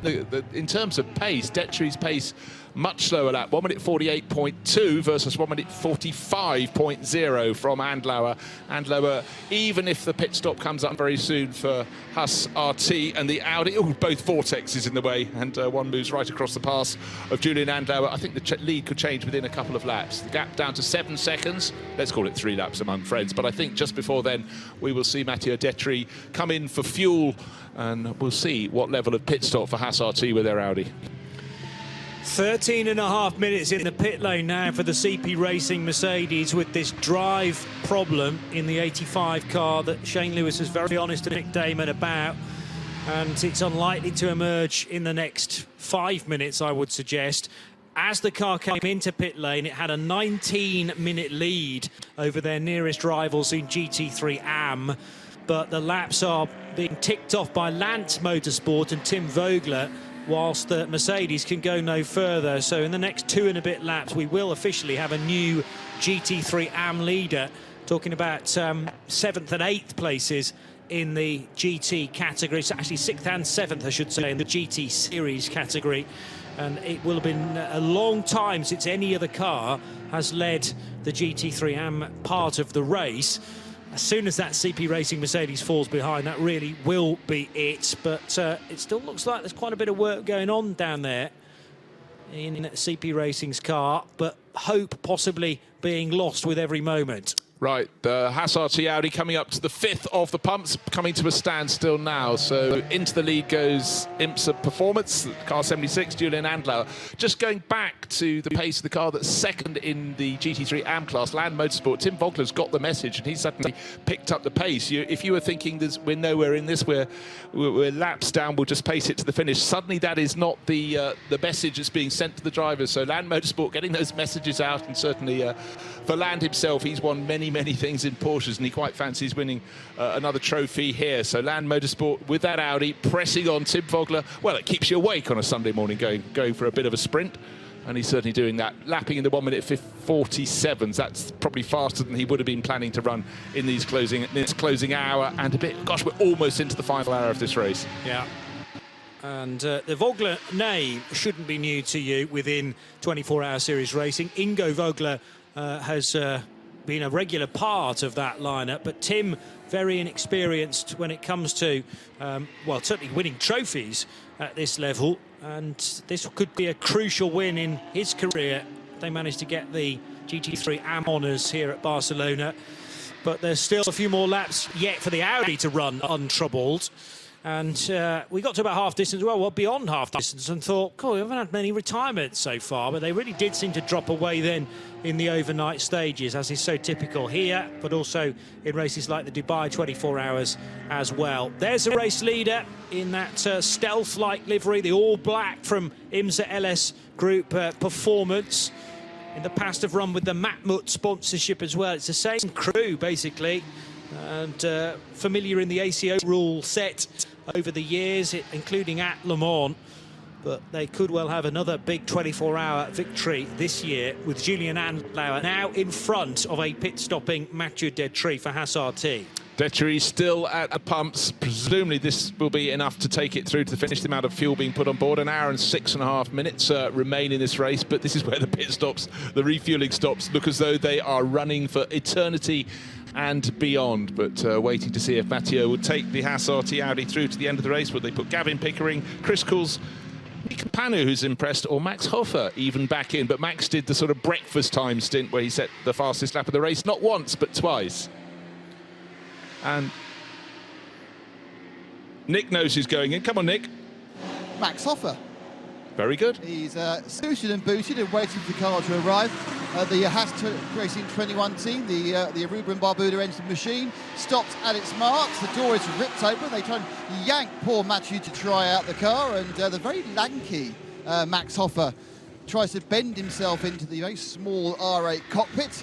Tyres are already off, and they are beginning that dance. Tyres already on, but not quite got the driver change done, so they lost a few seconds there, but the race skips away and they have gone. Now, as you can watch it before, just had a word with Phil Quaife, and they are almost certainly calling that for the 85 CP Racing. Apparently it's actually a situation where there's been a problem where the prop shaft itself goes into the differential and the gearbox, and it's stripped. So it's not a drive shaft from the gearbox to the wheels, but it's actually the prop shaft from the engine to the transmission where the problem is. Thank you very much, Nick. So Haas RT back out onto the circuit.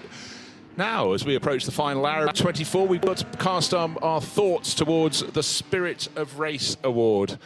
And I had a candidate, but first thing this morning I heard Joe Bradley grabbing that, and he's named a Bagheera Mercedes, which came here very tight on points with Atlas BX Motorsport, the two Mercedes crews, and one got to start the race and the other didn't. So fuel feed problems for Bagheera, and it was between 50 and 55 minutes until they got going in the race, but they've been going like a train ever since. So that is certainly one nomination. Do have a think about who you might consider to be the team most deserving. I'm still trying to form my thoughts, because I noted that down in my little notebook as a likely candidate, but it's also sometimes, as we know, it's how teams deal not just with getting a car that's perfect, but getting a car that's not perfect back up to speed.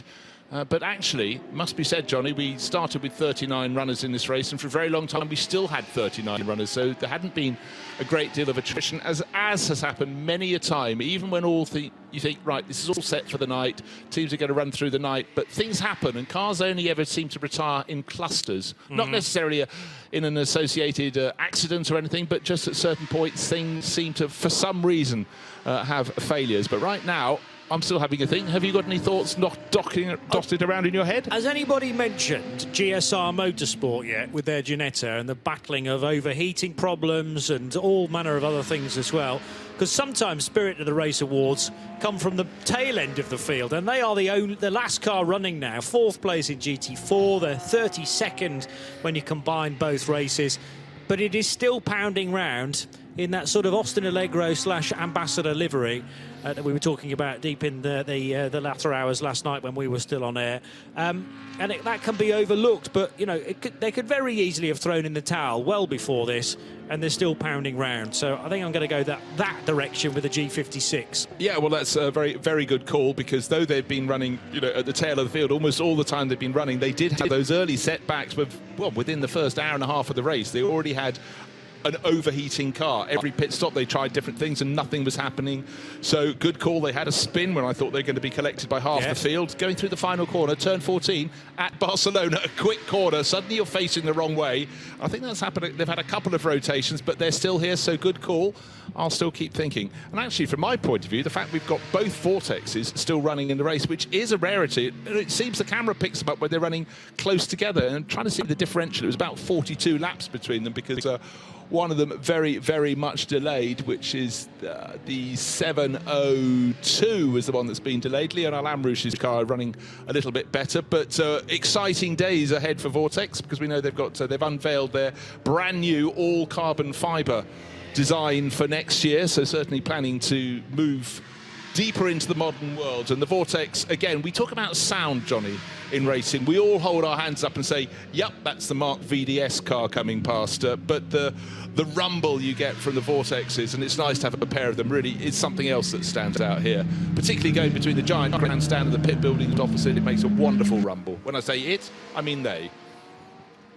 Whilst I was describing in great detail my affection for GSR Motorsport, we had that much anticipated change in GT3 AM, because the Lance Motorsport Audi of Tim Vogler and others is now in front of the sorry CP Racing crew, who are still working, I believe, on this potential drive problem. There's still people moving around in the CP Racing garage. I can't 22 minutes in the pits so far. I can't see the rear of the car, so I don't know to what extent the repair work is still ongoing. But they had something like a 19-minute lead.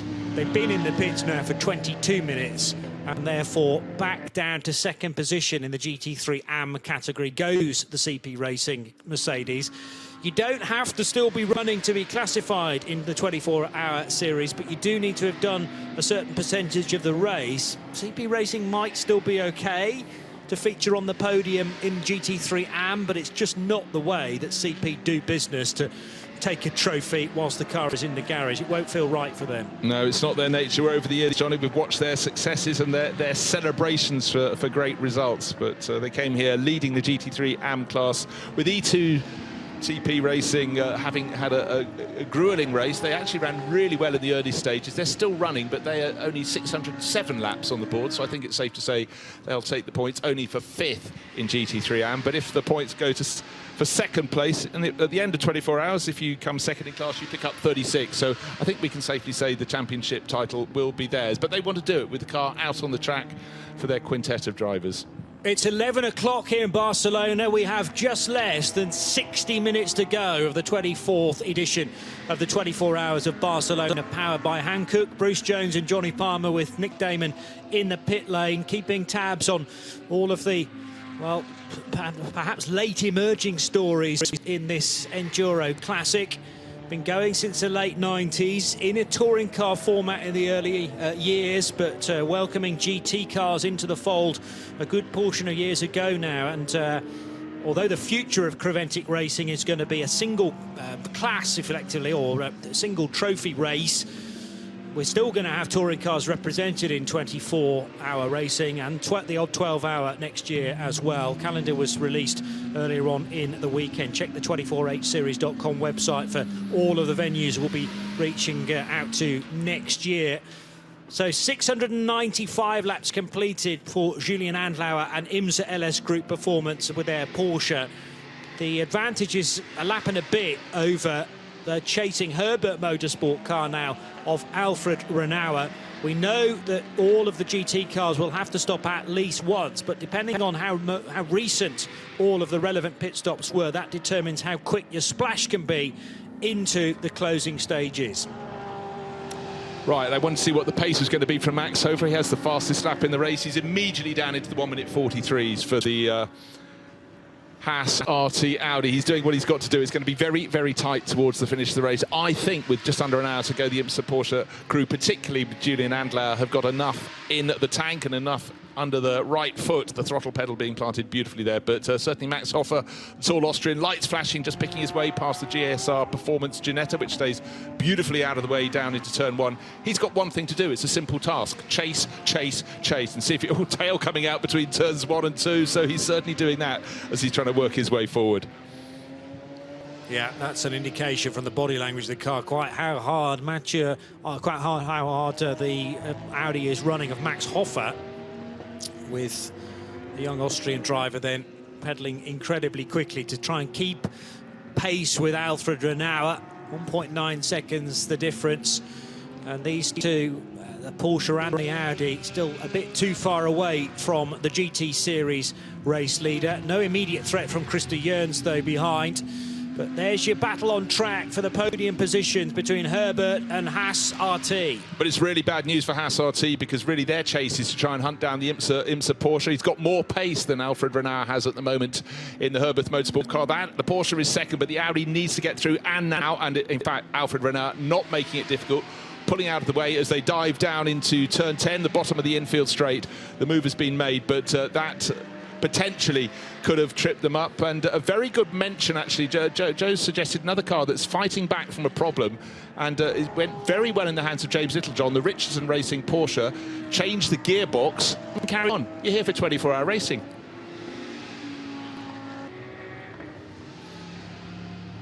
Out of the final corner goes the 21H, the Haas RT car, not HRT, although I suppose those are the correct initials, but different from HRT Performance. And unfortunately for that group of mechanics and teams and drivers, a lot of the HRT cars have fallen away and out of the race. The 91 Porsche up on the curb there for Alfred Renauer. But he knew that in this phase of the race, the 91 car's not quite got the speed of the Audi, so ultimately will lose less time if he allowed young driver Max Hofer through.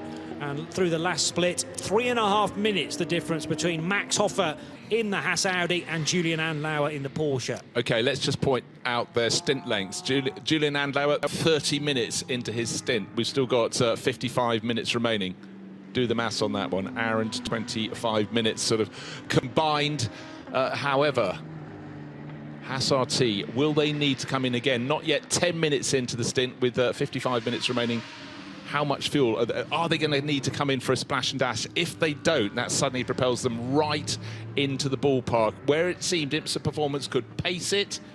They're not pacing it now. They're going faster than the pace because they've got Julian Andlauer on board. But I think I'm fairly confident they've still got enough in hand. But as I said, it's a very, very simple task for Max Hofer. Go chase. Good dog. Go chase. Get the rabbit. And that's what he's doing. 10 minutes into the stint, so he took over with 65 minutes to go. I think they should be OK. You can just about do 65 minutes in a GT3 car with maybe a bit of fuel save here and there.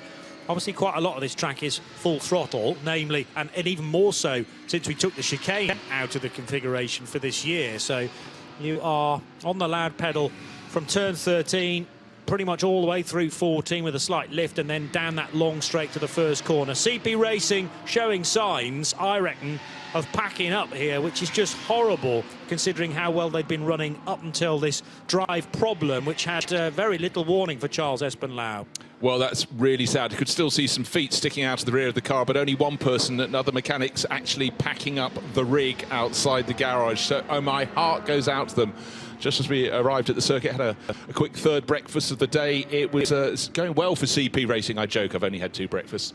God, what do you think I am, greedy? They were both free, though, in fairness, so, you know, why not lap it up? The 714 KTM Crossbow working its way through the first sequence of corners, and there is Alfred Renauer. An update on what's going on in the TCR segment of the race. So that's still being led by Wolf Power and Ivars Valers, with a recovering Holmgard Motorsport for Norwegian driver Roy Edlund. But the difference between the top 2 in TCR is something in the region of 14 minutes now, so Wolf Power comfortably in the lead of that in 1-2-1. Well, let's just blow the trumpet for Bagheera ZM Racing. They never would have thought, when they spent the first nearly 55 minutes in the pits trying to sort a fueling problem, they could rise as high as second in GT4. They have just recently moved ahead of the Hofer Racing by Bonk Motorsport BMW. However, they owe us a pit stop fairly soon, whereas the Hofer Racing should go to the end. So it's more likely to be third place in GT4, but still some valuable points for Bagheera ZM, and they came here with very, very high hopes in GT4. Alas, it's gone away from them because Atlas BX Motorsport just running like a train. They're many laps ahead. The Korean crew with Roloff Bruins at the wheel, and that has been actually one of the most peerless performances in this race. They've just run like clockwork with their silver Mercedes. Got the ability to look at average lap times from both Julian Andlauer and Max Hofer, actually favouring the Austrian at this stage by 0.4 of a second. He's only completed 7 in the stint, whereas Julian's done 19 now and been at the wheel for a little over half an hour. But nevertheless, if that's the rate of catching, 4/10 a lap, roughly speaking, then, well, they'll need more than that. But will they need to pit again? And that's the big thing, is that the LS car, the IMSA Performance car, will have to spend a bit of time on pit road Probably no time whatsoever outside the garage, though. That will all be about as quick fueling as possible to then get Julian back out into the race, and no doubt in front of Max Hofer. But can Max then reel the Frenchman in? Well, he absolutely is, because they're going to... There's 2 laps between on the timing screen. Johnny, you can get your trumpet out. The fanfare, the 700 lap mark is about to be achieved by the race leader. You had little sleep last night worrying about whether that would be met, but in the final hour it shall. But IMSA Performance Porsche up the hill to turn 12, down the slope out of turn 13, but the Audi's getting closer and closer on the track. However, 2 laps down, but 20 minutes less into this stint. Only 13 minutes on the clock for Max Hofer, but he is catching. But actually, for Julian Andler, he can let him pie. It matters not. Just looking at the lap pace, at 1 minute 45. Yeah, actually slightly quicker. The traffic rather caught out the Haas Audi that time around, but all Max Hofer can do, the tall Austrian, is just keep on chasing. Should be able to go to the end of the race, but we do expect one more visit for a bit of refueling for Julian Andler. No need to talk to his pit crew or Nick Damon until after the race. I wonder whether that's now a distance record, you know, for this particular race. I'll ferret around for the statistic on that, but we won't have broken anything like 700 laps in the touring car era of this race, because the cars weren't going quickly enough. It's only surely in the more modern times of GT running and GT3s that we could get anywhere close to this. 696 was the completed distance last year, but certainly a key markstone there, the 700 lap marker hit, and we've still got 50 minutes of the race to go as well. So if it's not a distance record, it's well up there, and may well take some beating in future years too. The nice thing about it is that we've certainly got no hint of either of the cars backing off the speed. They can't afford to, because they're so close to one another. And Herbert Motorsport kind of waiting in the wings, a further 11 seconds back for Alfred Renauer in 3rd position. So it's a GT3 car leading a GT3 Pro-Am driver combo, and likewise in 2nd position. The grey matter is still just about stirring. I've had a sudden late candidate coming into my mind in terms of the spirit of the race aboard, and I think all the teams and all the drivers would vote for this. The person who decided we would no longer have a chicane between just before the final corner, the hated chicane removed. The Grand Prix was so much better accordingly. And I think when you're doing a 24-hour race with that really annoying little left-right flick, that's been a bit of a winner. I know other people are voting for other candidates, but again, I just had a thought. I think that's improved everybody. Every single lap has been better accordingly. We've had better gaggles of car coming down the start-finish straight, cleaner overtaking manoeuvres, less desperate overtaking manoeuvres into the first corner. And I think that's been a big reason why we've got so many cars still running deep into the final hour here at Barcelona. The early stages of this race in the 90s is now confusing me, because according to a little stats page I've just found, in 1998 we managed 918 laps when a BMW M3 won the race. That must have been on a different configuration of circuit. Got Nacional in the next column. So is there a much shorter version of the Barcelona circuit that we could have run? Because I can't dream that we would have got to 900 laps in 24 hours with BMW M3s. And then a Honda Civic managed 881 laps the following year. So what would they have cut out? I can't think where a national loop could be here, unless you went down to turn 10 at the end of the infield straight and then That's a very good point. Cut through and didn't do turns 11, 12 and 13, but I've never seen that. Yeah, excellent point. Well, that requires a bit more research, but it would have been a very beefy Honda Civic to have completed 800 laps in 24 hours. Anyway, in the more, let's say the last decade, easily we haven't got to 700 laps. In fact, 696 last year was the most, I reckon, on this configuration. So we are now in completely new territory, with being north of 700 laps on the full Grand Prix circuit. Slightly different version of it last year, of course.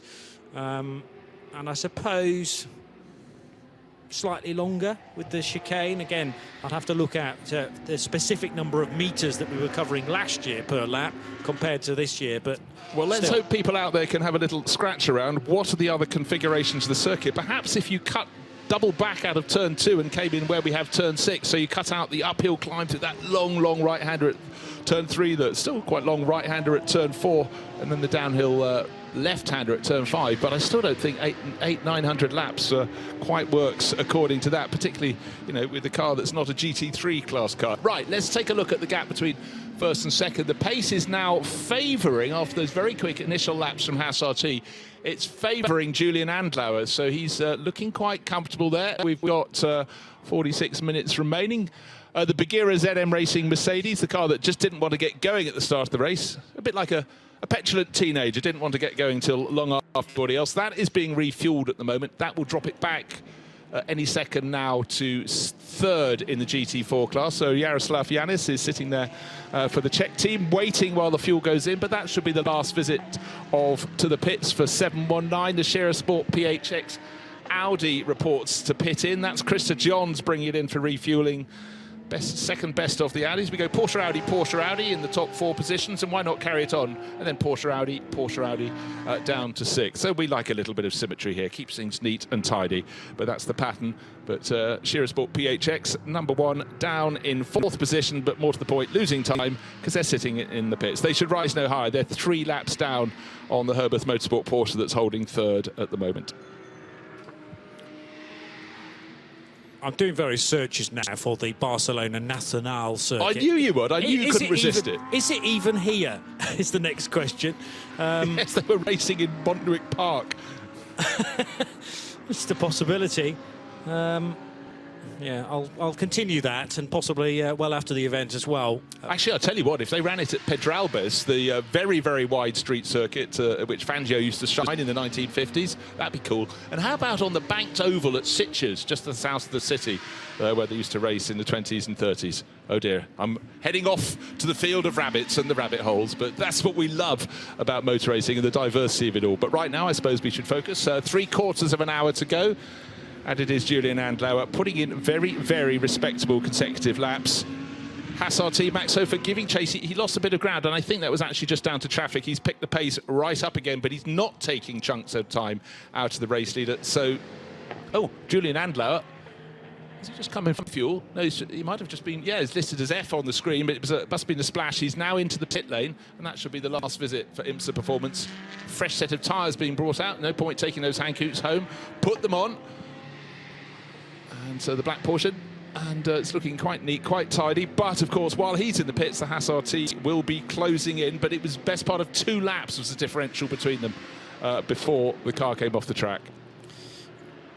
I don't know whether you can still operate in this way, but there is a cut-through on the track map short of turn 1, which does a hairpin right and then feeds back in at turn 6. So I think you basically delete the first sector of the lap and it becomes 2/3 of the length. But whether that you can still operate that in 2023, I don't know, but I reckon that's the best bet of how we were doing things in this race in 1998. Does that include the roundabout on the approach road when you come out of the circuit? It's in that sort of vicinity, near enough, isn't it? Yeah. In fact, I'll tell you what, if you've ever had a high shot of the circuit, you've got a lovely ochre-coloured building, 3-storey building, a villa down at about that point. It's in the trees on the right-hand side of the pit straight as the cars go down to the first turn.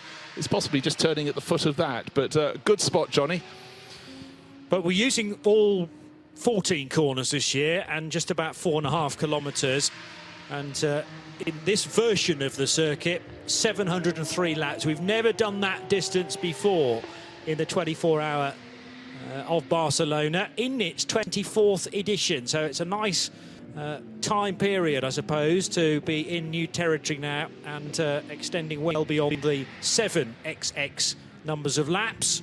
Find out to see exactly how far we get in the remaining 43 minutes. There's your race leader, Julian Andlauer, on the outlap, but there's now a big concern for the 715 Mercedes. Oh, stop it. This is the car that had the problem in the early hour of the race, and the front right wheel as well. It's not working at all because it's, talk about camber angle, it seems to have collapsed and come off the hub. It was Vyacheslav Gutak who had brought that car in after 652 laps, and still don't know to the nature of what the contact was at the first corner with the 22 Ferrari. But is this Is this the story of that component becoming more and more stressed? This is where we first saw the issue for the 715, and I think pretty much for the team as well. And as they start to push it back, the front right completely collapses and goes to about a 45-degree angle. Well, they've got to get a quick lift out there and then some dolly jacks. Now, what happened? Well, the car went up onto the jacks. Now they've got the dolly jacks underneath, so hopefully they can wheel it back. But that front right wheel not attached at all to the hub down there. So that's very cruel for the GT2. Mercedes NM Racing Team was hoping to have a pair of them here. Brought was just one. They do things differently. We did have this extraordinary moment where the race-leading Ferrari was hit by behind because down the start, that was into turn one. That's what cost Leonard Weiss the lead of the race. There was a big delay for him then, and then subsequent problems that removed the Ferrari 296. But the fact of the matter, quicker in a straight line, the GT2 Mercedes, and the GT2 class is all about power rather than aero. That was an unusual incident and an unusual equation, but just shows how different classes of cars deliver their performance in different ways. But right at the end, for the local team, Nils Montserrat's team, that is so disappointing. I think the wheel is still attached to the hub, but because it's still rotating and the brake disc is flush in behind, so it's perhaps a toe link or some other piece of crucial suspension which has failed, and that's not a quick fix. If it was just a wheel that was falling off, then they could certainly sort that out very swiftly indeed. The Bulgaria Mercedes is taking fuel. The VDS Racing Adventures Mark car is also getting its final fuel fill, or what they will hope is the final fuel fill of this particular car. There's a tyre missing on a car that I'm being told, though. It's not on the Bulgaria machine.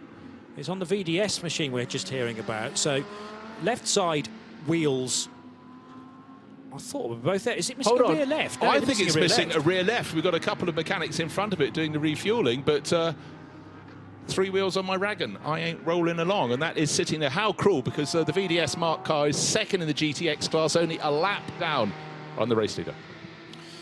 And how tough was that for the VDS car to actually make it into the pit lane, bearing in mind it's a rear-wheel drive car, and you've actually only got one Hankook in contact with the road. 40 minutes to go here in Barcelona, the 24th edition of this wonderful race, and we've been talking a great deal about the spirit of the race for 2023. Well, we have a decision, and it's time to get down to Diana Binks for the presentation of this all-important award. Thank you very much, Johnny. I'm just coming out of the garage, by the way, so just bear with me 1 second while I collect our guest. He's just making his way out now from the garage. And it is the 906 Richardson Racing, and Andy Richardson. Andy, sorry to sort of drag you away from your work at this final hour, but here at Creventic, as you know, we offer the Spirit of the Race Award. So we would like to give that to you this weekend for all the hard work that you and the team have done to keep the car going out there on track. Peter Fry from the series is here to give you a memento and say thank you very much for everything. Congratulations. Yeah, thank you very much. This is the Spirit of the Race Award. That means that you never go up. This is not for one person. This is always for the whole team. So completely the whole crowd. So Peter's giving this to Andy and the whole team here at Richardson Racing to come and sort of share in the celebrations, because the guys have worked incredibly hard this weekend. Guys, just give me some thoughts. What does it mean to get this? It's a lot of hard work this weekend. Oh, it's been incredible hard work. It really has. So it's great, been good team effort. Yeah. It's their effort. Yeah, it's been a long day. Really good 24 hours, Yeah, amazing 24 hours, great team, hard work. Well, many congratulations to you all, guys. And I can see Adam Wilcox down the back there. He was trying to get in, but we said he wasn't allowed. Kidding. Anyway, congratulations and enjoy. Thank you very much. Well, thank you very much, Diana. And looking down, congratulations to Richardson Racing. And it's interesting. They said it's hard work. Yes, it is hard work. It's a lot of fun. And with the 24H series, actually, it's not all go to the end of the race. Code 60 now. Just trying to pick out yellow flag at turn 14. So who has gone for a bit of a slide? Can't tell you as yet. Slow-moving vehicles, of course, because they're running at 60 kph. But one of the rescue tractors is in the background of the shot there, perhaps coming to drag someone out who we cannot see as yet. So what does that mean to the race? Is anybody at refueling at the moment? You can only take on half a tank, but at this stage in the race, that's all you'd be looking to take on anyhow. So nobody at refueling as yet. Code 60, in fact, we've been clear of those for a very, very long time, which has been super impressive, I must say. We had a flurry of them earlier in the race when we still had light before we went to darkness. The last one, right, car number 405 in the gravel at turn 14. So that is the cause. Approaching the corner backwards, rotating around and sliding in. That's why it's out of sight, quite deep in the gravel there. And that's the GSR Ginetta that had the problem, the spin there before. That stayed on terra firma, on the black stuff then, but is now in the gravel, and that should be removed hopefully fairly quickly. And it was for the Lithuanian crew, they've worked through all the problems there with overheating. They've got that sorted. The temperatures dropped through the night. They managed to keep going and keep going. Hopefully that can come out, so at least they can get 24 hours on the clock, which is the whole point of competing in the 24H series, as well as having good fun. I just want to remind everyone that they were my nomination for the Spirit of the Race Award. Nothing after they didn't win it, they thought, right, we need to draw attention to us again. So just chuck it in the gravel, and we'll have a chance of winning it next time around. You're a cruel man, Johnny, but I like your analysis. There you go. So that's Mindaugas Lietutkas, who is stranded in the gravel trap now. Still, unfortunately for them, the final car to be running in the race. It is an excuse to put some fuel in the car, though, for the 34 Lant Motorsport Audi and the 917 Porsche. That should see it fine till the finish. And Red Camels, Jordan, so that could be quite crucial there. Rick Broker's straight into refueling. Still at least half the pumps available. We've got 5 pumps and 10 Bowsers. So again, get the fuel in while you can. Sprint to the finish coming soon. Waiting for any signal as to how long it will be until the Code 60 period is removed. It hasn't always been the work of a moment to pluck cars out of the gravel. We certainly saw last night up at turn 13, one of the course vehicles then got bogged down itself. We had the image of a rescue vehicle towing a rescue vehicle, towing a car, and that was a bit of delay there, but actually gave some of the teams a chance to work on parts of their car. And one of the car crews still working is NM Racing Team. We saw that front right-hand corner collapse as the car tried to leave the pits. The Mercedes GT2 is being sorted out now, but in the sort of pace with which it suggests they are trying to get that back in the race. Unlike poor CP Racing there, Mercedes is still sitting in the garage. It'll be interesting to see if anything is being worked on, but we did see the crew starting to dismantle their airlines and things in the pits. So for CP Racing, I think it's over and out. But for NM Racing Team, on hove turf, still trying to get that car to finish in GTX. So Rick Breukers for Red Camel was in a position to get into the pit lane. The problem for Huub van Eindhoven is that his position on track is not conducive to getting into the pits and getting fuel quickly, unless Red Ant have turned down the option of fueling that car. But I still think it will need a splash, potentially, with another 34 minutes to go. I suppose it depends a little bit about how long the Code 60 is out as well. But Red Ant desperate to want to be given the choice, at least, for fuel or not, with Huub van Eindhoven at the wheel. This could decide the 992 division as we head down to Diana Binks with a little more from the pit lane. I'm with the 715 team that we saw earlier on stop in the middle of the pit lane, making its way out onto the track with an issue with the front. Vyacheslav, what happened? We saw the wheel, and it looked as if it was at a degree that obviously it shouldn't have been at. Yeah. It was stuck on the pit lane. You've had to bring it back and put it into the garage. It's actually happened a lap before. That's why I was going slowly to the box. But the team didn't recognize the issue, so it was a suspension issue. And yeah, we do everything we can. We know what is the problem, but it takes time to change the suspension completely. We are super lucky with the obviously, I don't know what happened in T14, so we're using all the time we have. But yeah, we just need to change the part and get the car out. It's the only thing we need. So we are now doing fast.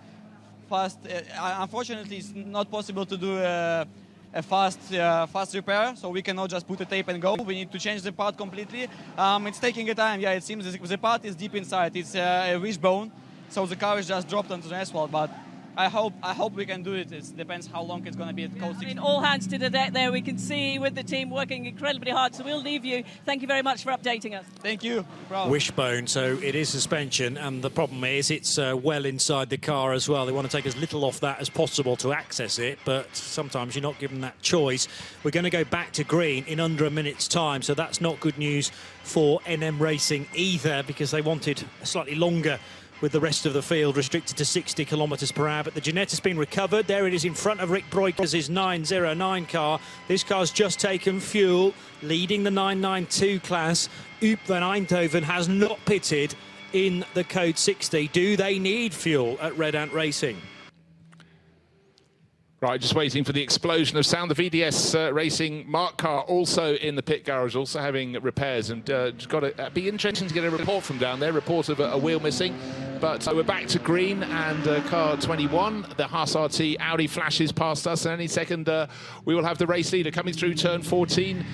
And that'll be another lap on the board. That'll make it 708 laps for the race leader. The IMSA Porsche with Julian Andlauer will surely take this through to the finish. His stint is 52 minutes. There are 31 minutes remaining on the clock. I think that means he does still need to pop in, wave to his pit crew after taking a splash of fuel. But I think the Audi for Haas RT can go all the way to the finish. They're only 34 minutes into their stint. Yeah, that should be fine. And again, they'll have saved a tiny little modicum of fuel during that brief Code 60 period. But it's still, the ball is in the court of the IMSA Performance Porsche crew. They've been pretty peerless in this race.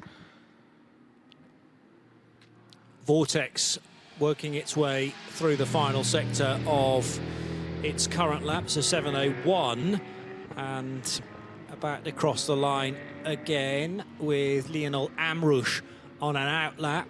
So 1, 2, 3, 4, 5, 6, 7, 8, 9, 10 cars all pitting during the Code 60. Julian Andlauer not, though, having to come down pit road, because we talked about, well, actually that car potentially needing a stop, whereas the Audi didn't. So maybe Julian did come in during the Code 60 and has already done his out lap.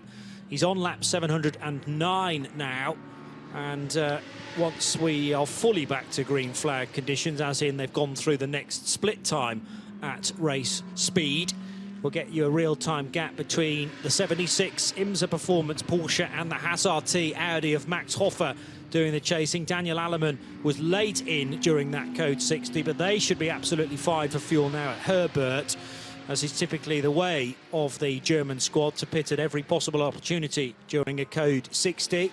Up van Eindhoven now being shown ahead of Rick Breukers, of course, because that car did not pit, whereas Rick did, and the gap's 13 and a bit seconds at the sharp end of the 992 class. Looking for gaggles of traffic that could make a difference, and even at this late stage in the race, we've got a couple of cars running very close together. The Scherer Sport Audi, car number 1, Pierre Caffer on board. Plenty of company for him. He's battling with the car collection Motorsport Porsche. That could be a place change coming up very soon indeed. Pierre Caffer all over the tail of Even Jacoma. Even was going very, very well, the Swiss racer, at the start of the stint, but certainly Pierre Caffer in an Audi R8 LMS GT3 Evo 2 is a fearsome combination, and I expect those places to change very, very soon indeed.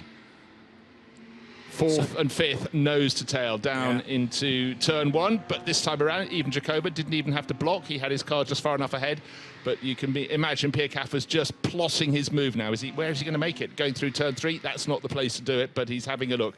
Good news is the 758, the Mark II VDS is out onto pit apron. It's lost a position in GTX, or more to the point, it's just abandoned its chance to beat the KTM. That had its problems, about an hour ago, didn't it, Johnny, with the rear wing coming loose, but this time around not having the requisite number of wheels has been a limitation for the VDS team. So Pierre Caffer was definitely quicker through the sequence of turns 1 and 2, even though he didn't get the place. Just a more conducive line, I suppose, to a quick lap. And Ivan Jacoma running the risk here of concentrating far too much on the car behind rather than being quick through the corners that are in front of him. They both run a touch wide through the kink at turn 9. And a flash of the lights. Now, can Pierre Caffer be late enough on the brakes? No, because it's well defended by Jacoma in his Porsche.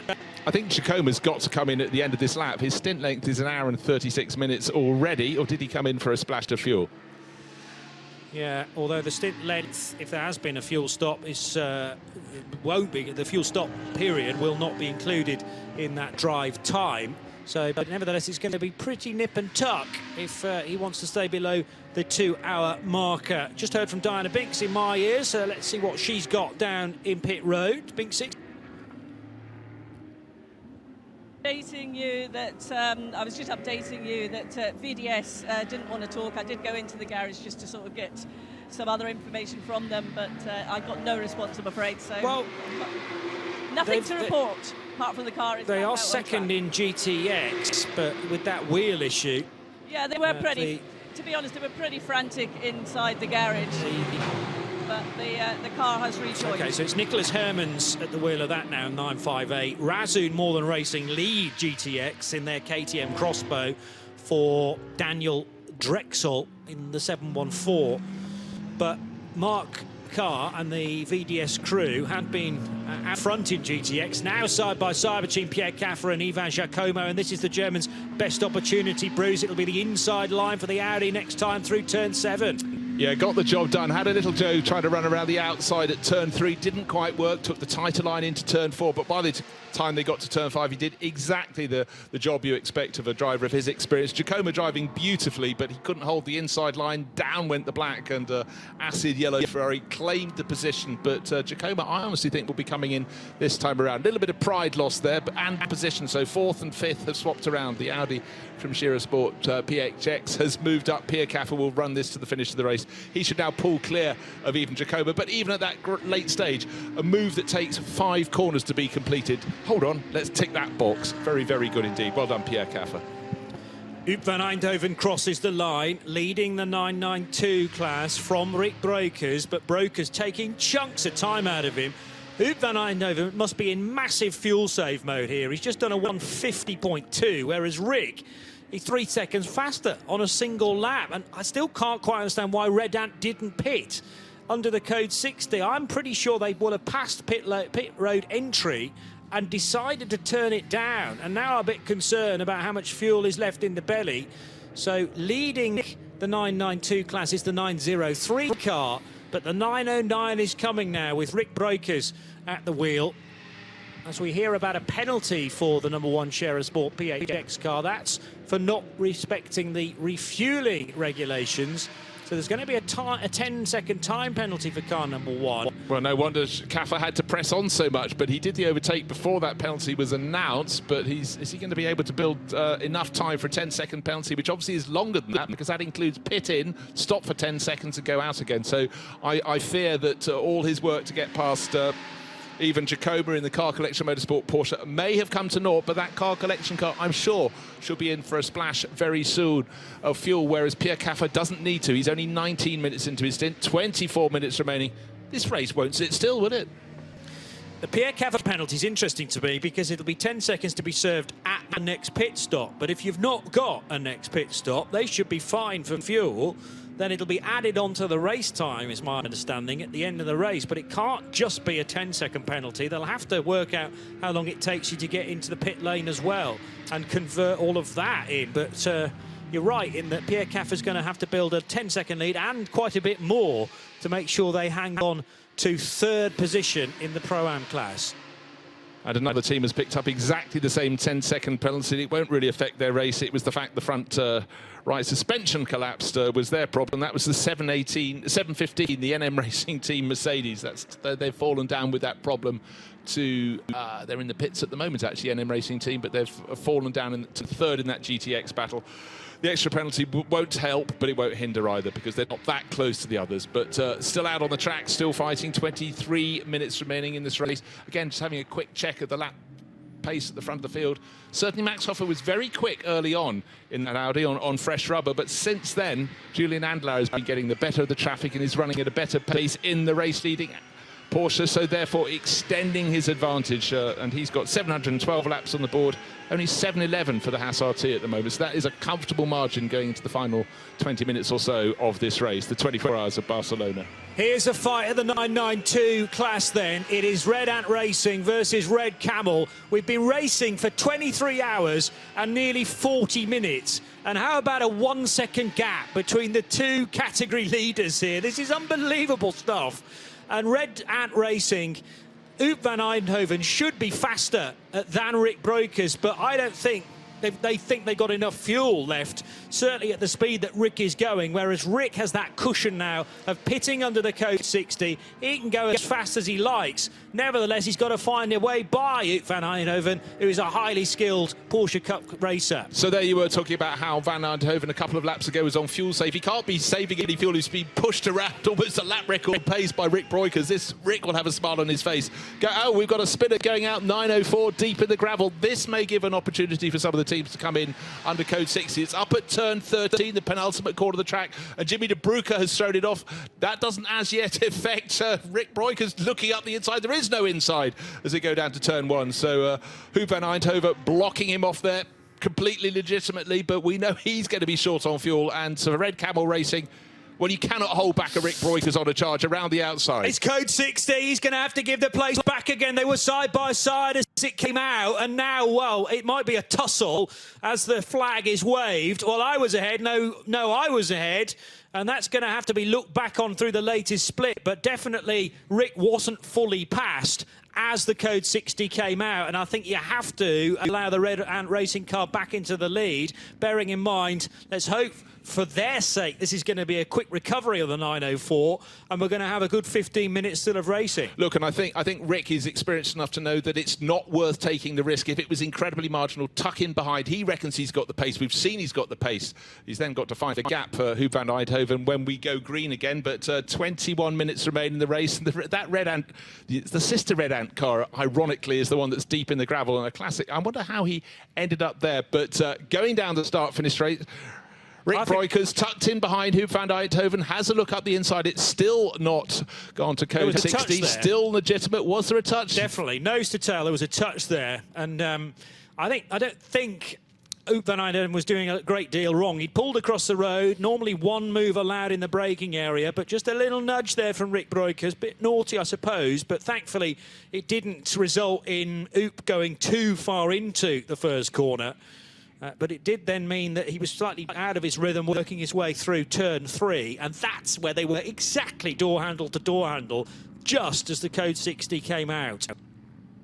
Yeah, that move kept on going through turn 3, and then Rick backed out of it. There was an Audi tucked in behind one of the GT3 runners, but this is going to be interesting. The clock, of course, continues to move downwards. We've only got 20 minutes remaining. Still code 60. No cars actually come round to do any refueling. I think simply at this point of the race, everybody had worked from the tail backwards, so everybody has got the requisite fuel in their car, with possibly the exception of the race leader, the number 76 Porsche from the IMSA LS Group Performance. May need to come for a splash and dash for Julian Andlauer, but maybe this code 60 is just with fuel reduction, just helping them enough so they won't need to come in. I'm sure IMSA Performance would have thought about that. Good news is the second of the Red Ant Porsches is being pulled clear of the gravel more successfully than when we had another car in there last night, and should almost be back on the hard standing. Between turns 13 and 14, it can then be unhooked. Doesn't appear to be any damage to the 904 Porsche, and hopefully then get back onto the circuit, but the clock continues to count down.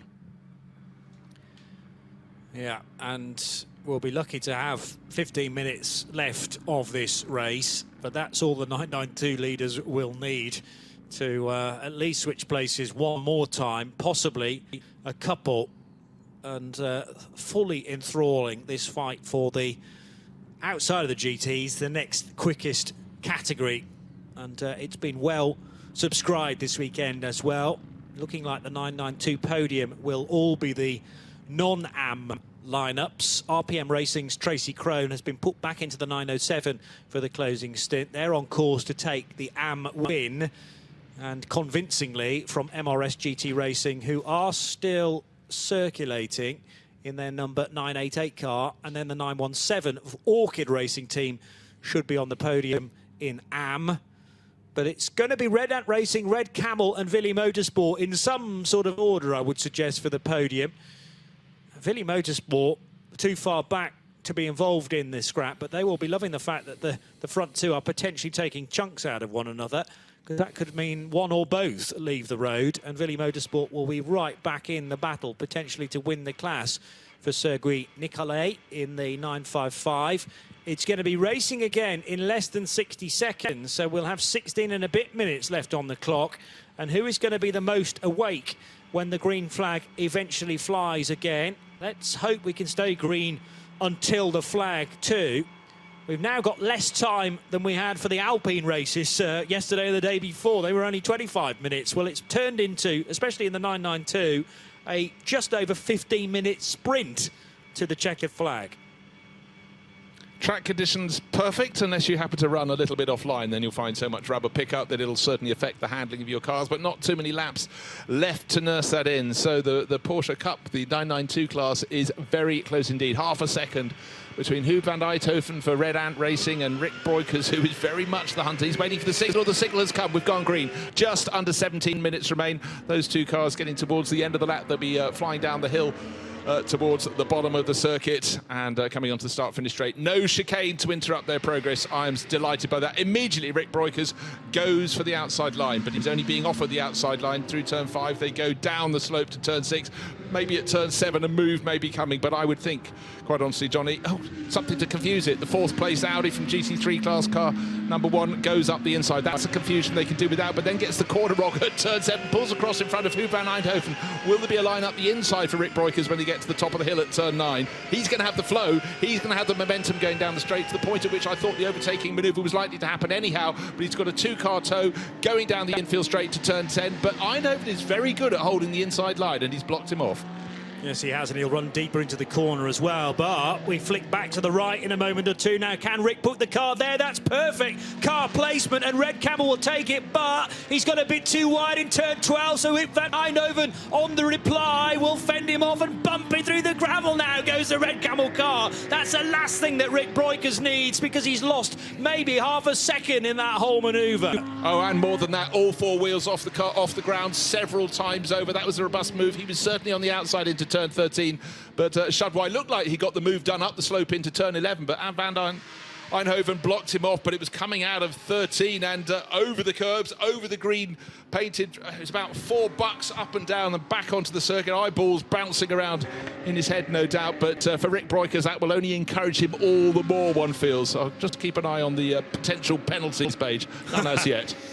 Well, it was a second lost by Rick Breukers. He couldn't have done a great deal about it, really. But, of course, when you put yourself on the outside line at 10, that should deliver you into the apex at turn 12. But because you're coming at it from a shallower angle, he then naturally was going to run wide out of 12. And Huub van Eindhoven read that, made sure that he didn't have any, or even a car width to play with for Rick Breukers. But I didn't quite expect him to leave the road with so much energy, and did incredibly well not to lose the car in the stones there. Incident already under investigation for race control, but there's a certain element of irony coming up. They're catching another runner, also in their class, 3rd in class, Sergio Nicolai. Maybe as they come up to him, he could have a part in this race. He could end up, if they have any more fisticuffs out on the circuit, he could end up as the class winner. If anything untoward's happened, but certainly Rick Breukers getting closer and closer to Huub van Eindhoven. Tucking in behind. This is the point just a lap ago where he got his nose up the inside through the kink at 11 up to turn 12. This time he's about 2 car lengths behind. They're catching the Willy Motors by Willy Racing by EB Motorsport Porsche hand over fist. 14-minute remains. This is a classic case of a sprint race being tucked on the end of an endurance race, and it's fabulous, fabulous action. Well, I'm suddenly in the reminded. 992 class. I'm reminded of Daytona a couple of years ago. Mathieu Jaminet and Laurence Vantor in their Porsche GT3 cars. It sort of turned into this, and unfortunately for them, turned into contact and a spin for one of them as well. We really hope that both cars can take the finish and roughly close to one another. The amount of energy involved at the end of the main straight with the rear wing, particularly on the red camel car, oscillating with superb amount of energy there. But once again, the red camel car is right with Wout van Eindhoven. There are big question marks as to how much fuel is in the red ant car. And I don't think Wout van Eindhoven wants to be going as quickly as he's being forced to by Rick Breukers, who's now on the outside line of turn 4. I'm not sure he necessarily can stay there. No, Wout's not going to allow him to stay there as he edges him out to the left. Yeah, that was wonderful looking at that vibrating rear wing on Rick Breukers' car. It's a classic case of the turbulent air coming over the top of Wout van Eindhoven and coming down towards ground level as it hit the second of the Porsches. But I really think that the Code 60 period has brought a little bit of fuel save. We already discussed how Wout van Eindhoven was not wanting to run at the same pace. That brought him a little bit of comfort. But you have no comfort at all if you've got Rick Breukers sitting on your tail, looking one way, looking another, diving up the inside, trying the outside line. What have we got left on the clock? 12.5 minutes. Wout van Eindhoven, we know it's hot in the cockpits. He's going to be sweating buckets at the moment. This is massive pressure. They're also catching a car at great speed, or maybe a slight mistake there from van Eindhoven. Now Rick Breukers finds himself on the outside line at turn 12. Can he go all the way around the outside to take the race lead? He tried this a couple of laps ago, but now does cut across the bows of the red camel car, and the 909 will lead with 12 minutes to go. What has Wout van Eindhoven got at his disposal, bearing in mind there's less fuel, I reckon, on board the red ant car, whereas Rick Breukers can now afford to just really push on and gap the car behind. Certainly can. Fabulous action really in the closing stages here at Barcelona. And the Willie Motorsport car is just keeping out of the way. That's the car that's the third in the 992 class. And Rick Breukers gets past him into turn 1. That'll buy him a tiny bit of a gap. But I honestly don't think Wout van Eindhoven can fight back. He too will try and pass Sergio Nicolai. But that was bold. It was brave. And it came from a long way back. And Rick Breukers has made that move back into the lead of the 992 Cup class. And also worth mentioning, they were fighting over 7th place overall. So really good from the Porsches, right in the mix in their class and the race overall when said and done. Terrific stuff to go deep into the final hour for this major category in the GT series. We often focus in, and I think quite rightly so, on the GT3s, but there's always a phenomenal fight in 992. Porsche Carrera Cup racing through the years has provided superb action, whether it's a sprint race of 30 or 40 minutes or extended to the full 24 hours. And similar, really, from Cup 2 in the Nürburgring Nordschleife series, the Nürburgring Langstrecken series. We always find good fighting there too. Elsewhere in the 992 division, the AM category is led by this car, the Tracy Crone 907 RPM car. But we can now afford to just take a bit of a breath and head back to the GT3 fight, because on lap 719, Julien Andlauer no doubt will have loved to have been involved in that 992 fight, but for him a slightly more comfortable advantage over not a Porsche but the Haas RT Audi R8 of Max Hofer. And we're talking 1 minute and 40 seconds between IMSA Performance's Porsche and the Haas RT car. 718 laps completed by our race leader into the final 10 minutes, just cresting that moment. Haas RT a lap further back, and unfortunately for Max Hofer, was giving chase in the number 21 Audi, but at this point in the race can only match, not exceed Julien Andlauer's pace for the IMSA Performance crew. But Herbert Motorsport, they had their hopes, they unfortunately had their delays. They look as though they're heading for third place. In fact, they've got a 3-lap margin over the Scherer Sport PHX Audi, so that should be fully sufficient at this late stage in the race. But as Johnny pointed out, so many classes to celebrate, and for RPM Racing, for that eternal pairing of Tracy Crone and Nicholas Johnson, with the tall American Tracy bringing it home. It's another good result for that team in that race livery that's stood the test of time. It's certainly been on many machines. The lime green with the blue accents on it, and Tracy should be bringing that home. And at the moment, RPM, he's just taken that over not so long ago from Duncan Houseman, leading the 992 AM class, and 12th place overall. It was very good indeed. 3:30 will be the time for a couple of laps, so just trying to work out how many laps we're likely to have left. Maybe 5 for the race leader. We're on 720 now. Never had as many as this in the Barcelona 24 hours, regardless of which configuration of circuit we've been running on. And in the very early years, in the late 90s, we were on the national circuit, so effectively not using turns 1 to 6. But now the full 4.5 kilometres. 296 was a distance record last year. We're well beyond that now. 696, Sorry. I hope, not 296. Not 296. Otherwise you can knock off and have supper. Indeed, yes. And a night asleep. I think it was never going to be in question that we would break the distance record if that were the number. Down towards turn 7 goes Tracy Crone then, and I'm sure this was all part of the planning.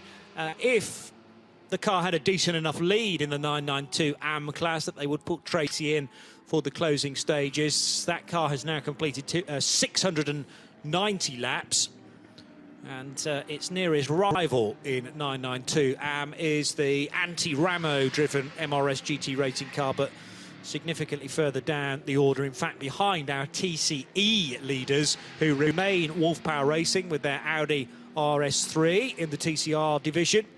So 121 Ivars Valers has been at the wheel of that, it feels, for quite some time. Yeah, nearly an hour and 40, but he'll be inside the driving limit. Right, we started with 39 cars. We're going to end with 32. The last place car, the Ginetta from GSR Motorsport, is the last car to come and get some fuel, so inside the final 10 minutes. But 32 cars should get to the finish. And ironically, the car that has the fewest laps to its name, 305 laps, was the WTM by Rinaldi Racing Ferrari that set the early pace. It had a collision. It was clattered down in turn 1 after approximately 2 hours, just as Leonard Weiss took it over. Then it had problems getting fuel into the engine, and unfortunately for them, they were not the first car to retire, but the one with the fewest miles on the clock. And we also lost Edward Sandstrom, was the last driver to drive the 930 HRT Performance 911 GT3 Cup class car, another car from that class that went very well at stages in the race. The 910 from Seb Lejeune Racing by Duvo. Baz Curtin Racing retired from the touring car class with their Cupra TCR. They had 363 laps to their name at the time. Escuderia Faraon, a Spanish team, one of the local teams, retired with 401 laps on the board for them. That was the 709 Porsche. The 929 Porsche that went very well for HRT Performance, with 18-year-old Harley Horton doing a great job for them. That also parked up, 415 laps for them. And NKPP also didn't quite make it to the end because they retired from the Porsche Cup class with 444 laps on the board. Everyone else has done 600 and more laps. And Julian Anlauer is very close to completing his latest lap. He's in the final sector and will whip across the line now. It's a 1:45.7 for that car. Max Hoffer's current pace is about a second or so faster than that, but he's got to find a minute and 37 seconds in 5 and a bit minutes. Not going to happen when you think about Julian Anlauer's ability to drive his Porsche as fast as he likes. He's deliberately sort of reining back the speed now as we catch a glimpse of the 91 Herbert Motorsport Porsche. The incident between the 903 Red Ant Porsche and the 909 Red Camel car, there's going to be no further action for that. Perhaps because how it panned out eventually, putting Rick Breukers ahead. And Rick now leads the 992 division by nearly 7 seconds over Oop van Eindhoven. Well, he's lapping 3.5 seconds a lap faster. And again, I think that's simply down to the fact that Hubert probably didn't have a lot of fuel left to play with, so he has been nursing it to the finish. Also, that battle was fought. The battle was won by Rick Breukers.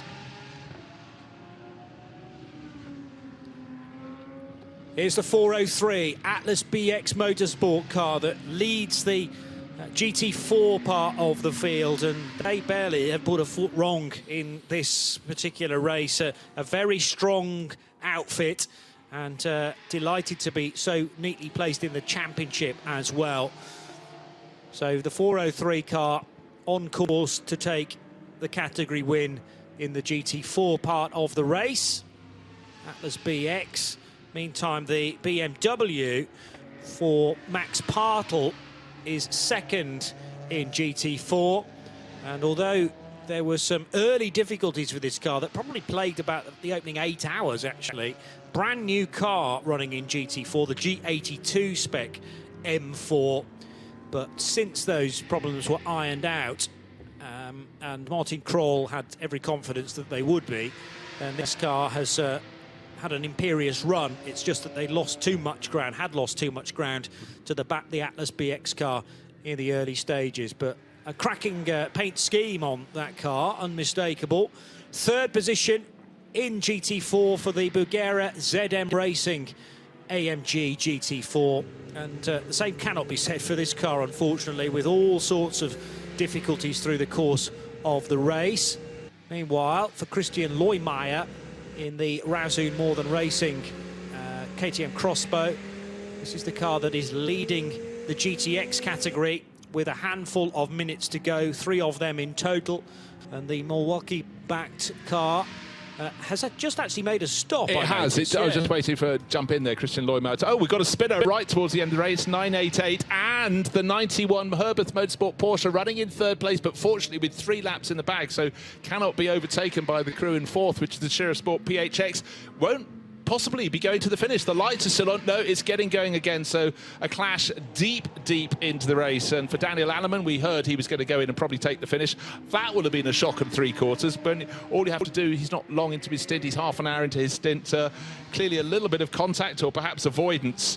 And the driver of 988 was Antti Ramo. You just mentioned him for MRS GT Racing. So it takes 2 to tango. But luckily it looks as though both of those will continue.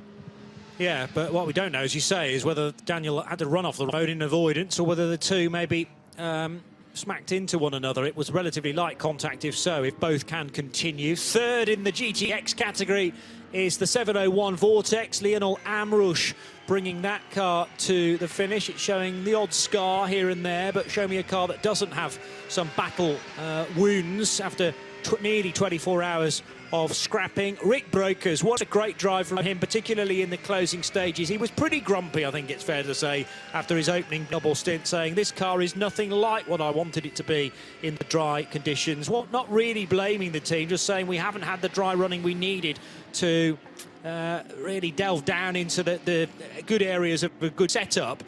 But they've had to sort of, I don't know, chisel away at that through the course of the race. And it's also an element of the drivers getting used to it.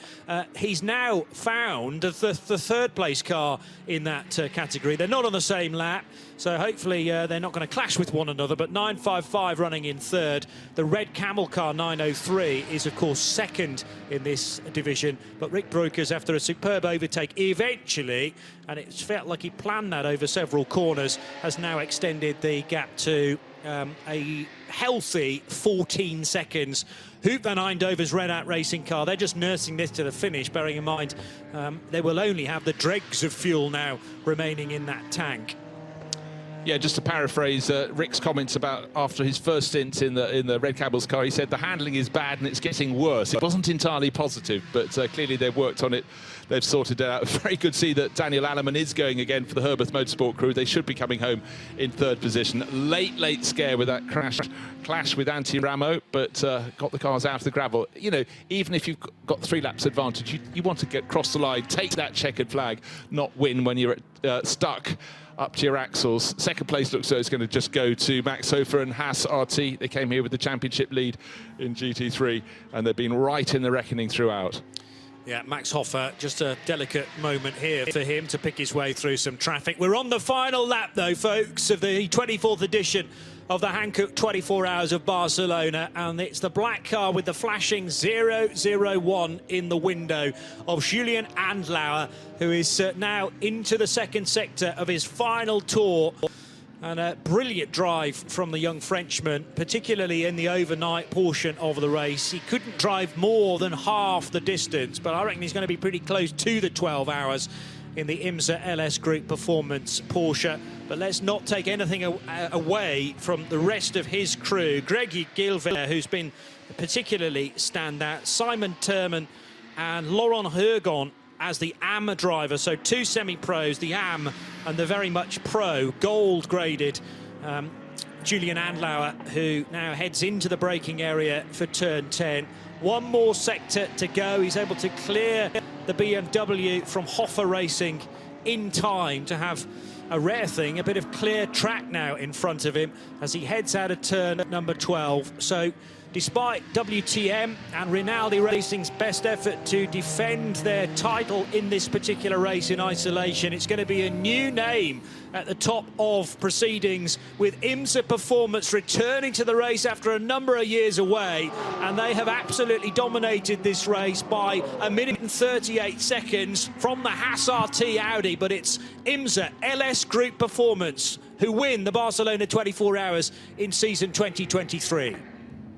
Well, fabulous run from them. Neat, tidy, no drama. But again, they knew they had to put their flying driver, their quickest driver, Julian Andlauer, in at the end to make sure he didn't get caught out by the Haas RT team. Let's call the TCR winner over the line, then we'll get straight to Diana Binks for reaction down at IMSA Performance. But TCR will be a win for Wolf Power Racing and the number 121 car. So Ivars Valles, who's in the seat in the closing stages, Roberto Ferri, Miklas Born and Jasmine Preissig win, but the title will go to Holmgard Motorsport. Here's Diana Binks down with the GT winners.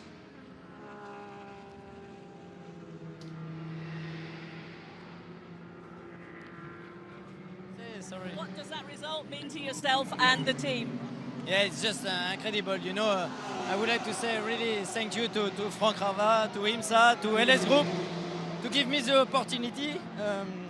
No, it's really good. Yeah, to win 24 hours, it's really good for us, for my teammate. Underwear, Julien did a really good job. Yeah, I know now what is a professional driver to compare to us. We are a good driver, but yeah, Julien did a really good job. So thanks to him, and yeah, thanks to the team. Well, congratulations to you. Let me find Laurent, who's just behind me as well, just being congratulated with the rest of the team. Laurent, obviously very happy to see that checkered flag, the 24 hours here at Barcelona, a winner.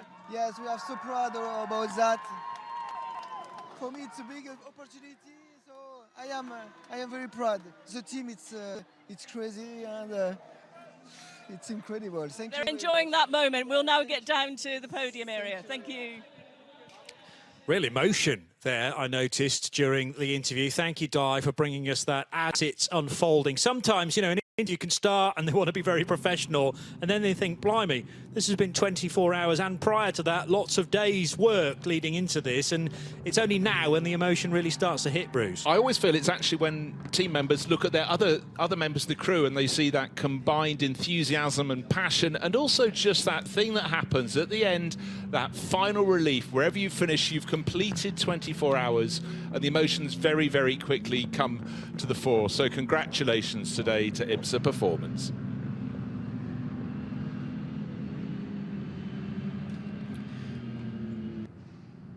Marshall's heading to the edge of the track to congratulate all of the drivers and a chat, I suppose, for all the competitors to say thank you to the marshals as well. We'll be getting some reaction in a moment or two down with Nick Damon and Diana Binks. But first of all, Julian Andlauer stepping out. He will be feeling that as well. He knew he was in for a tough night.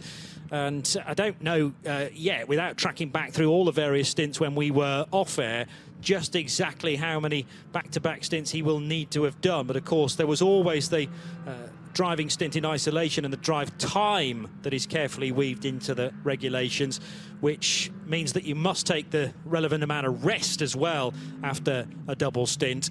But I think he'll sleep well tonight, Julian Andlauer, being congratulated there by Gary Willems as part of that winning quartet in number 76. Gregory Gilbert, Simon Terman and Laurent Ergon, and the rest of the cars now assembling themselves on the main start-finish straight as part of Parc Fermé. Here's Diana Binks once more.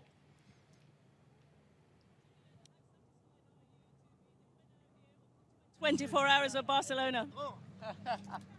A little bit of emotion still going on down here, guys, as you can see. Julian. It's been great. Tough race. I mean, the level, the guys, all the other teams were pushing so much during the whole race. No mistakes were allowed, so we had to bring it back safely, but also very quick. I have to say it's a great achievement for the team, back in endurance after so many years. So yeah, I think we did no mistakes. The pace was pretty good, and two of us were for the first time in endurance in 24 hours, so it was quite special for them, and they did great. I mean, the whole team did very great, so as you can see, it's what they deserve. Well, you can tell by the emotion and the reaction from everyone. But was there a part of the race where you thought, yes, we're going to take the win here? It was only at the last during the last hour, because we were not sure about the gap compared to the Audi, because they were quite quick, to be honest.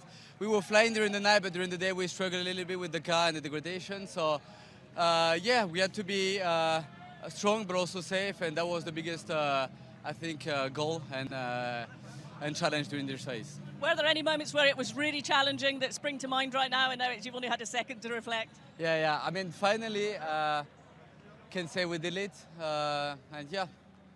Okay, well, I'll let you go and celebrate with the team. Many congratulations. I think it's important at times when you are going through the mill in terms of setup, sort of almost not to retain that information. You deal with it as it's flung at you, and then immediately delete that information and push on. Hope the new set of tyres are slightly better, but generally speaking, tyre wear is going to be so much better overnight when the temperatures are cooler. But then what sort of state is the track going to be in the following day? A lot more rubber's gone down, of course, but a warm day and a warming track can sometimes do weird stuff with tyres, especially a new compounded tyre that Hankook are still working out for themselves too.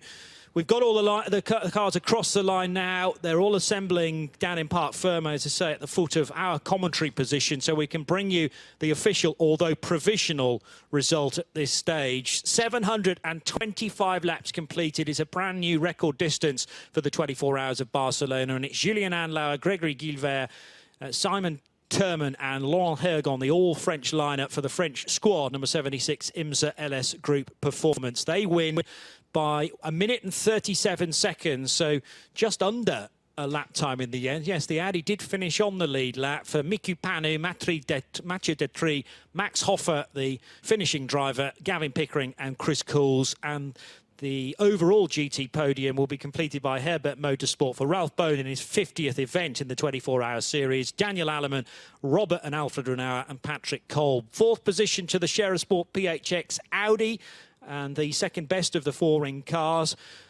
Fifth position for the number 23 Car Collection Motorsport car. That is the fourth place in GT3 Pro-Am. And then the Pro-Am, the GT3 Am winners, who are Lant Motorsport. So well done to Tim and Ingo Vogler, Max Edelhoff, Wigo Dalmo and Dr. Johannes Kerkhoff in car number 34, sixth place in GT.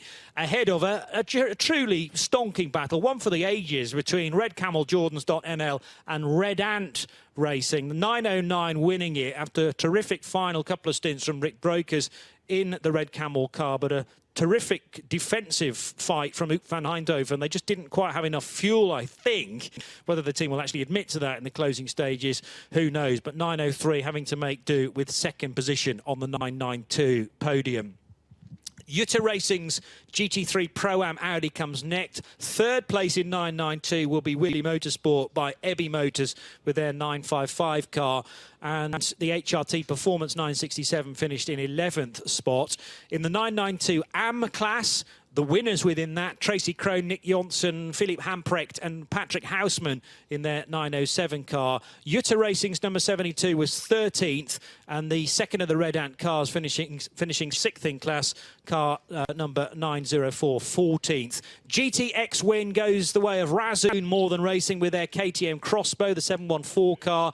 VDS Racing Adventures was second in the GTX division.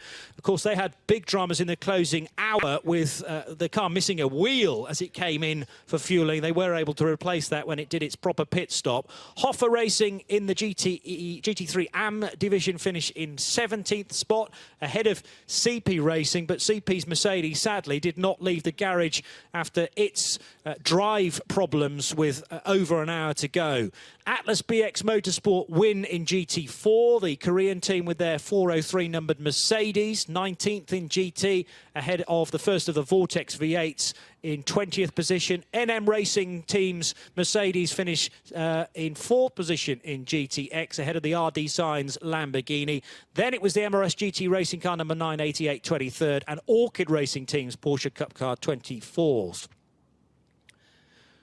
And we're heading down towards now, so unfortunately, cars that, well, not the BMW, but those beyond that in this particular slate will have either retired or had very, very few laps to its name. But the GT4 BMW finished second in class, ahead of our Spirit of the Race winners, Richardson Racing with their 906 Porsche. Bugera ZM Racing make the GT4 podium ahead of the local team E2P. Vortex with their second car. The GSR Motorsport GT4 car 30th, ahead of NKPP and HRT. But both of those HRT cars were definitely retirements. 33rd position for the Scuderia Faroon GTX car, then Seb Lajou, another HRT performance car, another retirement, and the Ferrari didn't make it much beyond or just short of half distance. And in the TCE part of the race, Wolf Power will win this year's Barcelona 24 Hours for Jasmine Preissig, Ivars Valles, Roberto Ferri and Miklas Born, ahead of the championship winners Holmgard Motorsport with their 102 Cupra. And it was Baz Kooten Racing who made the podium in the TCE series. And without further ado, the celebrations continue down in Pit Road, because we need to get some reaction, Diana Binks, from our TCE race winner here in Barcelona. We have one driver here. The rest have all gone upstairs already, but Ivers is kindly very much waited till we were ready to chat to him. We got at the end of the 24 hours. How does it feel to take that result today? Yeah, for me it feels absolutely amazing, because it's actually my first 24-hour race. And it's my first win in 24-hour race. You know, I was putting so much energy and I was fighting so much for that, to achieve that result. And, you know, I was going through difficult times, and so I wanted to just put my hands down, you know, in some moments. But now we build up the car for Barcelona, which was fitting physically, mentally. We were ready. So thank you very much. Thank you all the people around, and especially my wife, who is at home with my kids. So thank you. I love you so much. Thank you. What a great achievement, and I can see you're really emotional here. It obviously meant an awful lot to you, but it can't be underestimated what it takes to win a 24-hour race. Personally, yourself, man, machine, and the whole team. Yeah, that's the team. Of course, the team. That's the team race. It's not the sprint race. That's the team race, and the team put absolutely amazing job today in the car and before all the preparations and everything. So they absolutely did. We was fighting last year so hard with the car, with the issues, with everything. So, and finally this car was running all 24 hours on the road. So that was my mistake in the beginning. I did some small mistake. We have to change the drive shaft, but yeah, I'm so happy. That's unbelievable. You know, I'm one step closer to my goal. So yeah. So this won't be your last 24-hour race then? No, this won't be my last. I think now I have good feeling, and that we can. So I think we will go on. We will see what the future will bring to us. But yeah, we will continue and go on racing, and definitely. So yeah. Again, many congratulations on that class win. Thank you. He's very, very happy with that win. And you might say, you know, it was a relatively small entry within TCE, agreed, but you've still got to get to the end of the race and be ahead of all your other rivals. And there was a lot of drama as well to miss through the course of that too. We're just getting word of a very late penalty for the 23 car collection Motorsport. Porsche not fulfilling the minimum drive time for one of its AM drivers. So they're actually going to have a lap taken from them in the race results. That's the Alex Fontana number 23 Porsche, for also the driver known as Hash, Ivan Jacoma and Yannick Mettler as well. One has to presume it was for Ivan Jacoma, because no, actually you don't, because Alex Fontana took over to get that towards the end of the race for car collection, but a little bit of a trip up there, but fourth or fifth. But they had a really good run, so I guess that's what they'll take away. But that message came through at 12:05. The race ended at about 12:03. So still some penalties coming through. But again, it's one of these things you learn as you go along through endurance racing. The saving grace is it doesn't actually alter where the car will finish in the race. Still fifth position, because Pierre Caffer had got ahead of Alex Fontana on the road. It would have been slightly more dramatic had the car collection Porsche stayed ahead of the Audi, and it would have been dropped behind there to 5th place. But it's 5th anyway, it's 4th in Pro-Am. But what you also forget is that not long before there was a 10-second time penalty to be added to the number 1 just after Pierre Caffer had made that move. So nothing is over until it's over. But right now the sun is shining over the circuit. Camera crew's getting ready for the podium ceremony. The car's looking fantastic. The ones that didn't win their classes or come in the top few places are all parked up in 3 lines on the start-finish straight, which I actually really like. It's a great view down from the grandstand, but the winning crews down below the podium, which just a couple of years ago was reshaped in the outline of the circuit, and I think a very nice little feature here at Barcelona, something a little bit of a twist. And again, I like podiums that project out over the circuit, and obviously the best of those is the one at the Monza circuit, and also when we start our season at most years for the 24 Hours of Dubai, that's a very famous podium that does protrude out over the circuit as well. So much has happened in 24 hours, but we have worthy winners from the IMSA LS Performance Group with their Porsche Car 76, Julien Andlau, who brought it to the finish, Gregory Gilvet, who kicked it off, Simon Temont and Nor Ergon. So congratulations to them. And at the end of the day, plenty of laps under the board. Johnny was worried they wouldn't make 700 laps. Nonsense, 725 completed by the end of 24 hours. Yeah, really good going, and helped by not one Code 60 whilst we were off air. Evidence, should it be needed, that basically commentators do affect motor racing, and if they're left to their own devices... It'd be a disaster. It's absolutely fine. That nobody crashes, nobody runs off the road. It's all our fault, which we kind of knew anyway. 955... has parked in a weird position. It was trying to make, wasn't it, the group of cars underneath the podium, but has stopped well short of that, sort of not in parc ferme on the main track, but equally not right below the podium. But there is limited space there, in fairness. The top 3 in the GT3s are in position, and basically the only 2 finishers in the TCE series immediately beneath this very smart podium at Barcelona, which incorporates the track map. And not obvious from that track map, actually, where the podium is set up, where the national circuit is. That's why we were so puzzled by that much longer distance in 1998 and 1999, it seems. We're going to go straight back to Diana Binks, because ahead of the podium presentation properly, more reflection on the race from IMSA Performance Di. Yes, we're just going to have another chat with Julien. He's had a second to reflect on taking that victory here today for yourself and the team. How satisfying does it feel? It is, because it's been a very, very long race. I mean, it was a bit tough in the beginning. We were pretty strong during the night, but at the end, Audi was very, very quick, and we were not sure about the strategies, where we're going to end up for the last stint. So we had to push for the last couple of hours, and also to be safe, because a lot happened with the Code 60s, etc. Car felt a bit better during the night, so I have to say we struggled a little bit during the daylight. But I mean, fantastic job by the whole crew. I mean, the team is just back from a couple of years back, not in endurance, so it feels good to do it properly without mistakes and back into the rhythm. Same for 2 of my teammates, first time in the 24 hours and into endurance. So, I mean, everyone did great. Very satisfying to also finish, because I'm a little bit exhausted. I think we all did a lot under pressure during the World Race, because it was quite close. So, yeah, happy with it, and couldn't be better. Was there a point in the race where you thought, yeah, we've got this win? It was only in the last stint, but anything can happen. You know, one of the other cars just finished with like 125 degrees in the engine and almost blew up the engine. So everything can happen. In the last stint, we had cut a little bit of margin, so I have to say that was quite safe. But before that, it was very close and uncertain. Okay, well, I'll let you go and catch your breath, because those celebrations are about to begin. Thank you. Thank you. Julien Andlau there with a big grin to the camera. He knows it's been tough work, that, but he gets his just rewards with a first victory in the Barcelona 24 hours, certainly for IMSA Performance. They have form in this race from a number of years ago, but come back after a break, and the big trophy is theirs. And I always think it's interesting if you have 2 stabs at an interview with the driver who's just finished. When they hop out of the car, they're full of the focus on what they've just achieved, and then they get a little bit of a wider vision on the whole event. But certainly it was an event in which they were pushed very hard indeed in the initial stages by the WTM, by Rinaldi Racing Ferrari, which got ahead, fell behind, but certainly was quick, but then fell for a second time. It's been a wonderful event once again in 2023, the Barcelona 24 Hours, the 24th edition, and lots to reflect upon. Let's try and catch up if you're just coming in now as to what you've missed.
So quite an event here for the 24th edition of the 24 Hours of Barcelona, and a chance for Bruce and I to catch our breath very, very shortly. A good crowd assembled around the podium as that continues to be dressed and trophies are being called.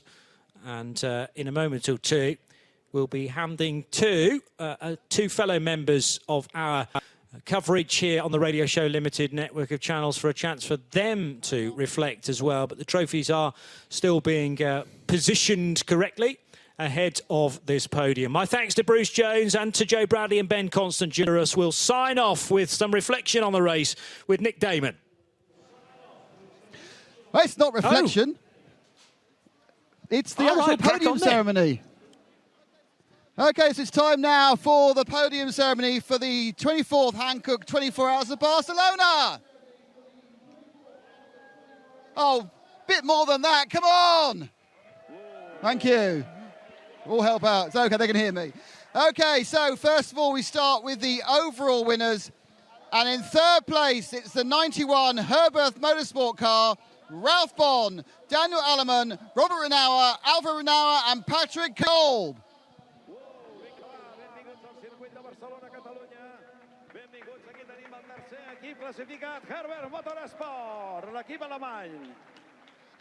And in second place, the 21 Haas RT team of Mika Panu, Mathieu Dutré, Max Hoffer, Gavin Pickering, and Chris Cools. ¡Wow! Ahí está el segundo equipo clasificado, Haas RT con el número 21 con el Audi R8. Enhorabuena. And the winner of the 24th Hankook 24 Hours of Barcelona, it's the 76 IMSA LS Group Performance Team of Julian Andlauer, Gregory Guiver, Simon Terman and Laurent Hugon. Ahí está. El equipo vencedor, IMSA LS Group Performance, equipo francés con Julien Andlauer, Gregory Gilbert, Simon Tirman y Logan Urgon. And now for the national anthem of the winning entrant.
La marsellesa, hem escoltat l'himne de França en nom del guanyador.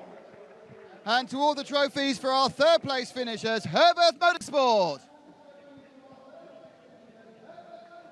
Aquí tenim el senyor Jordi Barrabés, director esportiu del RAC, encarregat d'entregar el premi a aquest equip tercer classificat. Número 91, Herbert Motorsport des d'Alemanya, Ralf Bon, Daniel Alemann, Robert Renauer, Alfred Renauer, Patrick Colt. And our second place finishers, number 21, Hassati.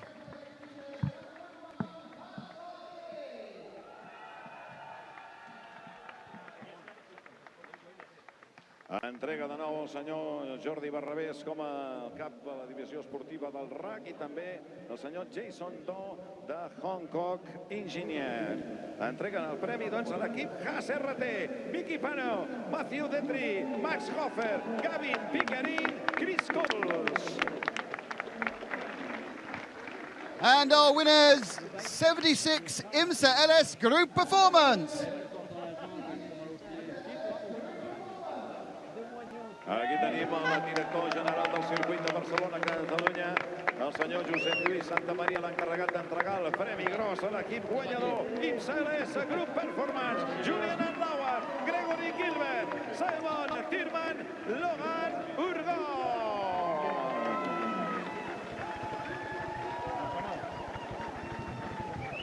And now for the very large trophy.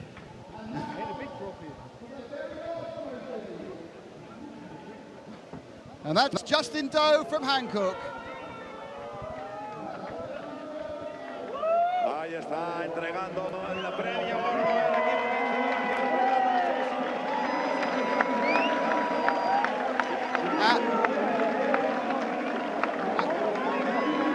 And the trophy, Fermi Velez, for the top team of 76 in performance again. Aquí tenim a Pau Escat Vélez, el nebot de Fermi Vélez, que entrega aquest premi dissenyat per la seva mare del reservisme.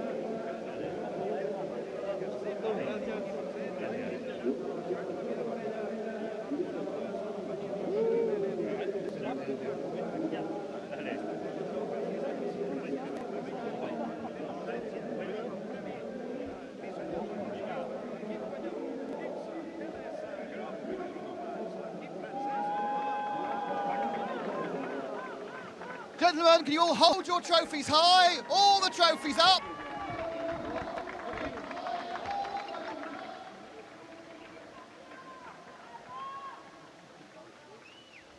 And you can kind of gather together a bit. Get close together, all of you.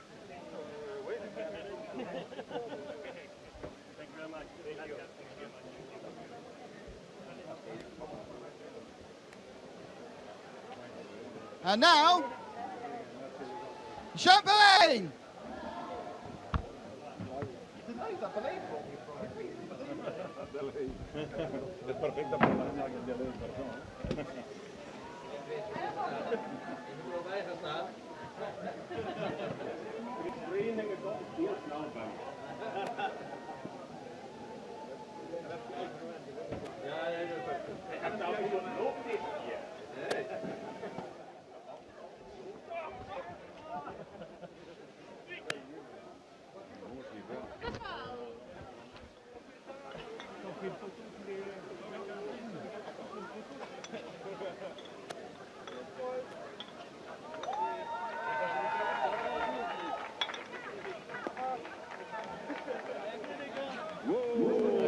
L'alegria, aquesta primera dutxa, espectacular la celebració, l'hora del cava, l'hora doncs de poder celebrar aquests tres primers classificats. Recordeu el Porsche, dos Porsches i un Audi, els tres primers en aquesta edició del 2023. La tercera posició per l'equip número 91 de Herbert Motorsport, el segon classificat, el número 21 de Haas RT, del país d'Antigua i Barbuda, i el guanyador, l'equip francès, el Porsche 911, número 76, amb Julien Anlauer, Gregory Gilbert, Simon Thiermann i Logan Urgon. Congratulations, felicidades, félicitations à l'équipe française. Il y a beaucoup de Français ici. Bienvenue à Barcelona.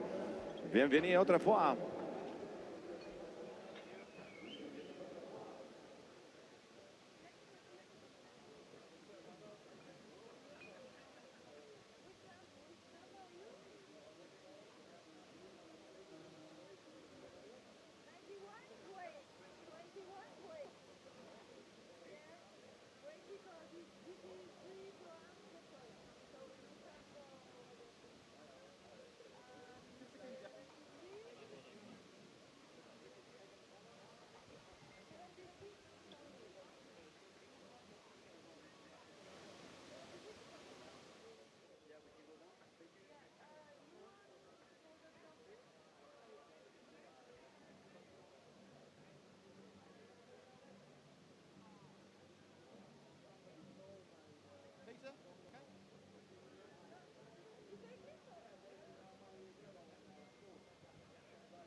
Okay, now it's time for the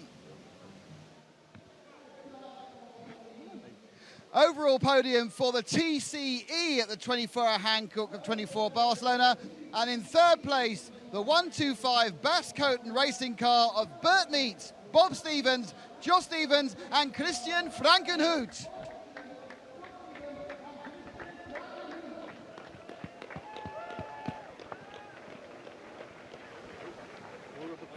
In second place, the 102 of Holmgaard Motorsport, Magnus Holmgaard, Jonas Holmgaard, Roy Edlund, Tom Chloe and Michael Sallenbach.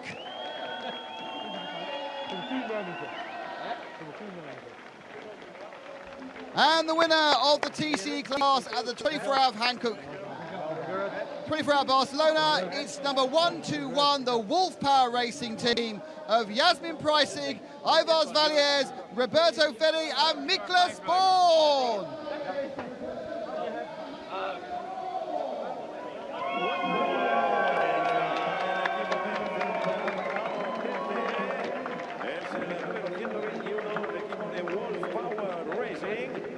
On el Audi RC3, anem amb l'entrega de premis.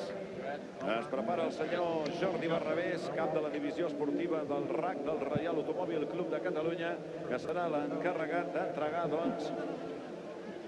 And now the national anthem of the winning entrant.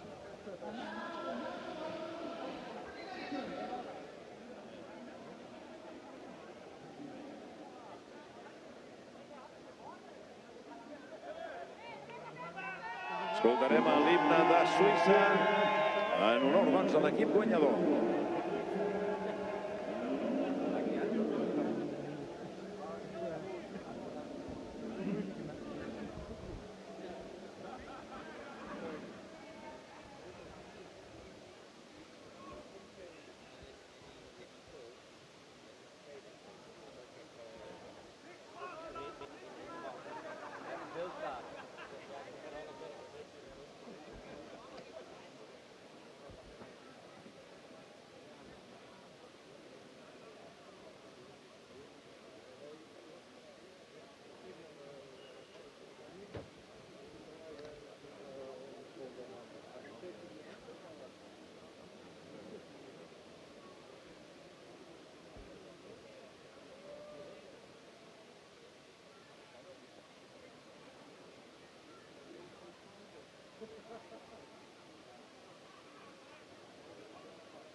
the trophies presented to the third place finisher, BARCELONA Racing, 125.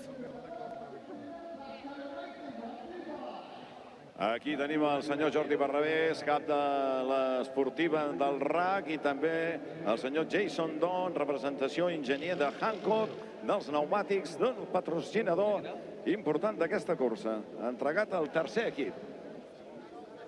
Finishers.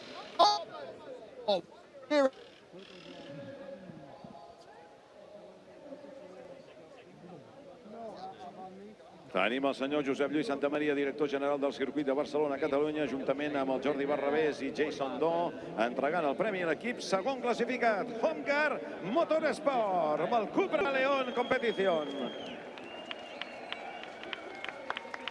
And our winners, 1-2-1, Wolf Power Racing.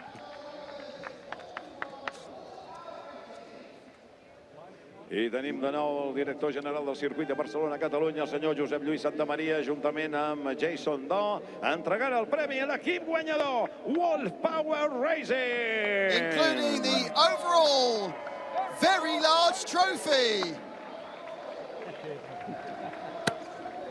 Y ahí está el trofeo grande para el equipo vencedor en el apartado TCE, Audi RS3.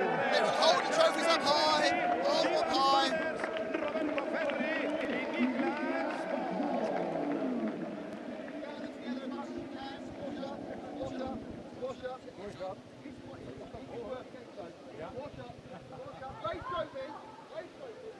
Up the trophy, ahí està, aixecant el trofeu. Aquesta és la foto de família en l'apartat overall TC.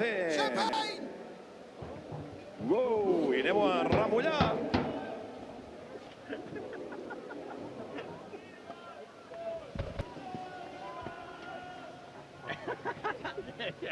Nee, doch, das gilt nicht.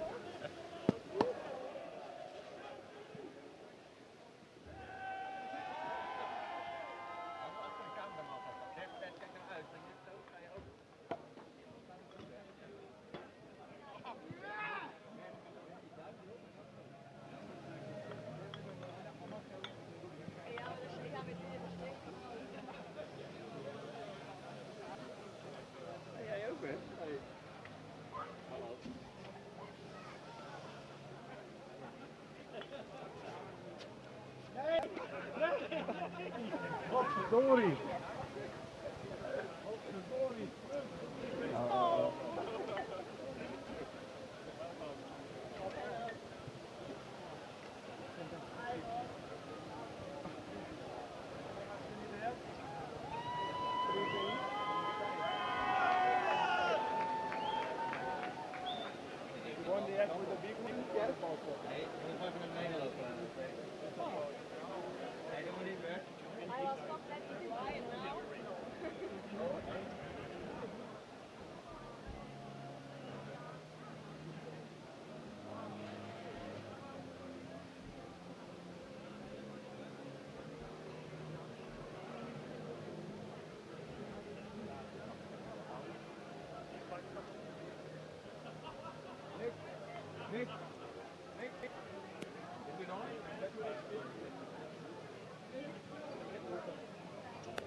And our next presentation is for GT3 Pro-Am. And in third place, Share a Sport PHX, the #1 car of Michael Doppelmayr, Pierre Kaffer, Ella Earhart, Christa Jons and Sven Ehrberger.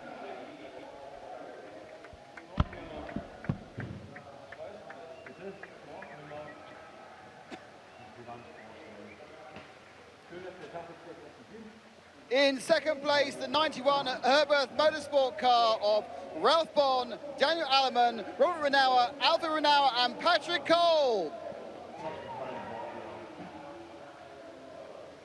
And your winners of GT3 Pro-Am for the 24th Hankook 24 Hours of Barcelona, it's Hazard T, the number 21, Mika Panu, Mathieu Detrey, Max Hoffer, Gary Bigger and Chris Cool.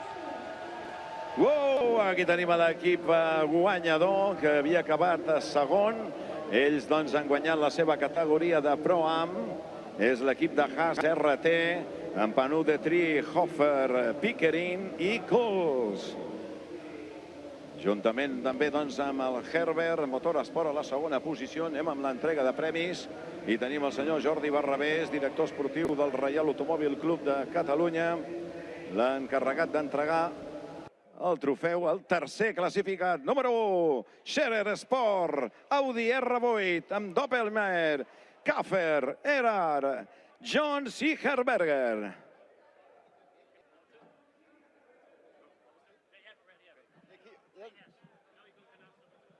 And in second place, the 91 Herberth Motorsport car. And it's Justin Doe. Jason, it's a great start there, got that one wrong. Jason Doe, sorry Jason. Ahí está Jason Doe en representación de Hankook. De los neumáticos ha entregado este premio el equipo de Herbert Motorsport, el segundo clasificado GT3 Pro-Am. I ens falta l'equip guanyador. And the winners, 21 Hassati. I tenim el senyor Josep Lluís Santamaria, el director general del circuit de Barcelona-Catalunya, que entrega i dona l'enhorabona a l'equip guanyador Haas RT amb el número 21. And here comes the very large trophy. I Jason Doe, en representació de Hankook, que entrega el trofeu gegant al guanyador de l'apartat de GT3 Pro-Am. Haas RT, amb el número 21, ha quedat segon absolut, però guanyadors de la seva categoria GT3 Pro-Am.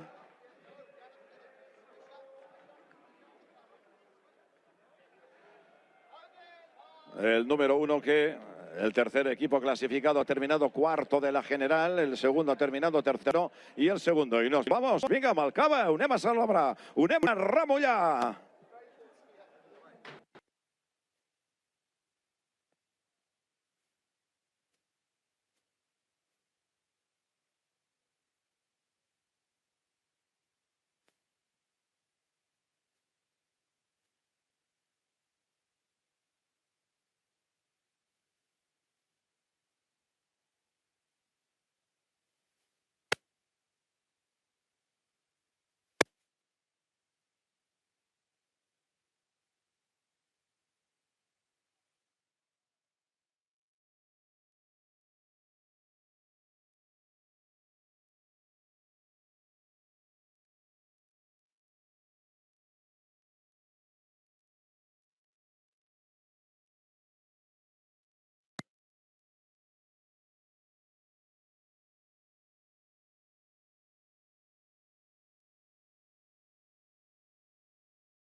Okay, next up, it is the GT3 AM class of the 24th Hankook 24 Hours of Barcelona.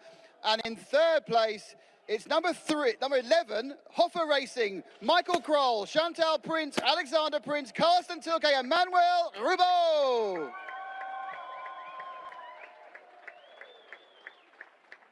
Oh, this is a difficult one.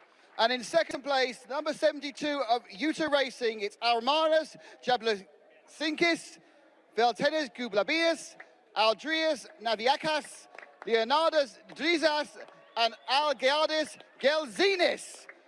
And the winner, 34 Land Motorsport, Dr. Johannes Kirchhoff, Ingo Vogler, Tim Vogler, Max Edelhoff, and Wiggo Dalmo.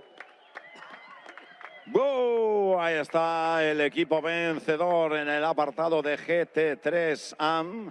El podium anterior también era de GT3, pero era el Pro AM. Ahora es el AM. Vámonos con la entrega de premios. Tenim el senyor Jordi Barrabés, director esportiu del RAC, que serà l'encarregat d'entregar el tercer. Aquí el tenim, és el número 11, és l'equip de Hofford Racing, amb Michael Kroll, Chantal Prince, Alexander Prince, Karsten Tilke i Manuel Rubov. So trophies with third being handed out, and our second place trophies goes number 72, Utah Racing. Ahí está Mr. Jason Doe, en representación de Hankook, entregando ahora el premio al segundo equipo clasificado, Utah Racing, con el número 72. Vinga, enhorabona. And our winners, number 34, Land Motorsport. I tenim el director general del circuit de Barcelona, Catalunya, entregant els premis a l'equip guanyador, Land Motorsport, l'equip alemany, amb l'Audi R8. Ha acabat 6è de la general, el segon classificat ha acabat el 13 i el tercer que ha acabat el 17è. And here comes the very large trophy. Ahí está el premio grande, la copa gigante para el equipo vencedor, con el número 34, enhorabuena, vencedor de GT3 AM, Land Motorsport.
More booze.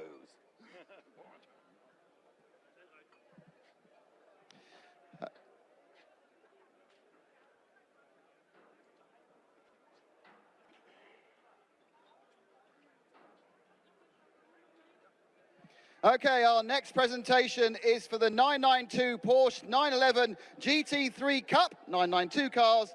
And in third place, the 955 Willy Motorsports by EB Motors of Sergei Nicolai, Sabino Di Castro and Papi Cosimo.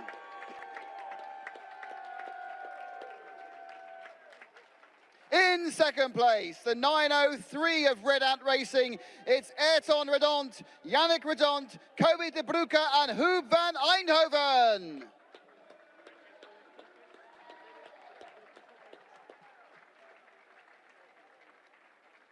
And the winner of the 992 Porsche 911 GT3 Cup class, it's the 909. It's Red Camel Jordans.nl of Ivo Breukers, Luke Breukers, Rick Breukers, and Fabian Dans.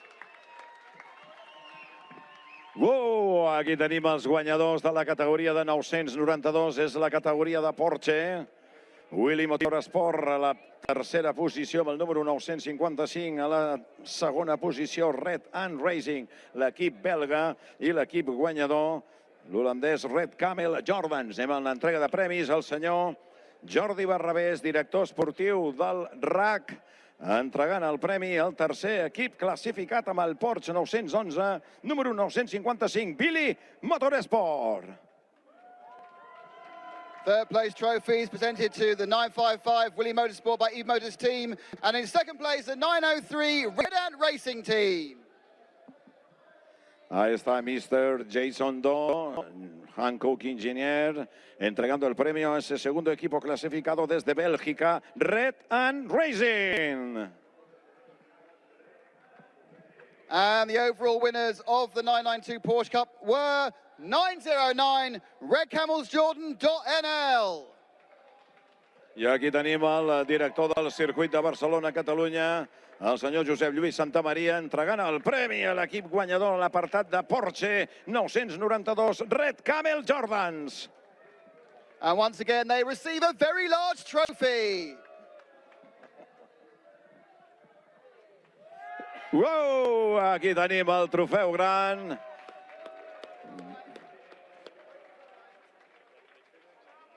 I organitzant aquí el Sarau, l'speaker que porta aquestes 24 hores sèries.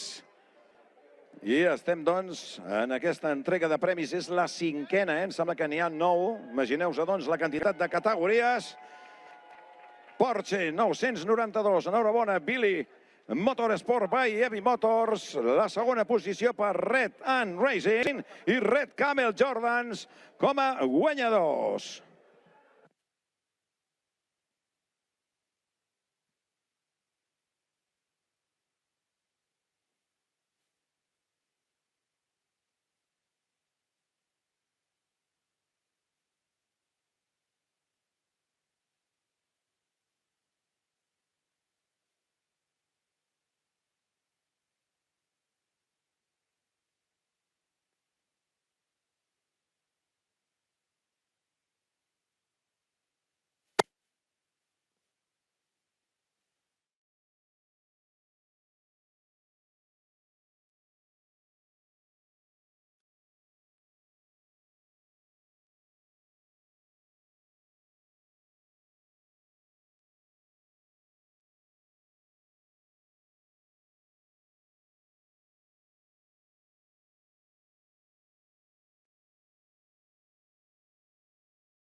Okay, so the next award will be for the 992 AM class, and in third place, the 917 Orchid Racing team of Laurent Misbach, Fabio Sprighi, Antonio Garzon, and Alexander Motet.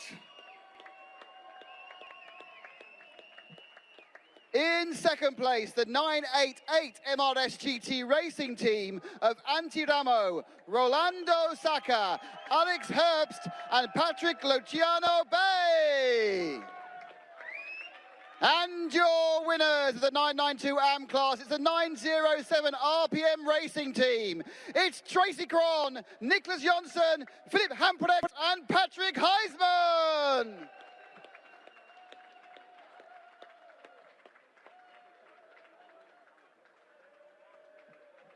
Aquest és el podi de la categoria de Porsche 992 classe AM.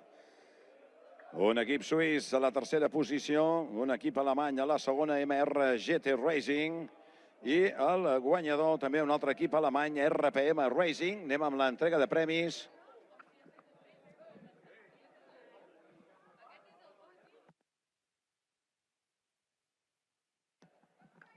The trophies will be arriving in a short time. Wait for the trophies.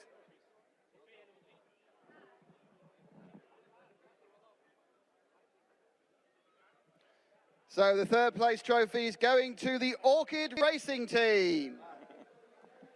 El senyor Jordi Barrabés, en representació del RAC, cap de l'esportiva, encarregat d'entregar el tercer classificat, Orchid Racing Team. And second place, the 988 MRS GT Racing Team. Aquí tenim el senyor Josep Lluís Santamaria, director general del circuit de Barcelona, Catalunya, juntament amb Jason Do, en representació de Hankook, ha entregat el segon classificat i a l'equip guanyador, RPM Racing. And your winners, the 907 RPM Racing Team.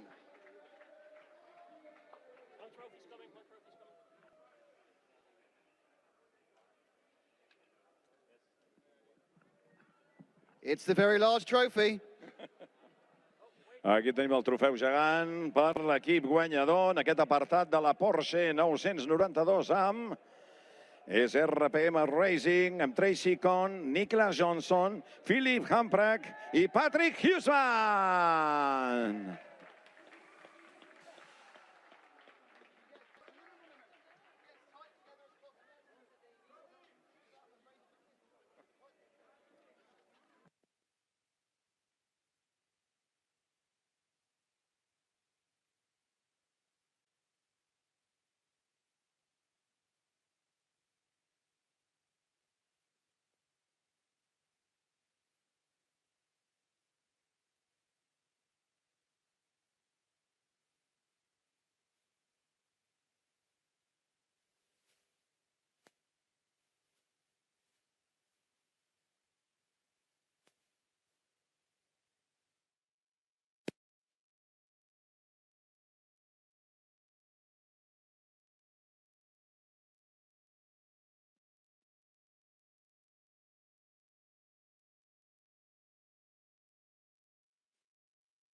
And our next presentation is for the GTX class for special GT cars. And in third place, the 701 Vortex V8 of Leonard Amarouche, Philippe Bonnel, Miguel Moyela, and Lucas Sugliano.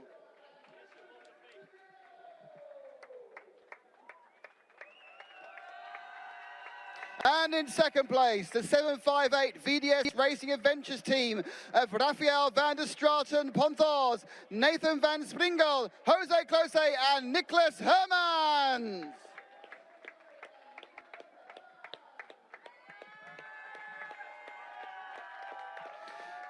And your winner of the GTX class is the 714 Azun More Than Racing team of Daniel Drexel, Christian Loimar, Arthur Quist, and Dominic Olbert. Aquí tenim els guanyadors de la categoria de GTX, Vortex V8 a la tercera posició, VDS amb el Marc 2 V8 a la segona plaça i KTM X-Bowl, l'equip austríac que s'han portat la victòria. El senyor Jordi Barrabés, director esportiu del RAC, encarregat de donar el premi i de felicitar aquest tercer equipo clasificado, el equipo francés de Vortex V8. Third place trophies awarded to the 701 Vortex V8, and now the second place trophies to 758 VDS Racing Adventures. Jason Do, en representación de Hankook, entrega el segundo premio al equipo VDS Racing Adventures, el equipo belga, i ens falta el guanyador, el senyor Josep Lluís Santamaria, el director general del circuit, que entrega els trofeus Raison More Than Racing. And our winners, Raison More Than Racing, are about to receive, here it comes, It's the very large trophy. Aquí tenim, doncs, el trofeu, el guanyador d'aquest trofeu gros en l'apartat de GTX. Uau! Ahí està, arriba del todo. Continuem, doncs, en la celebració. Aquest és el 7è dels podis que fem en el dia d'avui. Em sembla que n'hi ha 9, per tant, encara en queden 2 més. Ara estem amb el GTX.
And now for our final presentation from the 24th Hankook 24 Hours of Barcelona 2023. It's for GT4 homologated cars.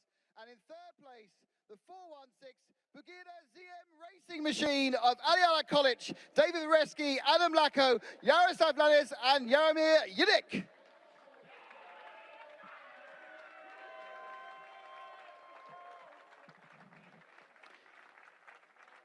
In second place, it's the 431 Hoffer Racing by Bonk Motorsport car of Martin Kroll, Maximilian Partel, Michael Meyer, Michael Bonk, and Felix Partel.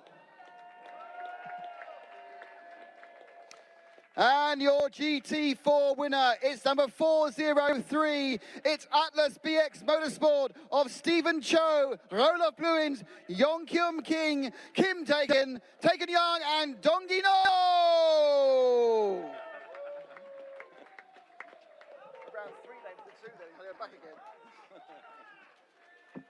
Aquí tenim els guanyadors en l'apartat de GT4, un equip, doncs, el Buguira, el tercer. Es prepara el senyor Jordi Barrabés, director esportiu del RAC, que serà l'encarregat d'entregar el premi amb un Mercedes AMG GT4.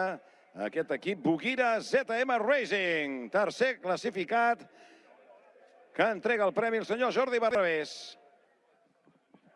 So third place trophies have been given out to the 416 Bugatti ZM Racing team. And in second place, it was of course the 431 Hoffer Racing by Bonk Motorsport team.